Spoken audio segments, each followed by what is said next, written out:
Welcome back, everyone, to the OS World Cup 2020. Round of 16, day 2, kicking off here with plenty of good games, as you can see right there. The one on stream we're going to be showing now is going to be an extremely close winners bracket matchup. France and Hong Kong set up to be one that should go to the wire, but we will see. I'm Doomsday, and joining me in the casting lounge today is the one, the only, Toglet. Okay, thank you for having me. This match will be one of the most anticipated match on the winners bracket, and these teams are really, really close when it comes to their performance, of course. Yeah, France having a resurgent year after having a bit of a wobble in the last few years, dropping out early, but things are promising right now. And also, you can say the same for the Hong Kong side. Actually, these teams were frequently on the top 8 or top 16 of the tournament, but never really got to the podium after all. So, seeing this team on a winners bracket makes me really expect a lot from them. Yeah, Hong Kong have always been popping off in the last few years, especially because they tend to be one of those underseeded teams. Of course, not anymore with new seeding methods we use, but yeah, they're a team that always pull an upset against someone who they look like they're going to lose to, but they have that fighting spirit, and every year they bring it out. Yes. And of course, we have like old players such as Chaos Leafs, Dinner and Izar on Hong Kong side, and Musty and the Poon Nero. These old players do perform, but on these teams, the new players are also performing well. Yeah, they've slotted into the lineup really nicely, which is good because both teams you can point this to, have players that have been there for many, many years now. But you have those new players that are starting out. So they got a nice dynamic where the experienced guys can help the new players bed in, and I think with France, that's worked out pretty well. We've seen some new players like Thunder and Justman are joining the lineup. They've had good tournaments so far. Yeah. Well, they're still in the winners bracket, so it must be a wonderful tournament. Well, yeah. Same goes for the Hong Kong side. Yeah, for Hong Kong side as well. Whereas especially for France, though, because of how France have had historically issues in the early rounds. You know, they get upset the last few years in terms of like getting knocked down by lower seeded teams on the easier maps. So yeah, this is a doubly important time for France as they try to claw back a bit of that and actually get to those harder maps where, you know, players like Nero and the Poon can really flex their ability, which they haven't been able to in the last few years in terms of the harder maps. Well, this is their final step to those harder map zone, but Hong Kong isn't an easy opponent because you see Dinier Nazar, which he was known for in the name of CLP. He was beating those tournaments left and right, and also you have seen the round of 32 matches, and Dragbit was performing. He was popping off. So match predictions, we don't know. It's up to these guys to perform. Yeah, it's a tough one to call. If you went historically, you'd say Hong Kong would have this because Hong Kong are so good in the early game. Like as you mentioned, like Denier Nezar, like CLP is just an absolute beast throughout these tournaments. Yeah, Dragbit's having a great tournament and a great tournament year outside of OWC as well. Yeah. And of course Chaos Litz as well, who is such a beast when it comes to accuracy. FCs on this map, these maps are really hard to snipe against Chaos Litz when he has SSs or near SSs on them all. It's crazy, but that's the thing that France have to get around. It's a nasty opponent at this stage, and they do have to pick it up after these last few years if they want to get past a team like Hong Kong at this level. So this should be a good one. If France turn up, it could go either way, and it's a cliche, but it really could. This is a tough one to call. We'll see how the players are going. Yeah, and one thing interesting is that looking at just the rosters, you don't expect them to fall behind on double times, but they actually banned double times on both France and Hong Kong on their round of 32. Well, for France, I'd say because their opponent was Estonia, and they had Abyssal, who was like god in DT. So I think the ban was for him, but still, we could see more double time picks on this round because they did perform. Especially, I have high hopes for Hong Kong because they have like demolished the double time 3 pick, which was considered a harder pick on double time. Yeah, for sure. I think France do definitely have plenty of double time ability, and yeah, I agree. It was probably a target ban against Estonia, where their strength did lie in DT. But yeah, that DT3 was a strange one, and this pool's DT3 is a similar sort of map, except even more technical and tricky. So Yes. that's going to be a spicy one for Hong Kong. They could be looking at that one. Yeah, even more spicy is the exact word that you can describe the map. Like I have test played the maps, and I was shocked by this DT3. Yeah, it's we do tricky on the rhythm and the accuracy. Yeah, you had a hard time practicing this, didn't you? Yeah, when I was practicing this, it was one of those maps for me personally. I could combo it, but I'd be sitting there with like 94% accuracy. It's one of those. It's high OD and weirdness, so you can combo it, but accuracy takes its toll. We've seen a couple players have like 98s on it, which is extremely high, but very rarely seen. Most people get 97, 96 or lower. And if it is for me to say, double time 3 is not the only hard pick on this map pool. There are many other picks that you should take care of. One thing I should mention is I'll probably say here that the Hard Rock 2 will not be loved that much. Probably not. I think it's not going to be one that I don't think Hong Kong will be looking at that. France could be potentially looking at that unless it gets a ban here, which it wouldn't surprise me to see. Yeah, France have a great Hard Rock roster. Yeah, but there's really too much, let's say, difficulty spike on that Hard Rock 2 that I don't really expect player to full combo that much. So let's see. Yeah, I'd say it's one of the harder maps in the pool, and it's appeared so far in this weekend. Yeah, not many FCs on that. Here come the bans. They are being thought of right now. Taking their time with it. My favorite period of the game, the picks and bans, where all the strategies are unleashed, I'd say. Yeah, well, I think at the moment, it looks like the teams, or at least Hong Kong, might be playing it by ear. A lot of teams have been prepared, picks and bans have just been bam, bam, boom, really quick. But yeah, a bit of time taken here, and there it is, Hard Rock 2 is gone. Hard Rock 2 gone, yes. I definitely have expected that. Yeah, well, for France, I think it's a fair way to say that since Hong Kong have performed the Nomad picks, they could also maybe ban one of the Nomad if they would like to. But they did good on Nomad too, so well. We're not seeing DT3. The hacker is gone. Oh, and then they just ban it. Yeah, but that is actually a nice choice because seeing what the DT3 for Hong Kong had been on round of 32, it is a must ban if you don't want to play it. It's definitely a good ban. You look at the stat sheet and it's spelt out. They had the best score in the entire round of 32 on that style of map. So yeah, and Chaos Blitz is not happy about it.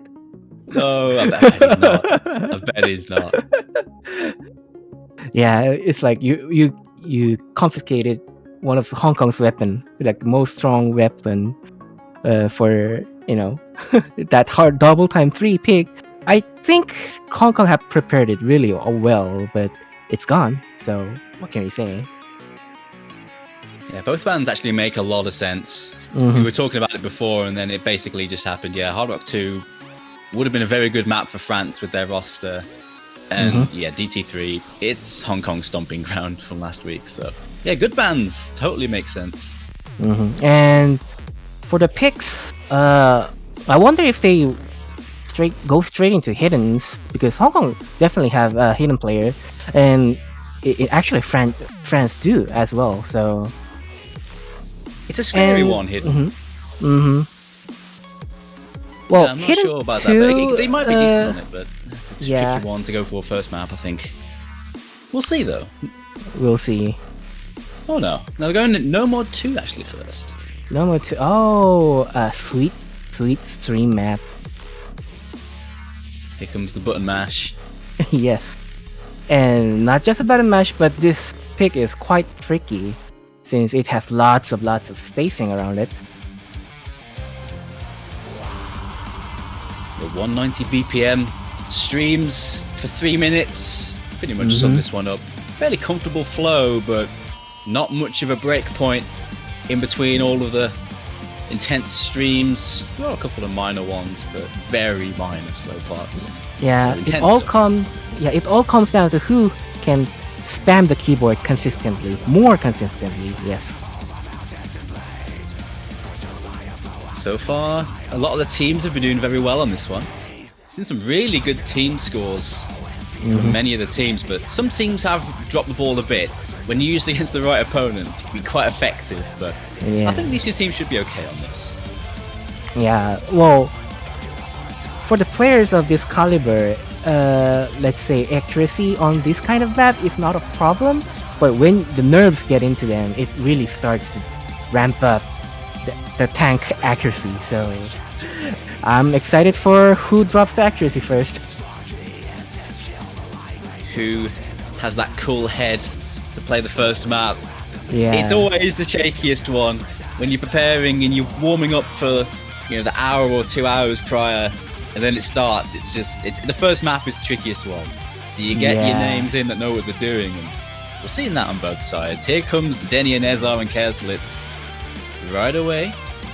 Two of the most experienced players on Hong Kong. Oh, it's quite unexpected to see Nero on this map, but still, Justman and Ryzen just can do what they can do. They will perform well. I'm sure they will. I Yeah. don't think Nero is much of a stream player at the moment. He's more of a sort of aim and hidden player. But yeah, Justman coming in, very nice mechanics-focused player, new player on their roster. Oh, and exciting addition. we have Dragbit on the roster. Okay. Yeah, we're not surprised to see Dragbit come in. One of their strongest players on really good form for Hong Kong. So Yeah, definitely. here we go, Okay. Toglet. It begins. Yeah, it begins. The first map of this match, Ethereum Tarot. Oh, and that background is spooky. So will the notes when they come out.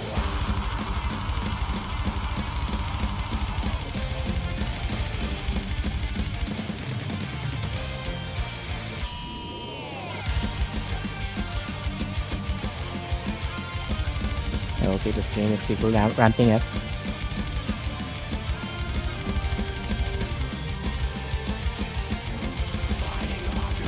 Oh, there goes Sakura though. First break will go to the Hong Kong team.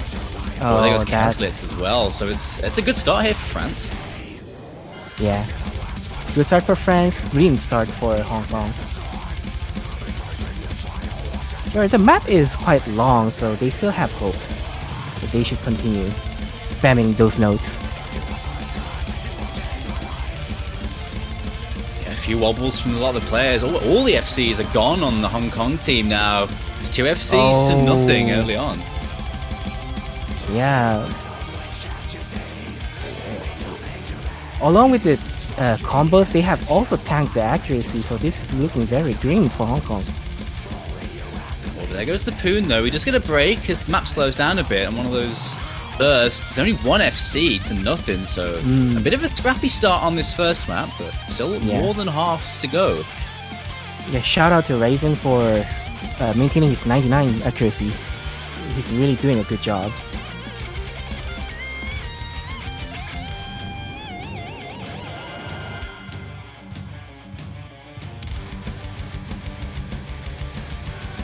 With that break now, he sees where he is, so Ryzen now has to take a deep breath and bring this home for his team. This is an easier part of the map, but the map will pick up in not much time at all. Here we go. Yeah, and under the pressure, it isn't that easy for him. So we should see. Yeah, he needs to hold because the advantage now is actually even because of the recovering combos from everyone on Hong Kong. So it's on Ryzen's back. Yes. Accuracy really good right now, though. Basically, it's accuracy which is earning more points for France, especially on Ryzen. So his shoulders are heavy and his arms getting stiff. But we'll see. If he performs well in this match, he'll be praised, of course. He's putting in the shift right now, though. He's doing everything he can. If he holds, it's going to be it. But his teammates have to hold now as well. Everyone's combos knocking 1k. So it's a case of even if someone else breaks on France, it's all over. So final streams and everyone has to hold. Oh, there goes Poon. Oh my god, Poon, no! And here we go, Hong Kong are closing in. Okay, the gaps are closing. It's not quite enough, though. France take it, just about, but by the skin of their teeth. That was a scary one. You can big up Ryzen for that FC to take his first point. Oh, that score difference is really close. 40k is what makes them winner and loser. And France, wow. Big shout out to Ryzen for taking this score all by himself, maybe. Well, if you missed, it would have been all over, no doubt. And that accuracy is heroic. Really, really good play. Yeah, really good play by Ryzen. So the France nets first point of the game, and next pick is on Hong Kong side. Wow, So what a score!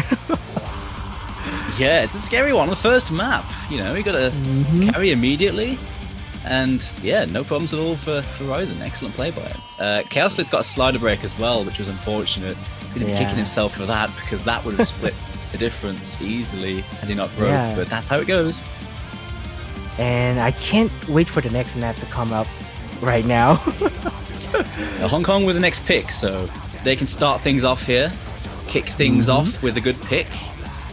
Maybe You I'm were gonna mentioning Nomad. hidden, but it's a scary one, I feel, if they do that.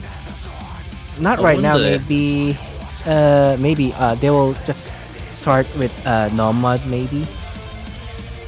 Because Hong Kong have performed in Nomads really well. So did France, but they sure have high hopes in Nomads. So maybe if they could pick out something like Nomad 3, they could do better. Oh, looks like they're going to be going for Nomad 5 Tempestissimo. Oh, Speed. Nomad 5 speed, yes. This Nomad 5 map is basically a mix of all from Nomad 1 to Nomad 4 and add some speed on it, and it is really good. Really, the bursty parts are really breathtaking for the players. 230 bursts, so definitely pushing it up there on the BPM scale. Lots of kick sliders as well, and quite a bit of aim to deal with as well as these bursts. So yeah, basically you can expect every single component of the map to be hard and to be quite dangerous for players to. It's prone to miss, especially that kick sliders are really dangerous. So if I slider miss on that kick slider, I would definitely slam my desk out of anger. yes, there's so many of them to dodge in this map. I say if it was just 230 BPM streams, it'd be much more reasonable. But the aim really means you got to sort of flex your control as well, because you got to constantly snap in between these bursts. I'd say this is one of the more comfy maps for those that have a strong speed roster, which I feel like these two teams should do. I feel like they should be perfectly capable to, be comfortable on this map. Yeah, speed is no problem for them. I mean, after that stream map, It's a good warm-up for it, isn't it? They made a warm-up for it. Okay. That's what it was. That's just a warm-up, because, you know, we don't have warm-ups anymore. Just use the stream map. Yeah. That's how you do it. Genius move. 200 IQ. Yeah. That's it. Who's swapping then? We've seen a few players swap in. Looks like Pookie and Nero joining in to replace Ryzen and Justman. And on Hong Kong side, Chaos Blitz and Ragbait 3 is out, and in is Hibiki and A21.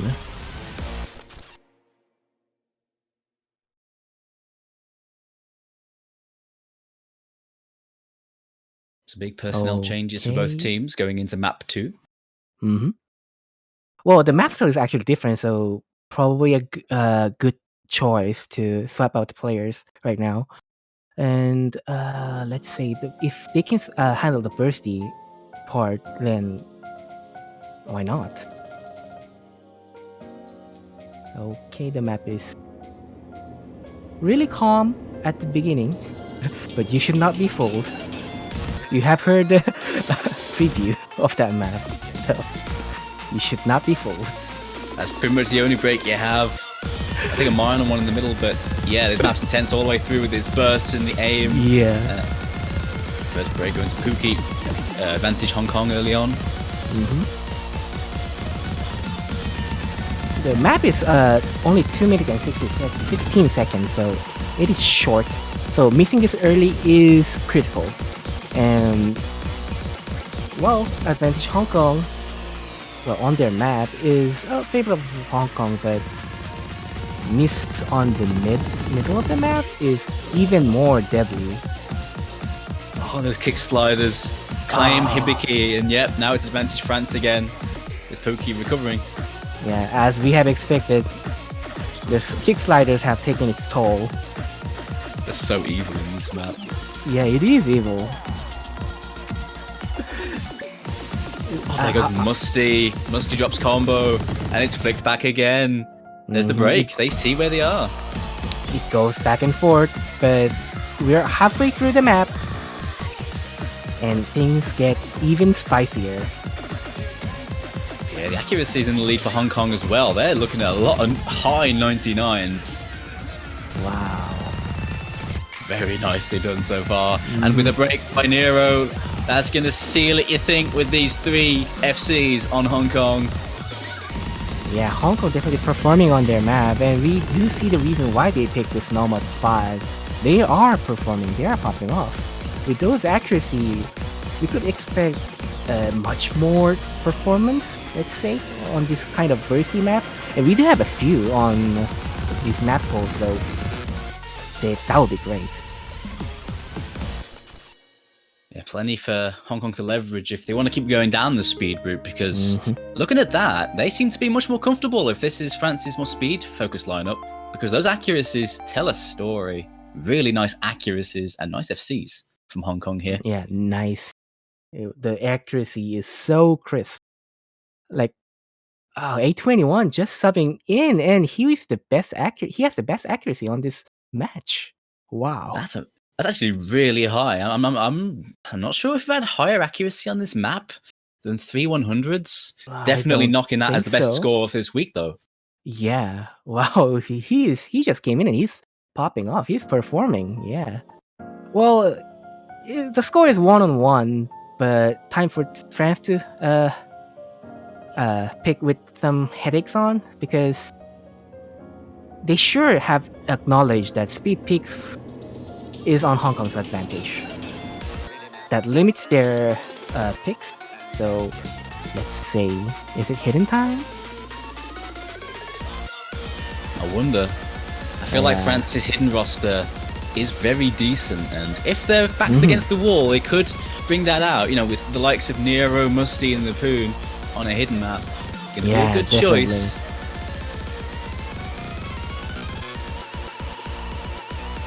But yeah, with the speed prowess that Hong Kong seem to be showing this year, you know, looking at Dahlia, DT2 could be an option later on for Hong Kong. Yes, every double time pick is an option for Hong Kong right now. Well, Anesthesia is rather simple, But Dahlia definitely has that burst on it. So, Yeah, and also Free Mod 2, but here comes Free Mod 1. She was okay. Free Mod 1. Not expected that. Okay. Yeah, from France actually. Yeah, I can definitely see where this one's coming from. They have great mod players. They have players that rather play hard rock than no mod.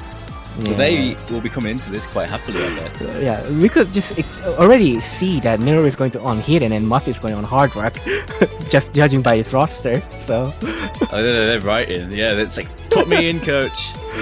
I got this. We have seen the free mod one already. So and definitely Daniel Nazar will probably Hard Rock or Hidden Hard Rock if he can. But no, I won't take the risk. Maybe Hard Rock will do. We've actually seen some good overmodding on this. Like, we've had players have picked double Hard Rock on this, I think, in the past. You've also seen double Hidden in the past, which is interesting on a lower approach rate map to see more than one Hidden. Yeah, but considering it's a low AR and low CS map, it's kind of like a rock in between a rock and a hard play. So whichever mod is risky, but they should do. Then if they're comfortable with AR, low AR, then Hidden is thing for them. But I think most players will lean to Hard Rock on this, despite the small circle size, because AR's 8.3 Hidden is rather risky. Yeah, if anyone's going to overmod, I would expect more Hard Rocks. But with the circle size, it really depends on if there's a specialized player. I'd rather play it over someone to just come in and play it no mod, right? Which we have seen, so. Here come the lineups. Looks like the players are in. Okay, Daniel Nazar is out. He doesn't want to play Hard Rock, maybe.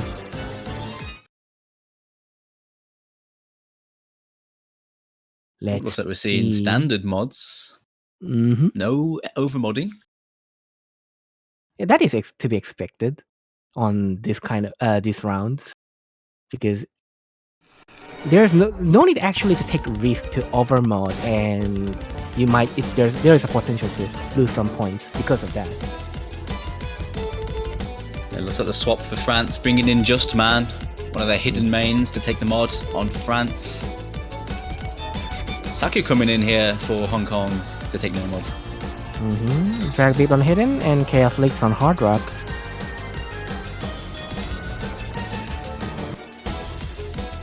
It is interesting to see that Nero isn't on Hidden on this one, and Musty is on Hidden, and Justman is on Hard Rock. Okay, so my bets were like all off. The Musty's a bit of a handyman when it comes to mods, because he can play a lot of different things, so he can fill spots where needed. He has the break at the moment though, but at the moment Team France appear to be in the lead, just by a little bit though, a few early breaks. Such a short map though. And most of it is probably a battle between Chaos Leaks and Nero, which their accuracies are both low, so we're expecting them to recover as soon as possible for them to get the lead. That's kind of sad for Just Man, who broke just before the break. Here comes the advantage for Hong Kong, but now the map is going to pick up once more, all the way to the end. Advantage Hong Kong. Not much in it though. Yeah. The recovering combos are saving Hong Kong here. It can be anyone's game, even at this point.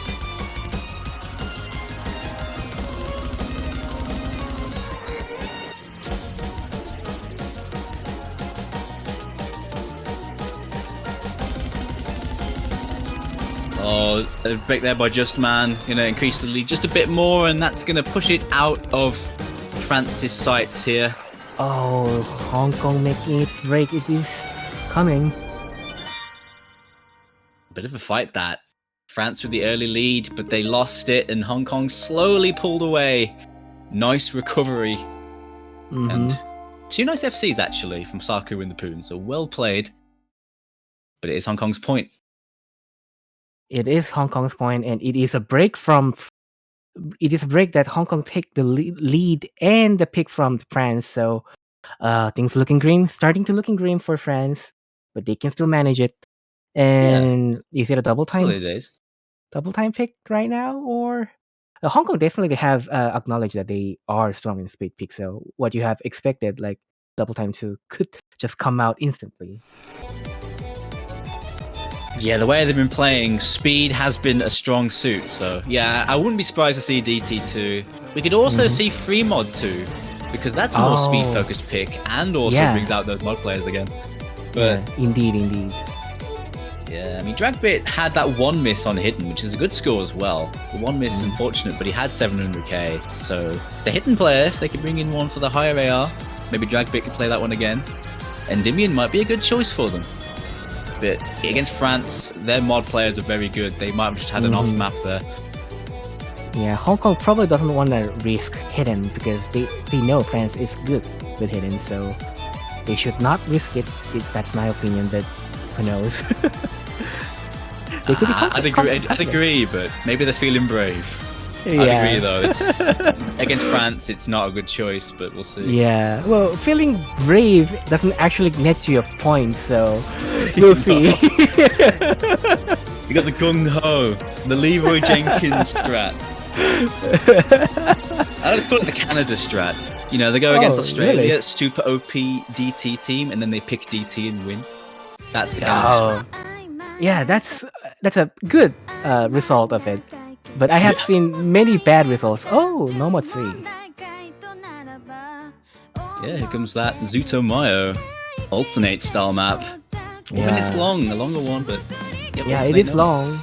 And as for alternate map, this is quite one-off map because it isn't that dense.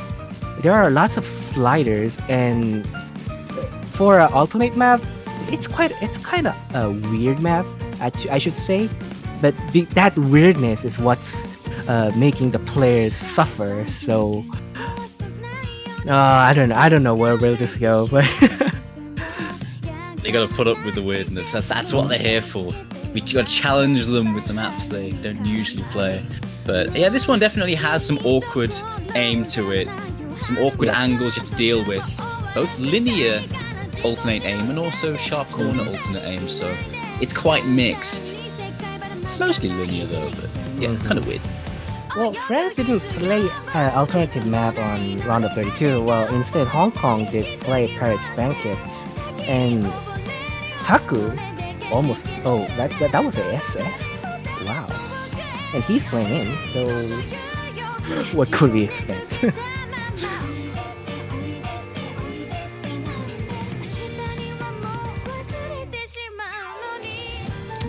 Here come the teams all filtering in.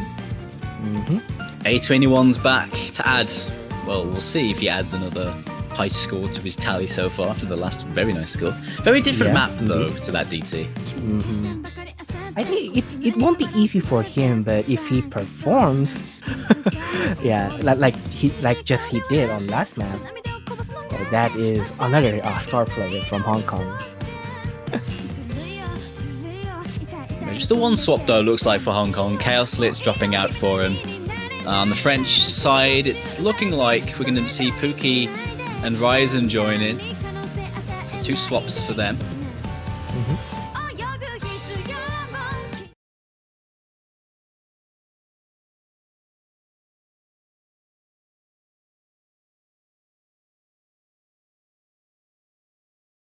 Yeah, France didn't play the No Mod 3 style of map last week. That was kind of similar to this. They didn't get a play on that.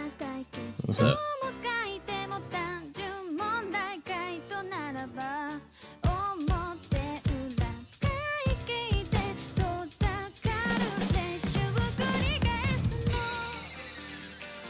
the alternate maps nowadays have quite I'd say they have a quite dense patterns. But I don't know if this is because of the song itself, but this map actually revolves around sliders quite a lot, even being for a alternate map. So that is one thing that players should notice a lot. And those weird, let's say unique rhythm choices are really breathtaking, I'd say, for players. Yeah, the constant changing rhythm is one of the things that makes these maps quite nasty in a tournament setting. You see Pookie get a break on one of those rhythms, as you mentioned, this weird back and forth thing caught him.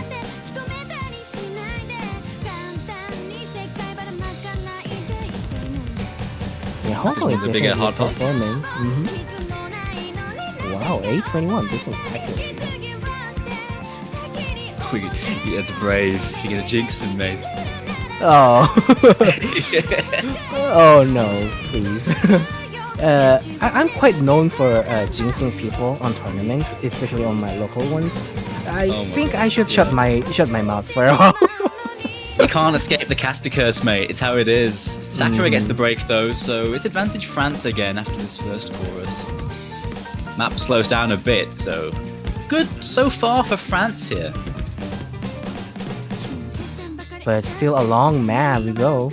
We have full 4 minutes, so anything can happen. The circle is round, so anyone can split.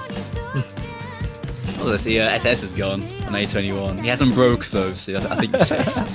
Yeah, SS is not that important when it's compared to combo, so he'll probably okay with that.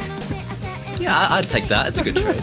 Yeah, you don't SS in tournaments. It's just you get way too nervous. You gotta get 100 and then all the nerves go away. Yeah, definitely.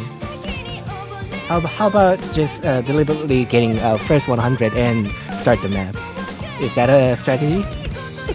Yeah, definitely. Actually, like, not even ironically. It's actually a really good start from both teams. Really good score so far. The break from Poon though, gonna give Hong Kong the advantage as the map slows down again. But good scores so far. 3 FCs to 2 at this stage is actually really good. Yeah, the accuracy are decent all around. The lowest accuracy currently is Dragbeat. I think he's quite struggling when it comes to accuracy, but combo-wise, he's full comboing, so not a problem. Yeah, 98 is perfectly serviceable, but when you're against everyone else who's 99.5 plussing, it's... yeah. The accuracy in this room is very high. And he's probably the imposter of this room, so... Anyways, here we go. Tense final chorus. It's on those combos. So much combo on both teams. Oh, there goes an FC from... a built-up combo, sorry, from Pookie. It's still advantage Hong Kong, though. They're running away even more now. This is looking grim. Wow, these Hong Kong players are performing really well. Yeah, 3 FCs to 2 at this stage is actually no joke. Both teams with good team scores, but Hong Kong absolutely storming this map. Sakura with an early break, and that's the only break for Hong Kong. Yeah. Incredible stuff. Yeah, and 821, what a guy. Oh god. He is performing really well. Let's say, well, at the last map he also got 3 100s, and now he's also getting 3 100s. That's I lost my words. It's what he does. 821. What's 2 plus 1? It's 3. It's a sign. Yeah, Hong Kong got 3. Now he's going to get 3 FCs this game, and 3 really is the magic number. Okay, and also Dragbeat has 3, so was it rigged from the first place? Scripted. We didn't hear that from us. Yeah. Next pick goes to France. Yeah, France should struggle hard to match the point at least, and since they still have hidden, I'd say, but for the same reason, they also don't want to risk it. So maybe safer pick. I wouldn't say safer pick, but maybe hard drop 1 would do. I do think hidden is a decent choice. I mean, only Dragbit's played any hidden so far in terms of the match, and they're going for it. They're going for it. Well, when it comes to for what I'm expecting is like 51 to 49 to in favor of France, actually, when it comes to hidden, because they have known hidden players. But Dragbit and A21 has been performing really well, so maybe that comes down to like 50.1, 49.9. just let's say the same ratio.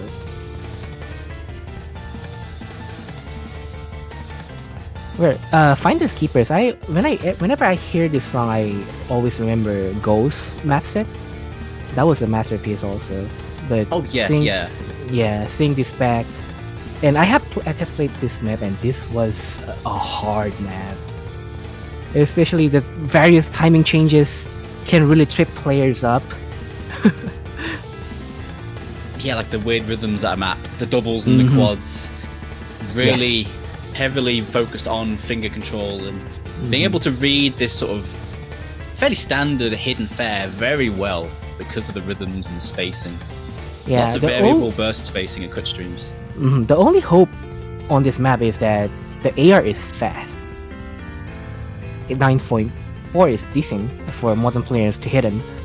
But yeah, everything it's like else, actually really comfortable. yeah, everything else is it is OD9.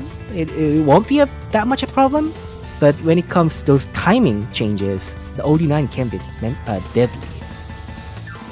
Yeah, you can't just mash through them. Well, you can to combo, but if you do that, you're going to be looking at a 96, 95. You need to be on point with your tapping. Otherwise, you're going to lose so much accuracy score. But that said, this map so far has not seen many FCs. This has been one of the least FC'd maps in the pool so far this week. So more often, I think combo is king in this map as opposed to accuracy.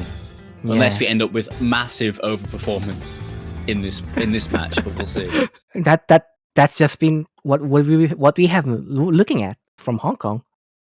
Oh yeah, on the last map, yeah. Yeah. That's anything to go by. Let's see. I mean, I hope to see it. We don't usually see any more than like maybe one FC, sometimes even none on this map. Have we had 2 FCs in a match on this yet?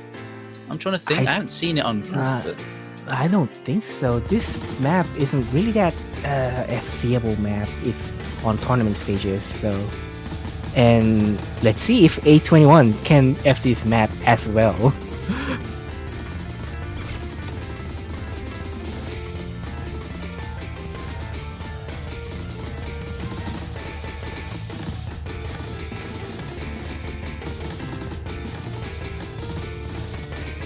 couple of early breaks from Ryzen and Dragbit here. Accuracy from Dragbit a bit low, so just easing into the map here, just having a few issues, but settling down now with his accuracy being sorted once more. Yeah, well, we're early in the map, so the accuracies are destined to drop on this map, so it is no surprise. But quite early on, it could affect players' morale if their accuracy is so low.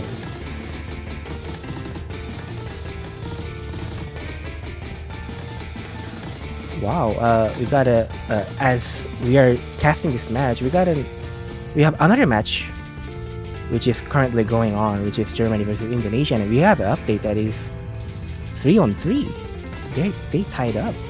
Wow. Yeah, close matchup in that Germany and Indonesia right now. And as this match is also close, and we're expecting lots early break there from Ryzen though, in the middle of the map. Oh. Advantage Hong Kong now. They're going to be pulling this back, although the accuracy is saving France pretty well here. It's not by much, but it's there, and it's keeping them in the game. Yeah, but time is ticking. Yep. Oh, there goes the Poon on the slow part. That is unfortunate. Now that is really quite tragic for France. Hong Kong rising up here against France in this map. And this is going to be a big point if France can nick a hidden. So if Hong Kong can nick a hidden. Yeah, it is France take even. So another break from Hong Kong and a match point. And their pick, their momentum can't stop actually. Well, we're not seeing full combo from A21, but... No, not this time. Yeah, I could sacrifice a combo for a team win. That's definitely serviceable. Oh, Dragbit with a break though. Now things are going to flick back. And here comes France once more. We still have a few bits more. Okay. Okay, the scores are... Oh, but there goes Musty! Oh, what a time to break. That's gonna sting. There's only a bit of the map to go, you know. This part's a bit easier to combo, you know. Hong Kong looking really good here, but there's not much in it still. 2 FCs to 1. Hiccups Thunder with his FC, but it's not enough. Oh, really close. Saku there with the last minute break, but it's not enough. It is not enough. Actually, the highest point goes to Thunder. But Yeah, the team lost. That is a tragic thing. fantastic play by Thunder, though. One of their hidden mains, one of their new players. Had a really good tournament so far, got to be said. But in this case, it's just a bit short. Hong Kong will take the hidden break point. That is huge. Okay, and they also take the pick from France. It's now their pick. And is it time to seal the deal with the double time pick? It could be. I haven't mentioned this double time all along the match, and they have never picked it, so I'm sad. Just gonna shout out Sakura as well with a fantastic FC, really keeping his team in the game there. Right at the end as well, there was another break of one of the FCs, so it was basically a double FC from Team Hong Kong. The last minute breaks are so sad, but they did win, so they could wash it away. Yeah, so we are with the pick in tow. We were talking about that speed being such a good thing for Hong Kong. They have some good choices here for their next map. They can just pick whatever they want at this point, because every momentum is on their side, so it's free to pick. Except for No Mod 1, I'd say. Yeah, I don't think No Mod 1 is a very safe one, but Hong Kong are very good on No Mod 1. We mentioned it earlier, but it's a risky one. Always going for No Mod 1 is always risky. Yeah, always risky. Anything can happen. Like, oh, my hand slipped and you just pen goes away, then you miss a bunch of notes, and that's basically everything. Oh god, it's happening again, Toglet. It's hidden again. They're actually picking it. Actually, you know what? You know what? This is actually a bit of a secret weapon for Hong Kong. Okay, we've been talking about how good France are on hidden, but Hong Kong have historically been a very decent AR8 team. Yes. And a lot of their players returned, so have a good roster for this. Yeah, and they have net the hidden 1. Why not hidden 2 then? The confidence is there. Yeah, why not? I imagine we'll see a similar lineup. Saku and maybe probably A21 coming back?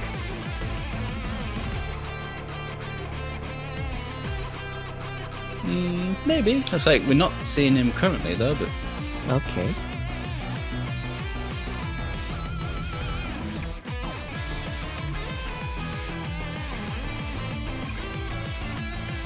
So yeah, look at these swaps then. There is, 2 swaps it looks like. Saku and A21 been swapped for Chaos Litz and Hibiki. And yeah, we still have Thunder on France's side. So Thunder should perform this time as well.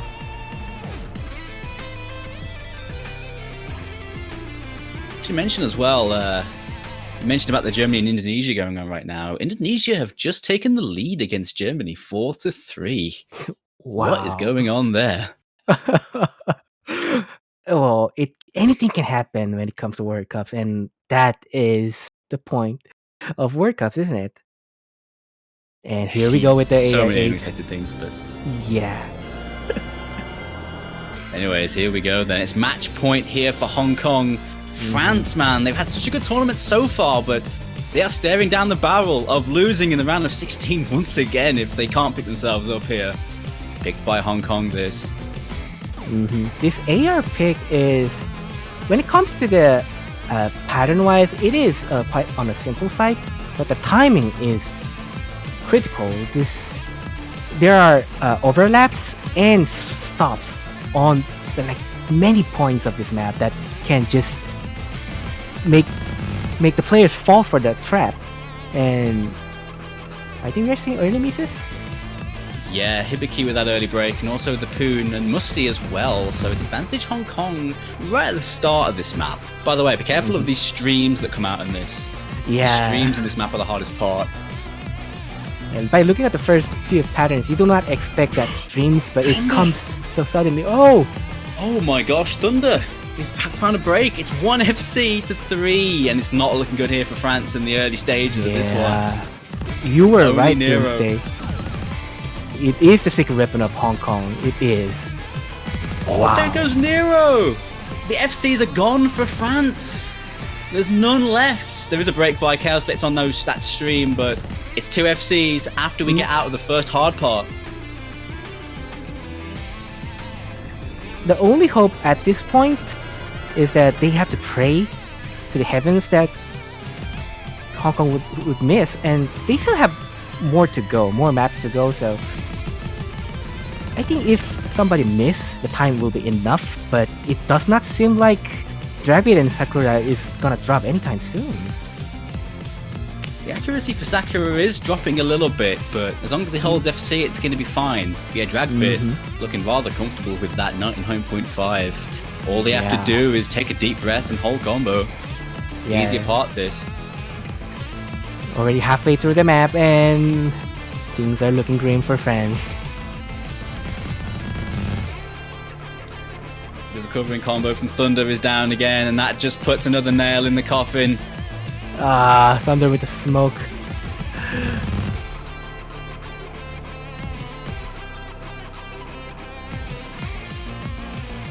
It's looking like a case of same old story for France in the early stages here, and Hong Kong absolutely beasting the early stages. It's looking like another big win for Hong Kong here in the winners bracket. Yeah, you probably have jinxed France because you mentioned it is their way to the harder pools, and they get stabbed by Hong Kong. I mean, they're not exactly facing chumps here. Hong Kong are absolutely fantastic, especially in the early rounds. But France, unfortunately for them, they've had some good early round performances in qualifiers and last week. But this week, it's not going to go for them, and they are going to have to fight in the losers bracket, it looks like. Not over for them, though. Yeah, not they over for definitely them. have a chance to bring it back, but not today. Yeah, Hong not Kong. today is the point of this match.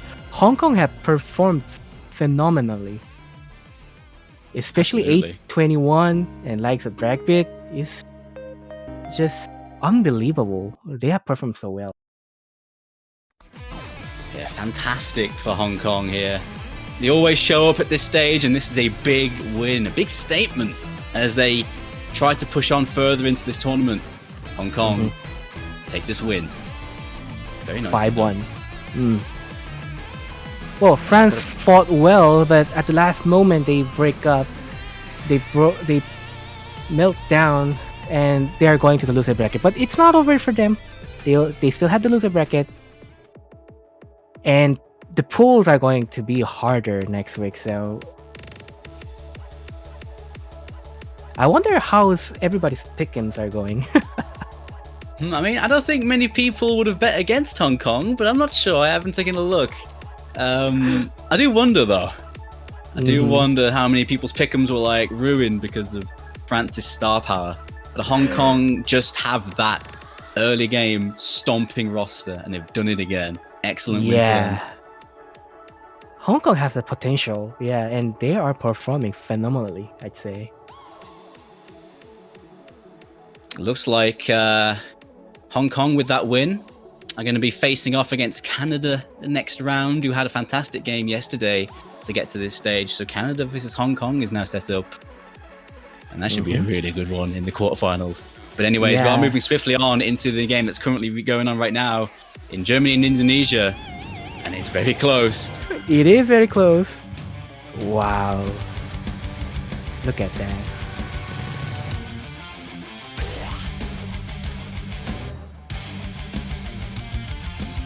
So how are we looking here? Looking like 3 FCs to 1, so it's looking like this 3-4 will be going to a 4-4 Toglet, so we're in at the perfect time. Yeah, But it's early days still. Tiebreaker maybe? Why shouldn't I jinx Maybe. it? Maybe. I know. I mean, Germany are in a good spot, though. they have an excellent stream roster, and I don't know whether they picked this or Indonesia picked this, but I bet Germany did because they have the perfect roster for this sort of map. Yeah. And if we go to the tiebreaker, then it is a different kind of map. So Indonesia pulls 4 against Germany, so anything can happen at this point. Yeah, it is indeed actually Germany's pick on this one.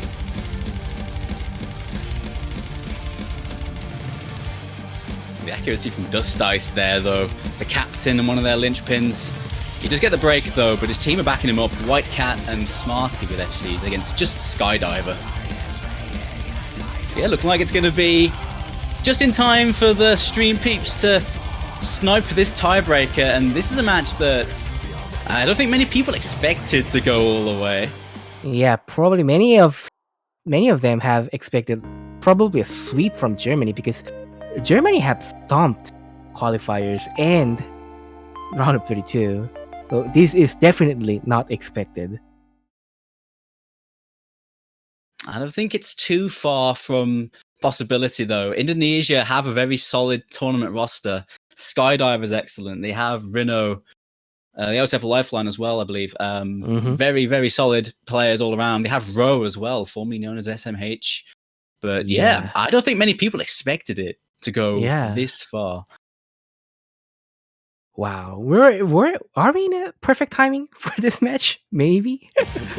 Yeah, absolutely. I guess we can quickly run over how this went before we get stuck into the final map. So, Indonesia won the first point against Germany in a 1-0, and then Germany recovered 2-1. They went up 3-1, but then Indonesia won 3 points in a row to bring it to 4-3. And then we just saw the 4-4 points. So yeah, the comeback is real.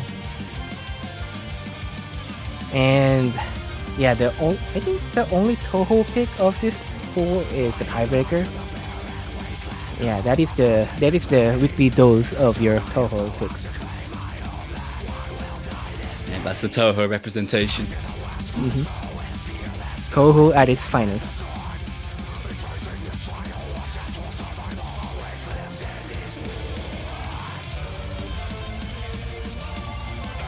Looks like the timeout has been instituted before this one, giving Indonesia time to take a breather and get a team roster together. They should definitely need a breather because this is gonna be uphill, and they need to perform. So yeah, coming into this game in such a back and forth match, into this tiebreaker, it's time to settle the nerves and take a deep breath. Yeah, there's no doubt if Indonesia win this, that's a huge upset.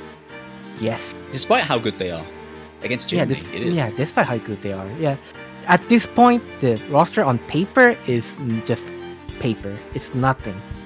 It's if you perform here, you take the crown. No, not yet, but if you perform, you advance. If you don't, you sink. That's it. At the very least, whoever has a moment here, whoever is the one to drop, will still be in the tournament at least. So they have that. But that losers bracket is getting more and more stacked. Now we have Australia in it. We have France in it. We have the UK in it. You don't want to be down there. It's not an easier run. Not even close. Yeah. And for the teams who are already in the losers bracket, they just don't want any of these teams. Because if they go down to the losers bracket, they're gonna probably smash it.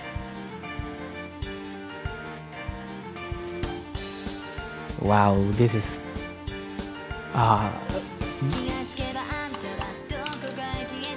So who plays this then? I think the Germany roster is set in stone. Dust Dice, the captain, gonna be in for this one. You put White Cat in, excellent aim player, as we all know, the current number one, focused on his aim. You get him in for this. More of an aim focused tiebreaker, so you definitely want a White Cat in it. Well, we can say the same for Skydiver, and okay, Lifeline is coming in. That's no surprise as well. Lifeline in the same boat as White Cat, known for his extremely good aim, extremely highly ranked player. You get him in for maps like this. Skydiver is just one of their key tournament players.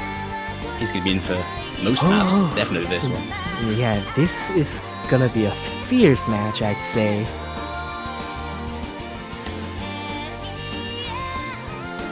Probably I should hold my breath until the tiebreaker ends so that I curse no one. or I should talk. This is the point where we curse everyone, so this is the moment. Okay, that's one thing I'm good at it, so... That's what we're here for, mate. Yes, the caster curse is real. Oh, maybe, maybe we're here not to ruin people's pick'ems. Yeah, but Germany, since back in like 2015, Germany was the one team that efficiently dodged caster's curse around when Juan was back in caster, and he was the mastermind of all the cast curse. So who knows? Become immune to it over the years. Mm-hmm. The rest of the rosters appear to be in. Smarty swapped out for Whitecat. Is that an actual swap? Is Whitecat coming out for this one? Looks like it. Looks like Whitecat won't be playing this one. That's an interesting choice. Yes, it is. Interesting choice. Smarty, one of their newer players. He's had a good match though. Actually, he's had some really good scores in the maps he's been in for. He top scored the Hardrock 2. And he also FC'd DT1 as well. So he's had a good match. Maybe he's on good form. Okay, the chat is not satisfied. No Whitecat on this match. But Smarty is a good player. So yeah, you shouldn't expect less from them. He's in for a reason. And he's had a good match. A very good match. Yeah, this Germany roster is really looking crisp on paper. And this could...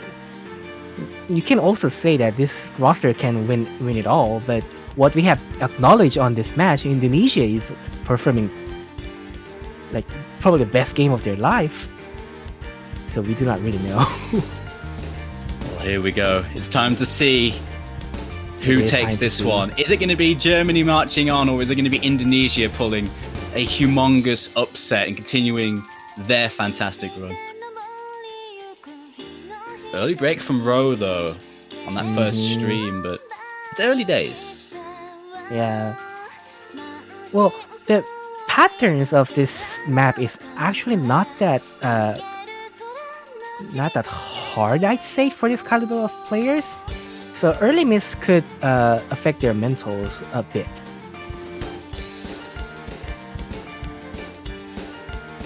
Well, playing a tiebreaker is basically a torture for a player's mental status, so nothing much changes, but still. You absolutely need to have nerves of steel. And one thing to notice is that Okinamo is playing with Hidden. Yeah, he's a very good Hidden player. It's his main mod. I imagine it's a comfort choice. Yeah. And also 3 points. Yeah, 3 points, of course. Was the Hidden multiplier on V2 was 1.06? Was it? I recall Hardrock was 1.1. Yeah.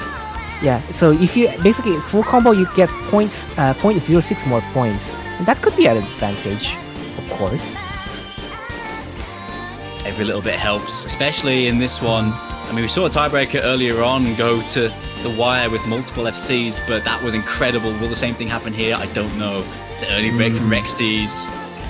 4 FCs to 2 in favor of Germany here.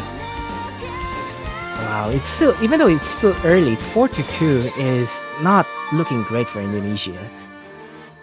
Unless, like, we see various misses from Germany's sides. It could happen. This part's an easier one, though, so time for Germany to run away. Time to earn some scores. Well, there are players who are just more comfortable with Hidden than a Nomad. Probably Okinamo is also that kind of player. So those kind of players tend to pick Hidden on tiebreakers. I'd say it's a double-edged sword, but it's a comfort pick, so why not? Yeah, you wouldn't want to pick it if you are not 100% sure that that's going to be more comfortable for you. There's no reason to overmod a tiebreaker unless it's comfortable. Oh, definitely we're not saying Hard Rock on tiebreaker. That's Oh my god, no! Hard Rock is just. If you win That's a a no-no. match and you put Hard Rock on a tiebreaker, I don't even know what to say. Yeah. That's a risky move. It's basically same with saying that I'm gonna give it this to you. So no, that's happening. There's the next hard part, next chorus, 4 FCs to 2. Row recovering nicely.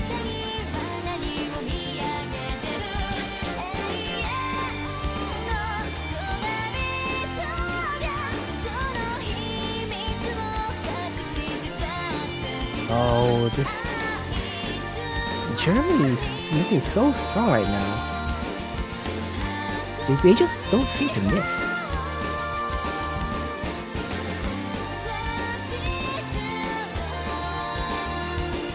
Hard part's almost over. And look at everybody's accuracy. The lowest is it's still a high 98. They are really performing well, but the misses are like taking its tolls on Indonesian side. Yeah, just 2 misses. It's only 2. 1 on Row, 1 on Rexys. Apart from that, this room is perfectly playing this map pretty much. Yeah. As far as reasonable expectation goes. Germany are absolutely popping off. This is actually incredible from them. Yeah, if you visualize the word perfection, it will be Germany's team right now. Oh, okay. As I said, the Dust Dice is dropping some accuracy. He's still got 99. I think we give him that. Yep. Here we go, final hard part now, and that score advantage is rather large, but there's so much combo on the field. So it ain't over yet. Germany need to hold. Yeah, it is so stacked. The combo is... God, what? Skydivers broke. It's 1 FC to 4. And now it's very dire for Indonesia here. There goes Okanamo, but they need more. Is this the final nail on the coffin? We'll break my Dust Dice there. 2 FCs, but it's still advantage Germany. They should still be able to walk this home with that advantage. Yeah.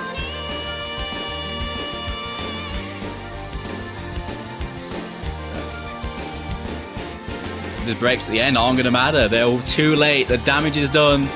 And Germany have done their jobs to perfection. Oh, no FCs in the end, actually, on Indonesia's side. There's only 1.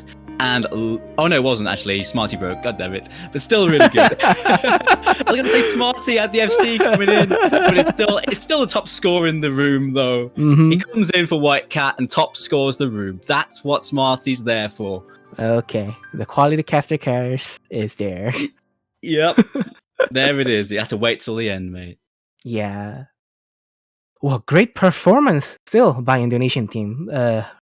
Actually, they had one more push than they could have pushed Germany out of the round of 16 winners bracket, but that one more push was so hard for Indonesia to pull. Look at Germany's performance; it's wonderful.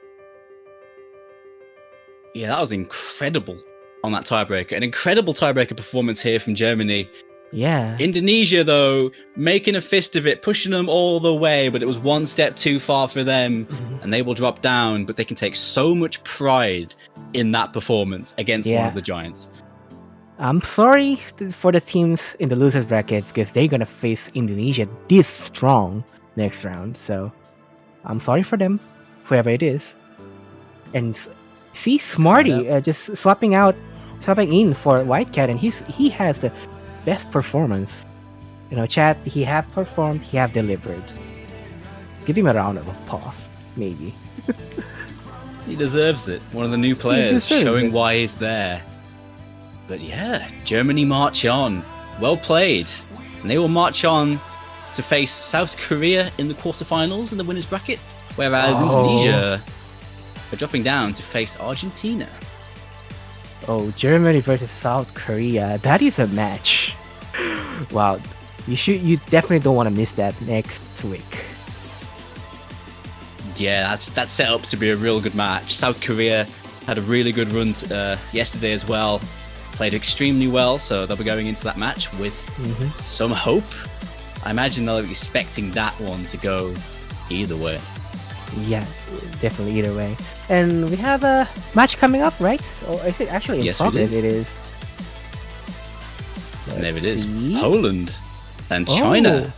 And it seems like China have took their first point. It's even a break. Wow. Yep. The first map has already been played. A pick by Poland, but China won it. On this map, you see Tempestissimo, No Mod 5, won by China by 600k, so it wasn't even like a close one. Really good start here by China in this match. Yeah. Well, Poland is looking really strong this year and even this week, but let's say if one team can face Poland, it is China. And yeah, there's never a year where Poland are weak. They are always up there. But I'd say except for 2018, where stuff happened. Oh well, yeah, they had a weird tournament. That's true. They're a strong team, but they had some big upsets go the other way against them, and it was a shocking in 2018. Sure. Yeah, it is right after they won 2017, so that was like a best enemy betrayal 2018. So yeah. Romania, that's when Romania made a name for themselves, where they knocked Poland out of groups. And ever since then, Romania have been one of the most fun teams to watch in these tournaments. Of course, we'll see more of them next week. Yeah, this seeding for World Cups are really doing its job. Like, we are seeing these wonderful matches here and there. Wow, I'm so excited. That's the magic of Osu World Cup. I love it. You can never count any team out. There's always so many shots. It's just. And here we go. We can see one right here, possibly. Yeah. Okay. Okay. So let me just recap the bans. Poland actually banned No Mod 4 extraterrestrial, and China banned Hidden too. Wow, unexpected. Well, Polish players can play Hidden, but I thought the same of China, so it is quite unexpected for China to ban Hidden too. I guess they just don't trust the likes of Wolf and Bartek. Yeah, very solid Hidden players who could carry that. Bartek is beast when it comes to AR8. It's a beast when it comes to pretty much anything, but especially like AR8 and Hidden. Yeah, totally, I agree. Yeah, I agree. And of course, if you're facing a team that has Wolf in it, do you really want to give him the AR8? No, not even if you're AR7. No. If it was AR7, no, you nuke that map from orbit, mate. Nope. Nope. Okay, Wolf in the team? Nope. Okay, we're not picking that. Well, still, this Double Time 3, we're seeing it. Have you seen it? Like, this is a ban material, so you don't expect a lot from this, but if we are seeing this, then this is gonna be fun.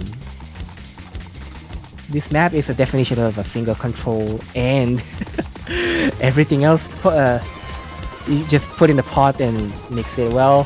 This comes out. And this is not a friendly song for the players. This is a 90% FC map. That's what this is. So hard to accuracy, this map. Yeah. Of course, we have good players, so I don't think anyone's going to get that low. For mere mortals, this is a 90% map.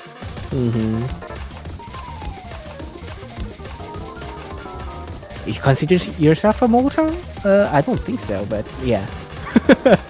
I mean, I get like 94. I mean, it's still above tricky. Normal. Yeah, it is. The question mark slider's coming out. Actually, Mustache having some accuracy issues at the start. We'll see if he can recover. But his teammates have his back right now. Maybe he should change his nickname to Mortal. Maybe. No, he's a good player, Mustache. Really good all-round player, but this map is having a bit of a wobble, it seems, early on. Early on, it is a bit of a wobble, but at the end, it's just wobble all the way through down. Oh, okay, There goes Tavoya Stara. FC dropped. It's 2 FCs to 4. And China right now steaming away with this pick, working really well for them. Yeah. China looking strong ever. For China, their peak, as what I see, was considered their golden time was like back in 2015, where they had second place, which started the USA regime on basically every World Cup. But after that, they have performed quite well, and they are standing here right now. Yeah, that's been a case of a rebuilding job for China's roster since, like the likes of 2016. But they are getting there, and they improve year on year. They have so many good tournament players, and they're having a good match so far. Wow. This is going well for China, and not looking good for Poland. Who would have guessed? Like, Poland is 0-2. Who would have guessed, really? Well, I mean, China are no slouch, but it is a bit of a surprising start because they dropped their first own pick, and then China banking their own pick with aplomb on this one. Two great FCs. Look at that ack from David. Wow. He's almost even 99. Yeah, he's 9% above mortals, so that's interesting. Yeah, wow, that 16 isn't just 16. Like, look at others 100 clowns and come back to that 16 is phenomenal. Yeah, the two FCs on the Poland side are actually very nice as well. Almost, well, both of them were like 98%, Rafis and Bartek, so excellent plays by those two, but team performance ain't enough on this one, I'm afraid, but well played by them. Okay, we are having some alerts, I'd say, for Pick'ems already. Yeah, a high alert for even more Pick'em ruining, clearly, but here comes Poland's next pick, quickly chosen, Hardrock 1. And Wolf is in. He is the captain this year. He doesn't usually captain Poland, but this year he is leading from the front. He has played in every single World Cup so far, the only player to do so. Every year, he has not missed one. And this has been going on nearly 10 years now, OWC. It's 10 years going in February, I think. That's an incredible feat by him.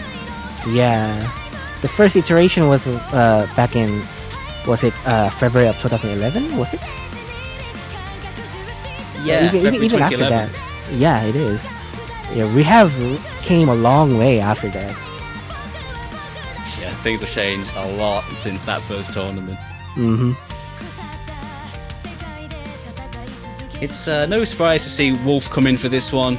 Very capable on Hard Rock. And when it comes to consistency, as well as the rest of that roster, good roster here from Poland, and with its own pick, they must have high hopes, and they need this.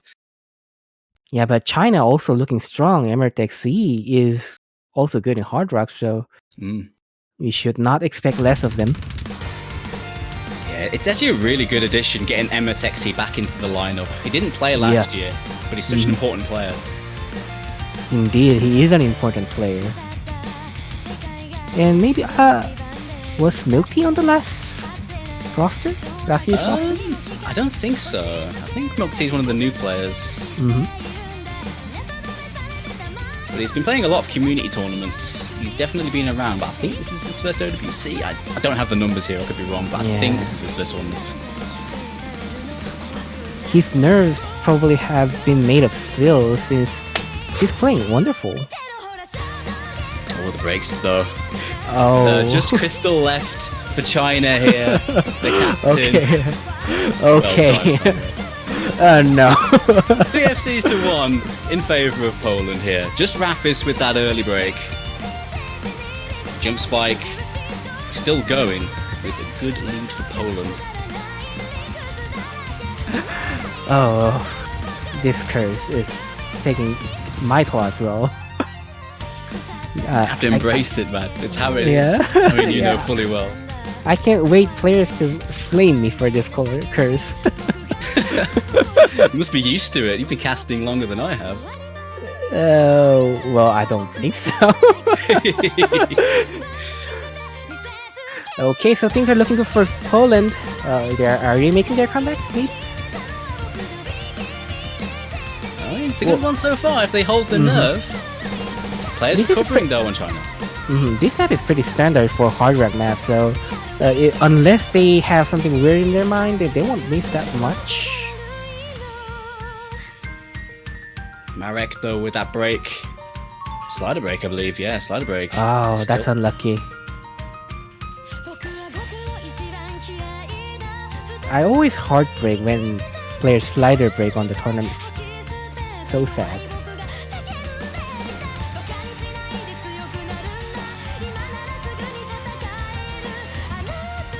So the advantage is equalised now.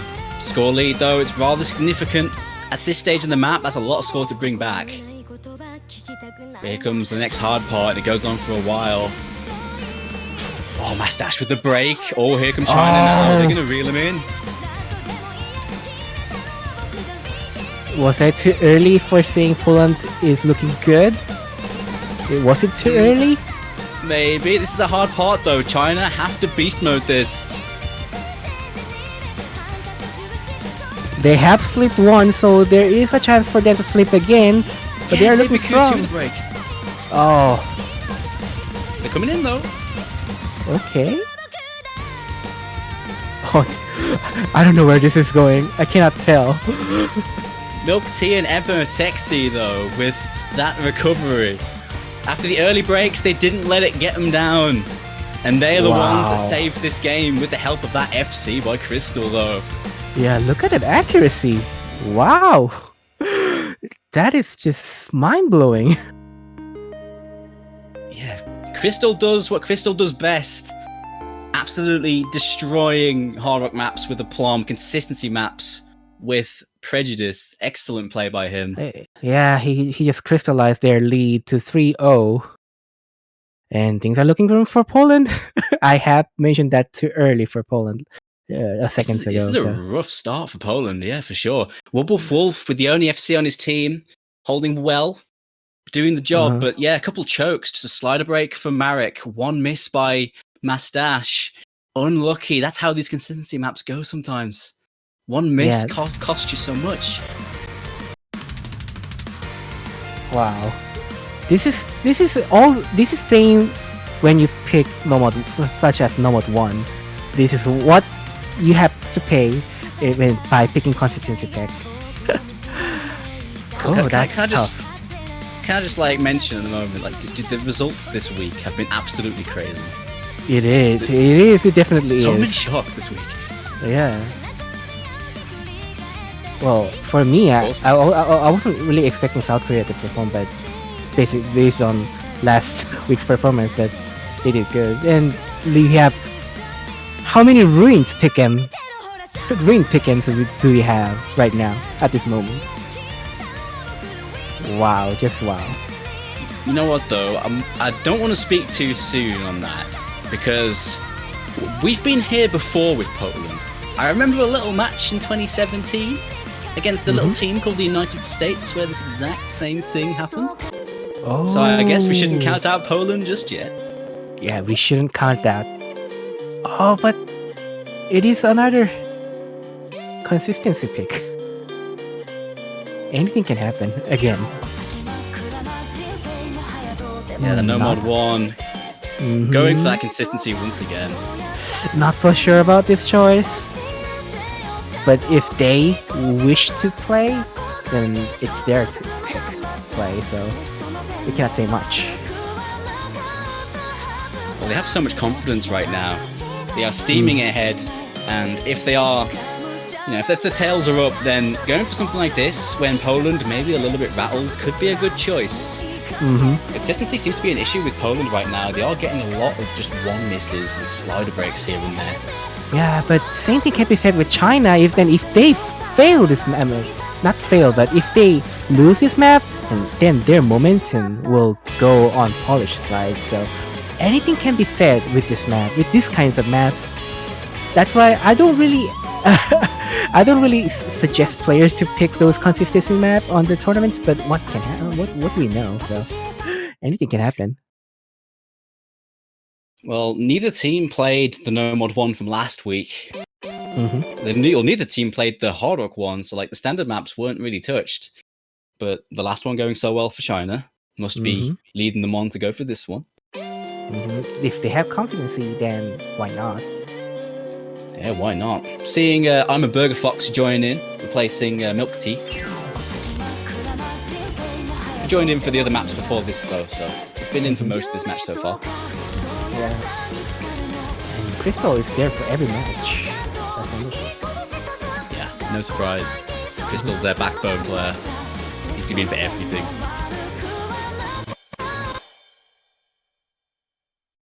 This is gonna be a nail bite to Tuglet. This map is just so tense. We bite our nails and players will also bite their nails. The one miss from this map is detrimental. Yeah, those misses early on actually really going to sting China here right at the start of that first Ki.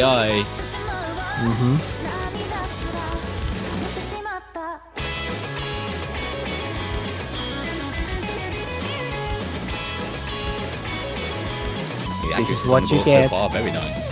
Yeah, this is what you get for a consistency pick. Yeah, you're watching for every little drop, every little slip. The accuracies tend to be quite high on these maps, universally, unless a player is having particular issues. But still, seeing 3 SSs on the board on an OD9 is it's a lot. Okay, so you know what? You know what other words start with C, aside from consistency? Yeah. It's got 2 SSs. Two of them. well, I didn't actually mean curse, but I like to call consistency picks as choke picks. That's because true. if you choke, then it's gone for you. Yeah, these maps are choking. No one misses these maps because they're too hard. They miss them because they slipped on a note. So you're absolutely right. That's pretty much random. So you should not really base your decision randomly, I'd say.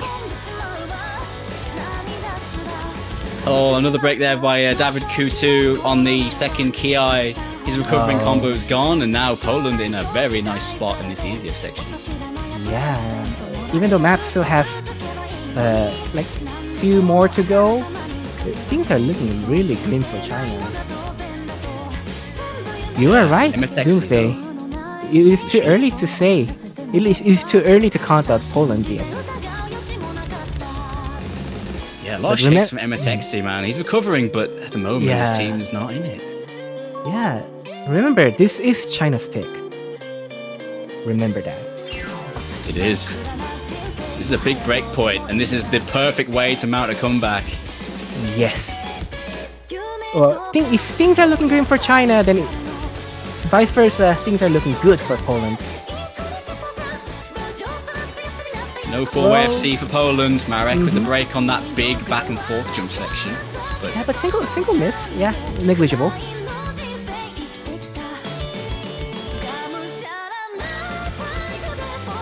Man, Crystal's doing all he can. But at the moment, Poland too strong. Consistency backfiring. I mean, I can see the sense in why China picked this, absolutely, but Poland not wobbling, not having any issues mentally. They're just going to take this and try and make something happen because they've been here before. Yeah, if you are winning, you shouldn't play with fire and you shouldn't play with dices. That's just the golden rule when it comes to tournament picks. I have captured many local tournaments, and every single consistency pick have ended in tragic ways. So yeah, like no one that misses on one of these maps, does it because the map's too hard. Because they can FC it in solo if they have a good go at it. But that's the nature of tournaments. You got to get it on one play, and Poland got it this time. Yeah, one can FC a map after 10 retries, but after one no retry is quite hard to pull out in a tournament, especially. Mastache, 1/100 FC. Excellent accuracy from him, and he's getting on the board the way we know he can do it. Crystal is also playing great. Well, the only FC on China's side, though. Yeah, great match by Crystal so far. Mhm. He always shows up. Crystal just... It's crazy how consistent he is in these tournaments. He's so good at this stage. I can't recall him having a bad match. Well, it's very rarely. Really reliable player. Excellent So- stuff by him. What now? What can we expect from Poland? So what have we seen so far? We've seen... well, the No Mod 4 was banned. We've seen No Mod 5 and Hard Rock 2 come out of Poland so far. There is another Hard Rock if they want to go for that. Very different to Hard Rock. Streams. Yeah, Hard Rock 2 is typically a no-go at this point. Because China have won their Hard Rock 1, so I'm not gonna say that's a safe pick. Maybe, if...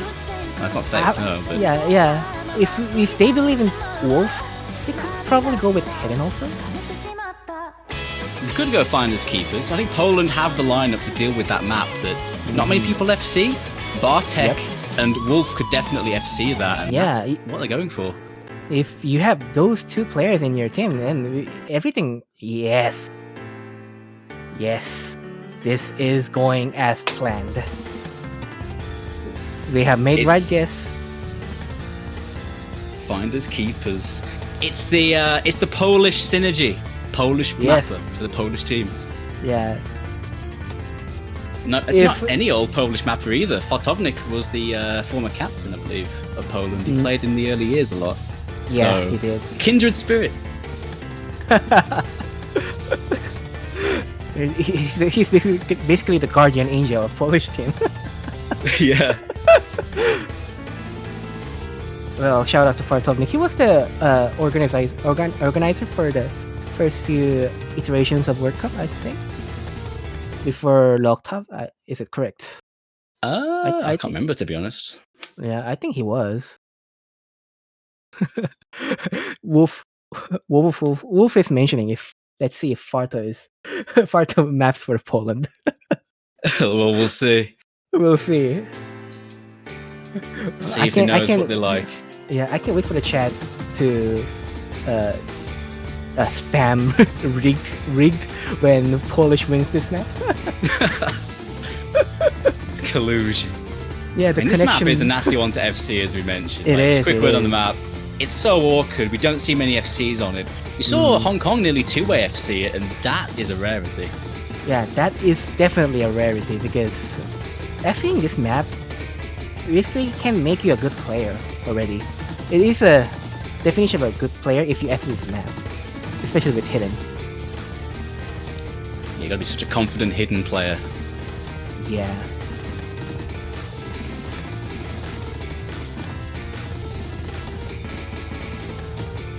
Couple of early wobbles. My Angel Miku coming in for this map finds an early break, and also Bartek with the early break. So a few issues for Bartek early on, looking at the accuracy actually. Yeah. Well, his And Wolf, accuracy is actually. much. Oh, okay. Well, Interesting. accuracy-wise, it is on China's side. Yeah, on the whole, it seems like Mastache and Marek are the ones looking to carry the weight in the middle stage of this map. And okay, I was I was about to mention David's accuracy, and he dropped a little bit. But two highest accuracy on Polish side is not. It's actually not enough for two highest accuracy on China's side. So the score lead is growing even further.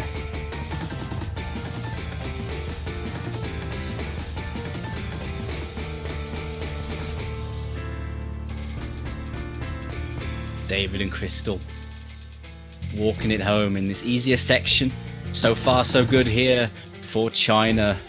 Bartek recovering, but Wolf finding another break. Wolf's having a couple issues in this one. Yeah, even Masta's finding a break also. Only one full combo left on Polish side.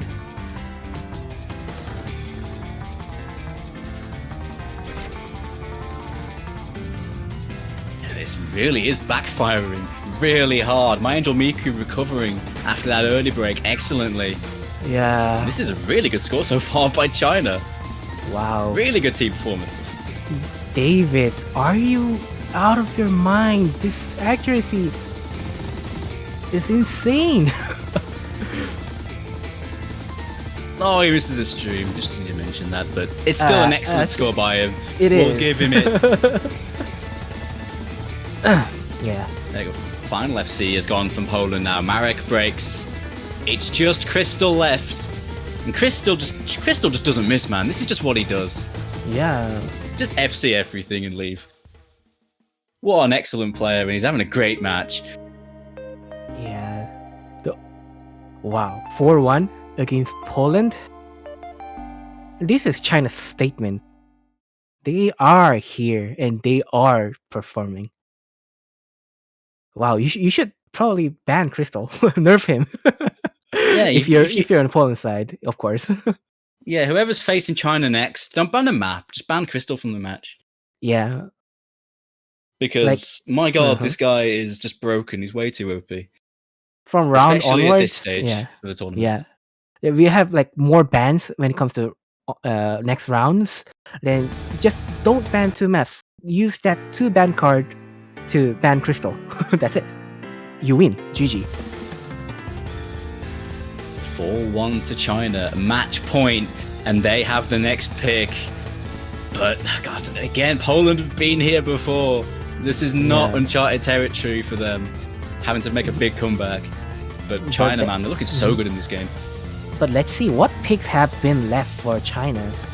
Well, we can think of Hard Rock too, but since Poland, I think it is a good pick since Poland is having a quite consistency issue. Well, that can be a doable pick, but maybe not double time picks because we have Rafis also. Maybe that's not a good thing. They did win DT3, but the other 2 DTs are much more standard. I feel like Poland are going to be much more at home on those. Yes. So, but those free mods? Oh, wait. Nope. We are seeing DT. They're going for it. Oh, DT1. They're going for it. Okay, DT1. That DT1 is still fine. Okay, let's say. That Dahlia pick is really cursed, I should say, for the players. But Anesthesia is pretty standard, so if China is on momentum, they could probably win this. Well, Twitch chat is hoping for 5-4. We'll see.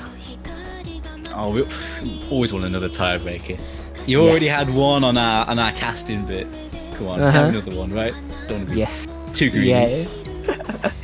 Well, tiebreaks are always delicacies for us casters, but not for players.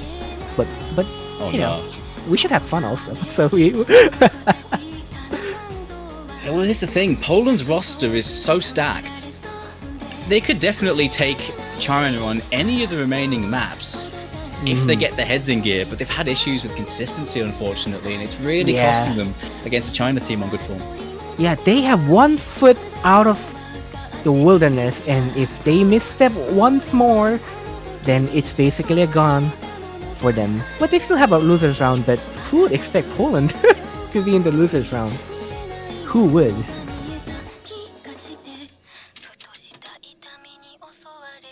I think regardless of what happens here, even if Poland managed to bring that comeback in, which definitely could happen, China in the losers bracket, no one wants to face China considering this evidence. Yeah. My Angel Miko on the chat just realizing that they somehow have a 4 points.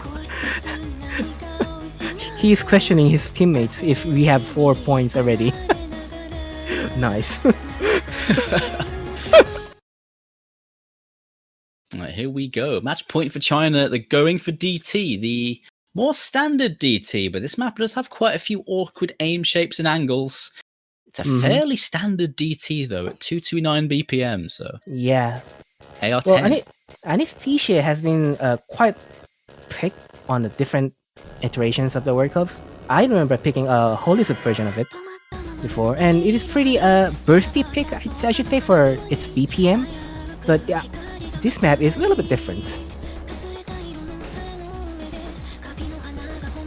Yeah, those, especially the weird spacing that grows up over time, is really fun to watch. Yeah, Yeah, this being a Mirage map, Mirage always having those wacky spacing shapes and spacing changes. Yeah, I think the wacky is perfect word for that. It was a very early break for my Angel Miku. Stayed in for this one, but only break so far. Oh, but there goes Mustache though, just before the break. Oh. You don't want to miss just right before the break. Because you soon to get realized you have done it in the wrong way. And that's not good for the morale of the player. Especially when it's a match point situation. You don't want that miss, really. There's still a lot of combo on the field though. This map doesn't really slow down in style and difficulty. So plenty of time for silly breaks, and there's one. Ematexi. Oh, what a time to break.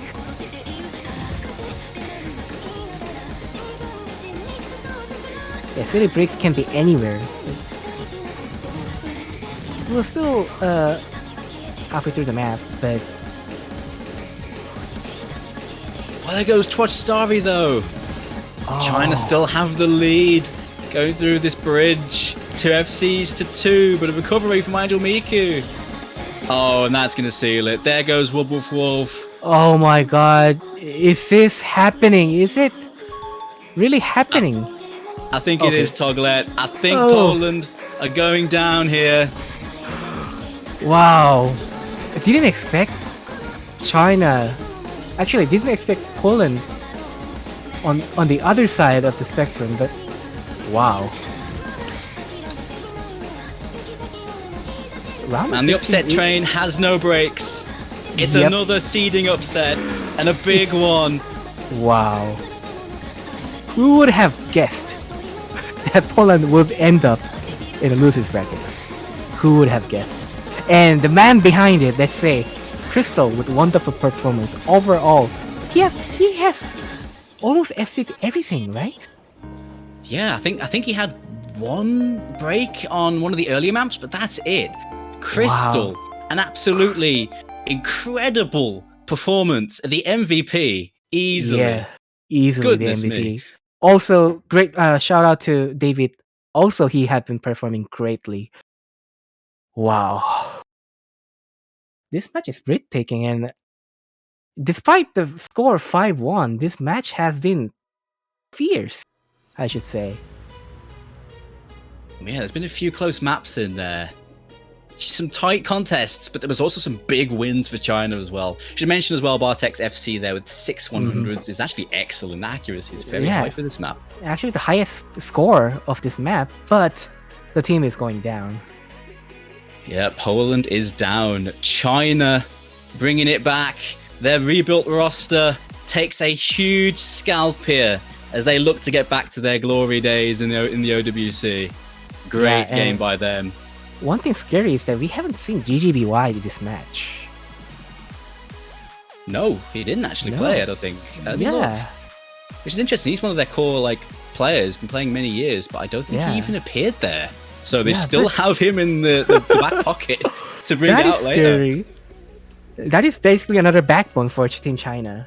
So Ooh, that's going to be interesting. So where are they going now? Let's take a look. Oh, it's China versus Japan in the winners bracket. That should be a good game. Oh, that's a fun classic. to watch. Yeah, I definitely want to cast that match. It would be so fun. Yeah, they have both similar situations that they have came back and rebuilt their rosters, and they're performing great up until now. Yeah, that's going to be a huge acid test. But it looks like we're moving on into the game that's currently going on at the same time as this, Malaysia versus Norway, and it's setting up to be a really good game. It's setting up to be quite close because I believe the score was 4-2 to Malaysia. Oh, Malaysia is wow.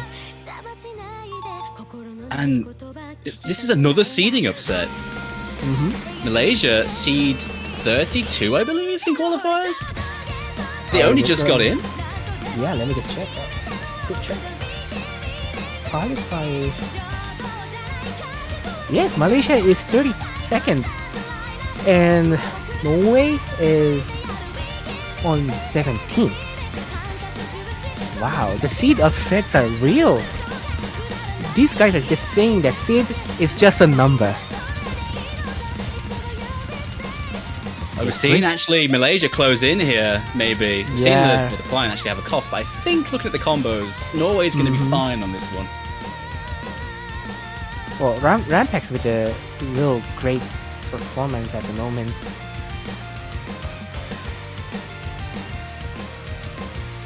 Yeah, Rampax. Nice FC for his team.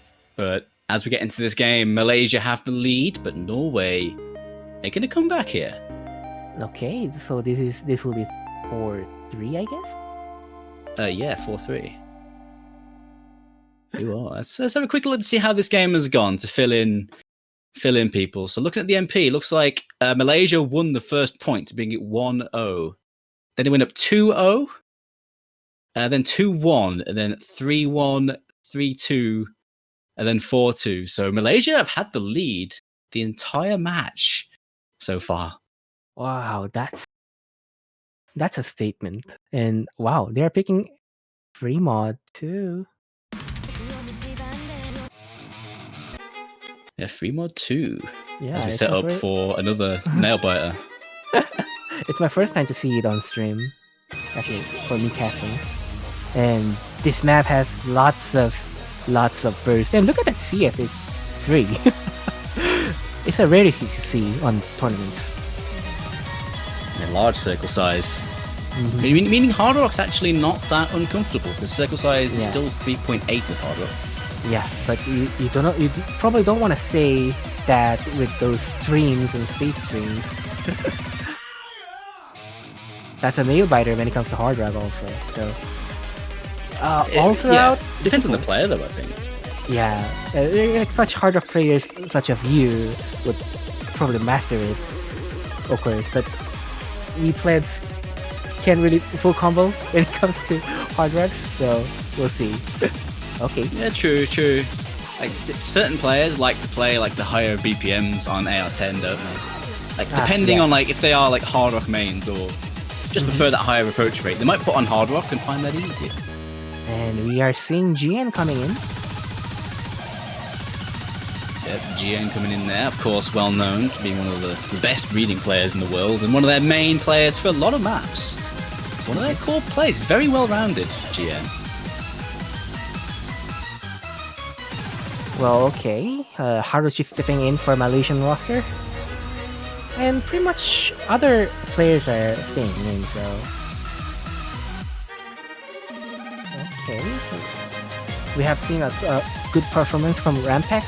Let's see how will he perform again on this free mod pick. Basically, with this roster on both sides, I cannot really imagine I can really predict who picks what. Are they gonna overmod it? I could definitely see overmods on this, especially from Norway. We're seeing 2 Hard Rocks from them. Oh, really? Okay, that's point. That's additional point for them. At the same time, I take it. Yeah, you will take it, of course.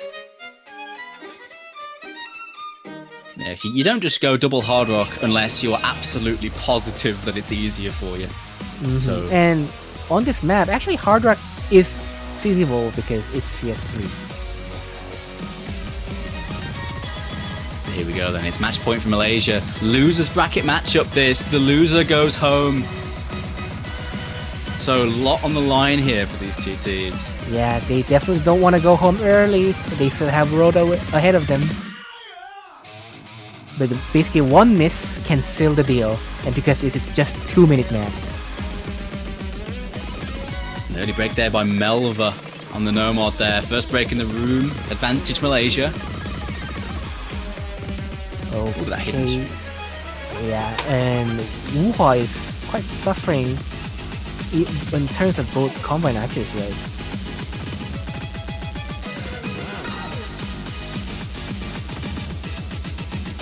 That break by Njulsen. Not going to help out Norway here. More bursts. They don't stop, but it's 3 FCs to 2 in favour of Malaysia. Okay, here comes the burst.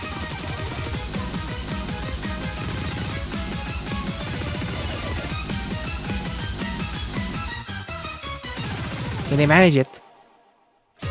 more breaks, but they're not on the FCs. So it's still looking good for Malaysia. The last bit of the map, the flourish. And Malaysia might nick it if they hold on. Okay, Rampex is popping off. He's on the full combo. Also Fiel. Yep, Fiel and GN doing their best. But it's 2 FCs to 2 and the damage is done. And it's Norway going home. Malaysia take the win. Another seed upset. Wow. Now this is a result that I don't think anyone saw coming. Norway have a great roster this year, a great well-rounded roster. But this year will not be their year. Malaysia take them out. Wow. Wow, this is the upset for the underdogs. Especially thinking that Malaysia have just barely qualified for this tournament. And this performance of theirs is, wow, this is wonderful. They're not here to make up the numbers. They're not just here to say, hey, we're here. They want to make something happen. And now they have a tournament because now they have a win on the board. And that's against a established World Cup team in Norway. Yeah. That's a great win for Malaysia. Indeed, great win. And what a week. We have seen so many upsets, so many great matches, and we have still more to go. Wow. And I just gotta say, the Asian teams this week are having a great tournament, or great week, I should say. See, Korea, Singapore, Hong Kong, China, all winning. Indonesia nearly winning against Germany. Yeah. Great week for them. Great week. Is Turkey Asian team? No. I think they're classified as a European team, I should say, or are they? Sorry, what did you say? Sorry, I missed it. I'm sorry. Is Turkey classified as a European team or Asian team? That's a European. Okay, then. So what's going on now? Looks like the next match is happening in 9 minutes' time between Austria and Italy. 2 more games on today, and then of course the map pool showcase after that. So plenty more to come. We still got more interesting matches to come, and well, this week has been really surprising, and for me and for the players, and everything has been so great. Yeah, It's been a fantastic week for the neutral, the spectator. Yes, indeed. In terms of these results, not many sweeps, competitive games across the board. It's great to see it. Yes, and we have seen tiebreakers, so I'm satisfied. We've had 2 now, haven't we? Of course, we had Canada and Taiwan go to tiebreaker, then Germany and Indonesia. So hey, at least the Marami Pop seeing some love there in the tiebreaker slot. Definitely. Okay, so we're here for a little bit of a break. After 8 minutes, we'll be starting a new match. And up until then, we'll have a break, I think. Is it? Yeah, we'll take a few minutes to grab a fresh beverage. I believe we're going to be joined by a new set of casters. I believe this one guy and Will Stetson are going to be your casters for the next game. So yeah, great casters. Yeah, so, we'll be signing off. Cheers again for casting with me, Toglets. It's always awesome, mate. It is always a pleasure to cast with you, don't say. We'll see you guys back here later for some more Oswald Cup 2020 round of 16. Don't go anywhere.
Hello, everyone, and welcome back to OSU World Cup 2020 for the last block of the round of 16 losers bracket round 1 weekend.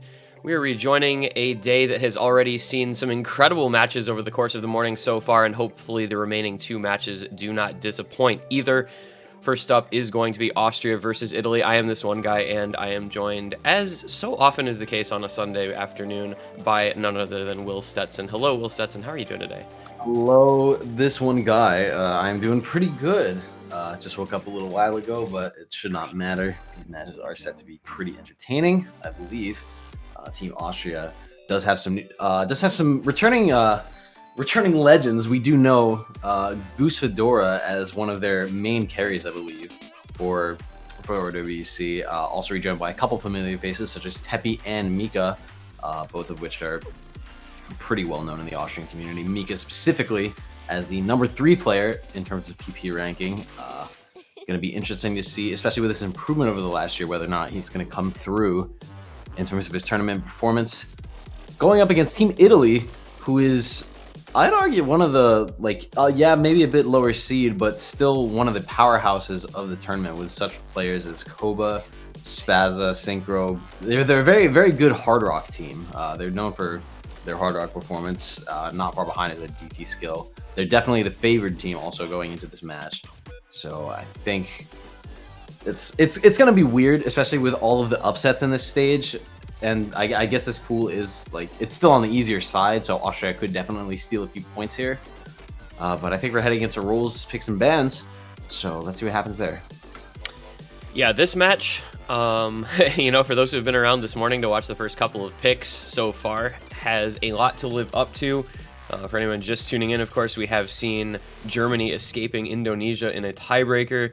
We saw China pulling off the upset 5-1 over Poland. That was crazy. We saw Malaysia taking out Norway, the 32 seed in the bracket, advancing onward another week. And we, of course, also had... what is our one other match? I'm forgetting about one other match, I feel like. What is the other match I'm forgetting about? Or is that all of them? I don't know. We've had some interesting matchups so far today. Let's just put it that way. And now, of course, getting into Austria, Italy. As you said, I think Italy is the favored team here, but this is a match that can definitely be competitive, as we see. Getting into the bans, the low AR hidden ban coming out from Team Austria, the speedy DT ban, by contrast, coming out from Italy. Austria will have the first pick. See hidden band at all, I would say. I do not think that either team has a particularly strong hidden roster, but if I had to pick, I was going to say Austria had the better low AR roster. Italy has never been known for their hidden prowess, but this is just an interesting ban from Team Austria. And then also banning DT into Austria when you're Italy is just, I wouldn't expect either ban. But I guess they must know something we don't. But it is now Austria's pick. I do not know what you pick into Italy. All I know is that you do not pick hard rock. You just I would have expected a hard rock ban here, honestly, from Austria, especially considering we've seen a lot of teams banning out hard rock 2, especially. It's been a very popular ban. It is the more difficult of the hard rock picks, arguably the most difficult map in this pool. But they do leave that up. Italy will have that available if they want it, as well as Hard Rock 1, of course, the more straightforward, aim-focused Hard Rock. But Austria is going to open things up with the Freemod 2 pick.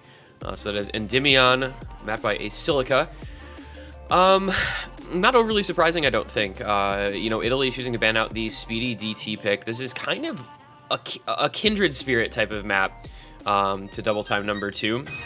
Endymion bringing in some very fast stream, some quick sliders, a lot of bursts, and it is 220 BPM. So not nearly quite so fast as Double Time number 2, but does have some certain playing aspects in common. So if you get that map banned out against you and you feel like you're good at speed, this might be the option you go, since the Nomad 5 is a little bit more about the kind of just quick bursts and small aims in speed more than the longer bursts and streams in speed. So, logical pick here, I think, considering the Italy ban, at least. I'm still interested that they picked this, because Italy can just, 3 of them can take Hard Rock, and then someone can take, I think it's HHR, right? It counts as hidden. So, and considering how strong they are at Hard Rock, I foresee Italy doing very, very good on this pick. Even though it is a little bit speedier. I think that Team Austria is going to have to put up some very impressive scores if they want to take this point.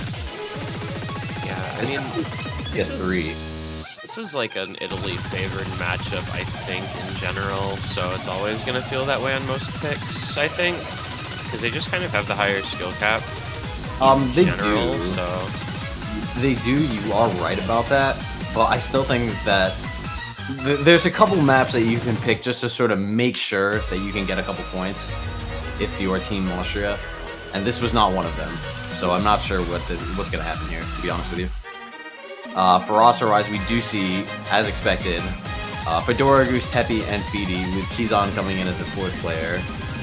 That's just expected. I think we'll be seeing, at the very least, Fedora, Goose, and Feedy, or Fedora, Goose, and Teppy rather, in for almost every map. A bit surprising not seeing Mika, I would say, especially because this is a bit speedier.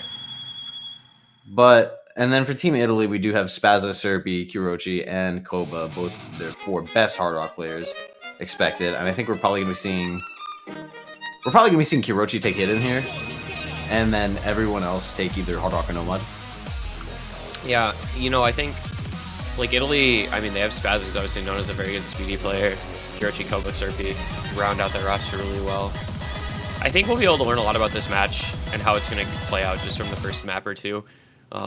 As we do get into map number 1 here, you'll be able to see how the players are performing. You'll be able to kind of gauge their relative skill levels on this pool, I think, pretty quickly because of how varied these maps are. And they are relatively, I will say, a lot of the maps are easy, quote unquote, for the top teams. But once you get down into the teams below, maybe say top 16, they definitely get to the point where the skill level is a little lower and the map pool is a little bit harder for them, a little more challenging. So I think these losers bracket matchups especially can be a little more clearly determined.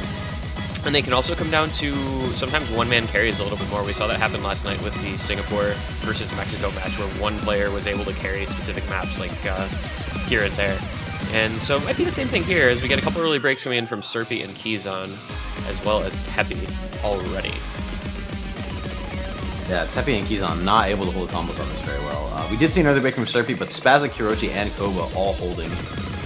There goes Goose Fedora as well as Kirochi. It is Feedy with the FC against Koba and Spazza. And I don't know that some of these players are comfortable with this BPM. You see Kizan at 94%, you see Kirochi at 94%. And I feel like that's a big telling thing about how comfortable players with the BPM, more so their act than their combo. You know, if you go in for a map that's 220, 230 BPM, and you hold 94 act, you maybe aren't super comfortable with it. As you come through the longer streams, you see some players dropping some hundreds. There goes Feedy's combo, but it is going to just stay on the Italy side as they do have the double FC still intact against no FCs from Austria.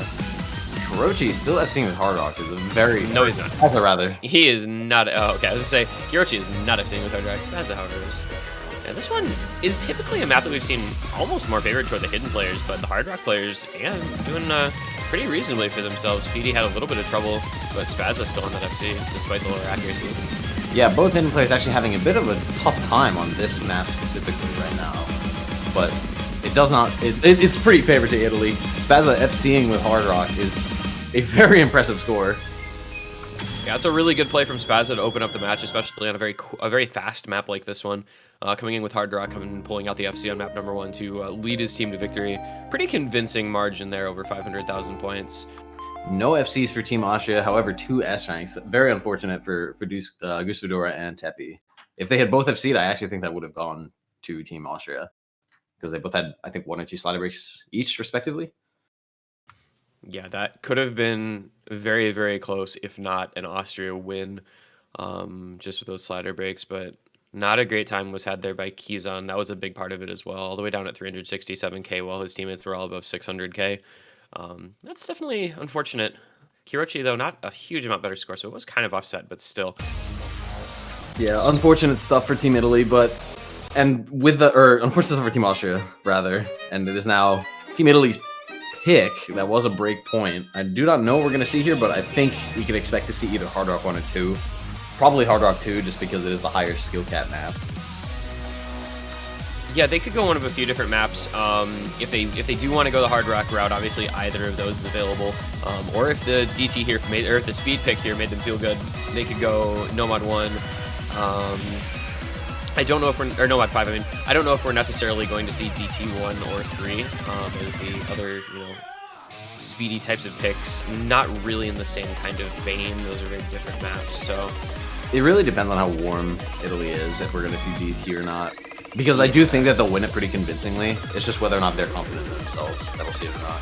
I think Nomad 5 might be a good pick here, and that is what they're going to go with. In fact, it is going to be Tempestissimo. So they are going to kind of play along the speed skill set line going into Nomad 5. 230 BPM. Going to increase the BPM by a bit. As I said, this one is more about kind of some of those small bursts and kind of the small aim. This plays out a lot like a DT map in that way, where they're like short bursts and quints and kind of smaller micro aim patterns rather than big aim or big long fast streams. But it is kind of the most similar BPM wise to FreeMod 2 that was just played. And so I think it makes for a very logical pick for an Italy team that just looked pretty good on that FreeMod. Yeah, I think they have realized that mechanics are probably Team Austria's weaker point. So I do think we're going to be seeing just about the same roster for Team Italy. Spazza, Serpi, and Koba, I would not expect to leave.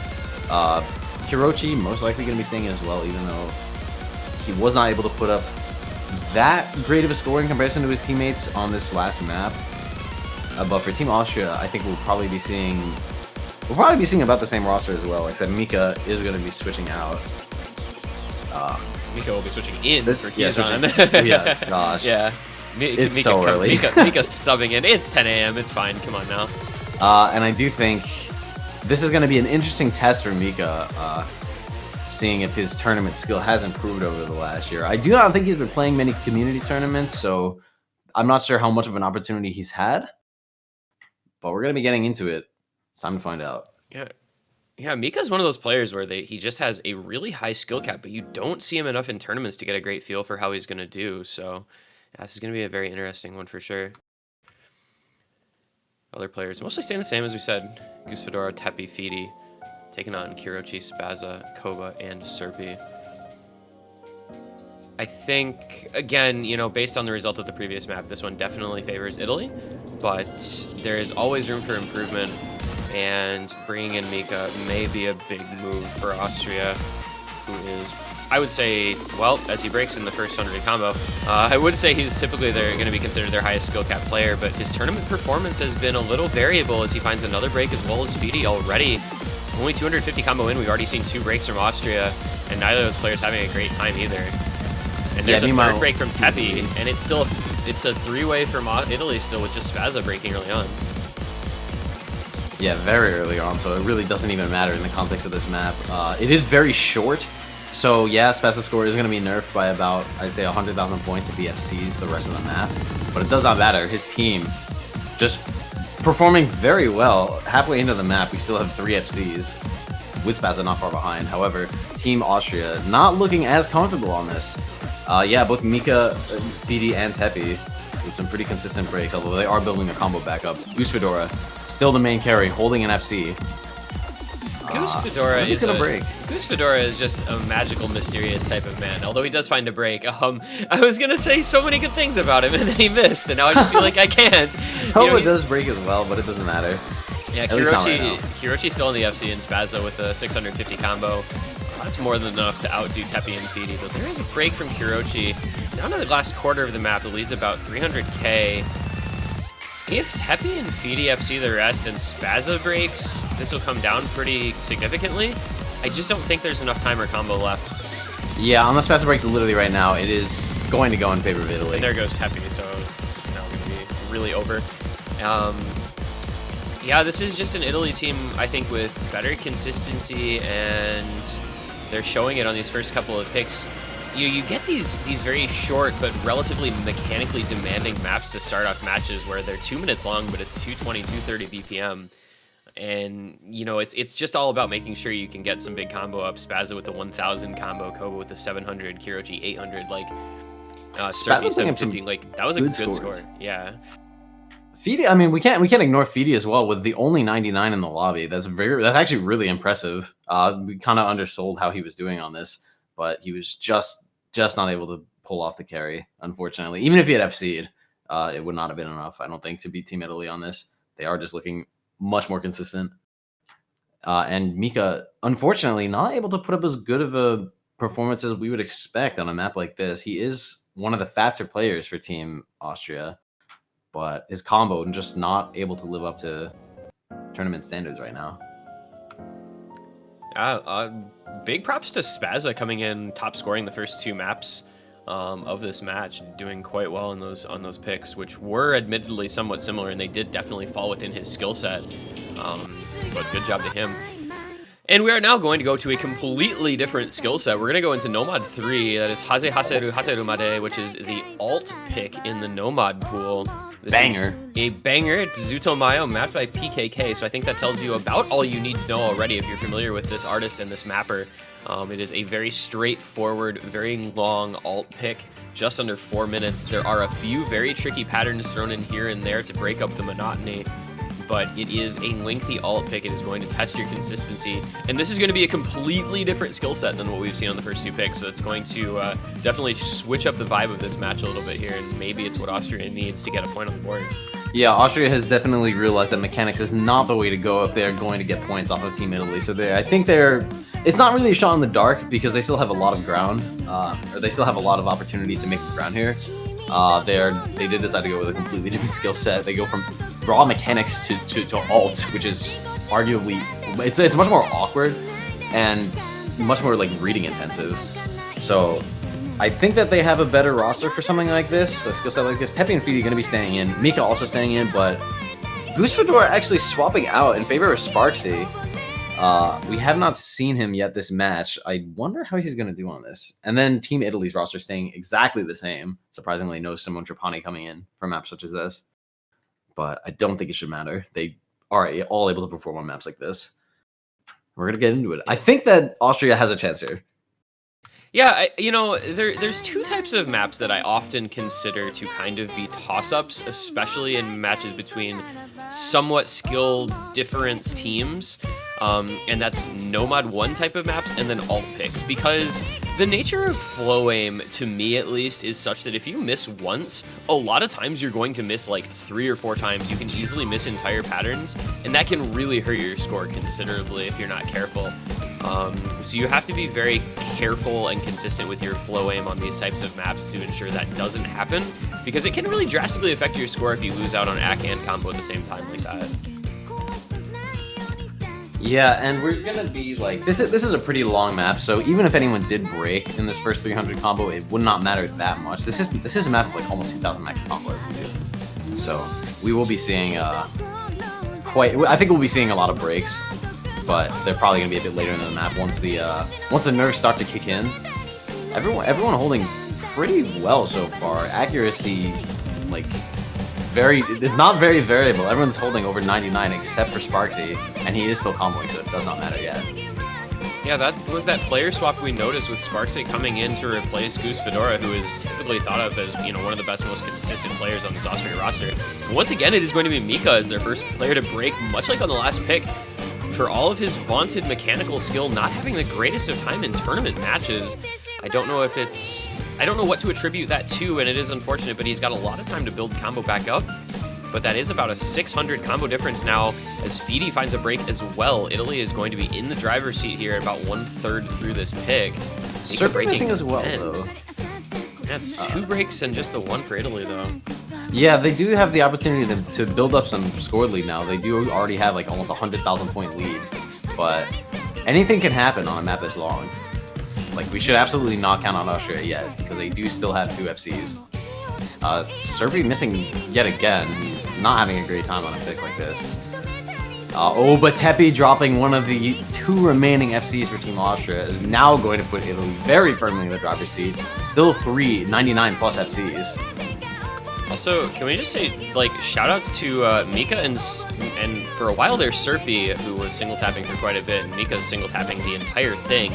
And there goes Sparksy. There are no FCs left on Team Austria. Hirochi, Spazza, and Koba all still going for Italy. I think this is just kind of GG go next at this point. It's a 400,000 point lead, and literally the highest combo for Austria is 500, whereas there is still a triple FC on Italy. This one is kind of just a done deal at this point. Yeah, this is looking like a grave mispick for Team Austria. We are now going to have to wait for about a minute while Team Italy just rapidly built up this score lead. They're now at 500,000 points. In the last 10 seconds, they've built up over 100,000 score. It is now approaching 600,000. How big can the score differential get in this last quarter? It is going to go very fast. I would say it could actually go to 1,000,000 points, especially if Fidi and Mika break again. Well, there goes Spazza, so maybe that will not happen now. The score gap won't look as bad as it possibly could have, but yeah, this is kind of just a trouncing here. I will say, for in defense and as a proponent of Team Italy, like, they are arguably one of the best teams that fell into losers bracket round 1. I think Italy, alongside maybe Singapore and Chile, are very, very strong teams that just happen to run into very good opponents in round of 32. So Italy looking a lot better than Austria here is not the most surprising thing in the world. As we see another break from Mika here at the very end. It is going to end up being, well, it is going to end up being almost 1,000,000 points actually. Jeez. Yeah, Koba and Kirochi putting in very impressive scores. 969k, Koba with the FC, Kirochi with the FC, 7 100s and 13 100s respectively. Yeah, that's a 3-0 quick lead for Italy, and there just doesn't feel like much Austria can do. This is the plight of the smaller countries with fewer players available to their teams. You end up with maybe sometimes not quite as well-rounded of a roster, and you end up with some players who maybe just aren't quite up there on the performance level. Yeah, Austria. It is what it is. Austria had that was a grave mispick actually. Italy putting up 4 99+ accuracy scores on a map like this is actually really impressive. That means they must have only Sharpie only missed one pattern, I'm pretty sure. Spazza, with an unfortunate slider break, probably due to nerves, right before that last chorus, still able to put up a really impressive 4-100 score. That's crazy on a map such as this. But now Team Italy has quite a lot of ground on Team Austria. I think they can pick pretty much whatever they want here and not have to worry about going into like a point deficit. I think they'll probably go with Hard Rock. I'm really surprised that we haven't seen it yet, but we'll see what happens. We haven't seen much of Hard Rock 2 in general across the board. It's been banned a lot, and I have not seen it picked all that frequently. Hard Rock 1 maybe feels a little too toss-up, if since it's just kind of an aim test more than anything else. So true. Italy, and I think Italy definitely wanted the Nomad 5 first pick because they felt so confident about speed. But we'll get to see their pick coming in here. It is going to be the Hard Rock 2 pick, so we are going to get to see Desaparecer as the selection here coming in from Italy, the Devious Panda CS 6.5 Hard Rock. I'm excited. As you expected, Italy, the Hard Rock team, goes for the Hard Rock pick. Yeah, this mod is very, very favored to Team Italy in this matchup, so I do not expect much of a fight to be put up from Team Austria here. Anything could still happen. This is a pretty RNG pick, but yeah, I just don't expect it, quite frankly. Team Italy going to be having some roster changes. Austria also going to be having some roster changes. Mika actually being swapped out in favor of Kizon once again. Fedorigus also making his return for Sparkse. Tepi and Fidi still staying in. The core players, as it turns out, for Team Austria going to be staying in. Wonder going to be coming in for Team Italy, and Ryuzaki as well. We're seeing Spazza actually swap out, which is very surprising. He is super skilled at Hard Rock, but I guess he wasn't feeling as comfortable on a map like this.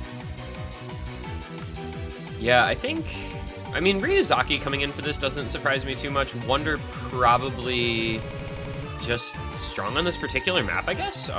Yeah, I suppose so. Yeah, Ryuzaki is one of the best. Like, next to Koba, I think Ryuzaki is actually the best CS 6.5 player in Italy. So it does make sense that he's here. Yeah, Ryuzaki, I remember last year and in other community tournaments, Ryuzaki and Koba just very, very good precision aim players. So I think Italy probably wins this one quite handily as well. But it is a type of map that you can kind of just shit miss on. Like, this is the type of map that is relatively intable. So we'd like to think that, Austria can make a good show of things, but Yeah, it is also Ryuzaki's first map, so he could be feeling the nerves just a little bit. I wouldn't be surprised to see a couple misses come out from him, at least on a map like this. But I think we're just going to be getting into it. Map is starting. Let's see what happens. Wonder coming home from his Worlds loss with Team G2 to start up his Osu career. Going into the CS 6.5 Hard Rock. Those circles look so small after the stuff we've been seeing. Yeah, after CS free model 2. CS 6.5 just looks tiny. Osu 4 Ants in OWC. Let's go. Alright, so this is, relatively, it's like finger control stream heavy, as you can see. And it all comes down to how well you can maintain that small circle precision aim throughout the course of the map. Again, a very short one, 2 minutes 18 seconds. As with many of the maps in this round, quite a short pick. And the early break from Feedy, that is a chain miss. That is an entire stream. His Zach drops down to 93%. His score drops down to 78k. Not the greatest way to start this one, as we're already a third of the way in.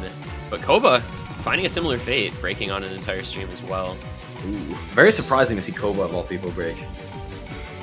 This is one of the skill sets he's very known for. There's a break from Teppy next, and this is just the way the breaks go on this map. If you miss on a stream, you miss like the entire stream. We see chain misses. Breaking too. Yeah, it's down to just Goose Fedora. Meanwhile, oh Teppy, oh dear me, oh Feedy, oh dear me. Oh, okay. Man. You hate to see it. You just hate to see it. This is Italy. Italy's just gonna run away with this one in the last third of the map now. I think that is a massive combo lead. Yeah, we do have a 3-way FC still being held for Team Italy. Both like all with 98 plus. Ryuzaki not far behind. Oh, Ryuzaki shaking just a little bit. Shakes are bad on 6.5, dude. I don't know how UFC 6.5 with shakes, but he's somehow maintaining that combo. Oh, and he slider broke! No! He got slow slidered! That's so sad. Man. Ryuzaki gets slow slidered and Wonder breaks on the next stream after, so it's just gonna be Kurochi with the FC coming into the ending. Goose I Fedora cannot believe Ryuzaki is holding combo right now. You were saying? Oh, never There he mind. goes. There he goes. I'm a little bit behind. Oh, Okay. man. Okay. It just doesn't matter. If he stops playing, the score difference is still about 600,000 points. Unfortunately, I do not see Team Austria coming back from this, even with Goose Fedora's FC. Yeah, Kurochi and Goose Fedora are actually both gaming. It's going to be 1 FC per team. With almost the exact accuracy. In fact, 97.5 on both of those players. Kurochi and Goose Fedora putting on a very good show. But Italy just running away with that one. 650k on Wonder, 607k on Ryuzaki. Teppy, well, he rolls out the B rank 16 miss. You can see like the miscounts, like those are basically just multiples of notes in the streams, Yeah. So it's just kind of what happens. You fall off a stream and you end up missing a whole bunch at once, and that is kind of the result. Yeah, that is super unfortunate for Teppy. He has been in for every map so far. You can tell he's probably focusing super hard. He might be starting to get a little bit drained at this point, especially with the high pressure of OWC and the difficulty of these maps. Probably might be getting to him just a little bit. But who really knows? All I know is that it is now 4-0 for Team Italy. They're now firmly ahead. Tiebreakers now forced. Austria needs to have, I'd say, a miracle at this point if they're going to be forcing a TB. But it is their pick. What do you even pick here if you're Austria? I mean, you just have gone nowhere fast on any of these maps, and we have had some very different types of picks. We've had the small circle speedy free mod. We've had the big circle. I mean, small circle size. We've had the 6.5 hard rock. We've had the alt pick, and none of them have really felt like Austria had any sort of chance. I mean, at this point, you maybe just go like a Nomad 1 or something, and they're going to go a DT1, in fact. It's going to be our first DT pick of the match, Anesthesia. So it's going to be the Mirash DT map as possibly the last pick of this match. I don't understand this pick. Okay, be honest but would you understand any pick? What pick would you understand? Like, I think the only pick Hidden I would one. understand here would be like a Nomad 1 or Hard Rock 1, because they're like the generic picks. But this one, a Mirash awkward aim DT, 230 BPM after losing maps that were 220 and 230 BPM already. I don't really know that I get this one from Austria. I think like best case scenario, you coin flip Nomad 1 and you just kind of handshake that you're gonna play the generic aim map and see what happens. I don't think you go DT1 here, but there's always a chance. I still would have gone. I would have gone Hidden One. I don't think that Team Italy is very good at reading, and Fedora Goose at the very least is able to put up a good score on a map like that. I think Teppy would also be able to do decently well, but I guess they really just are not feeling confident on Hidden for whatever reason. They're probably just trying to play.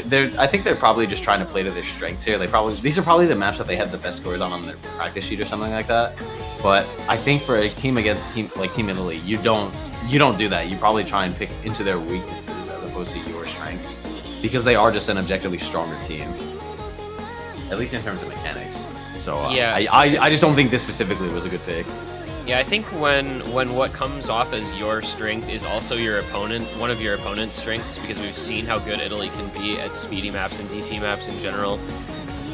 I don't know. I would like to see Austria get a point. I always want to see the team get a point on the board, but It's possible. I don't know if this is quite the way to do it. I think what they need is a big improvement from Mika over his scores that he put up in the earlier picks. And as somebody who is obviously at his rank largely because of being a very strong DT player, you know, maybe this is the way to do it. But Italy, with just their superior consistency, and I think as a more experienced tournament team will be more comfortable with the awkward aim that a Mirage pick requires, I think this is still going to be relatively in their favor. But, you know, Austria has players who can definitely do well in this. Goose Fedora has looked good all match. Mika has the capability to do well. Teppy as well.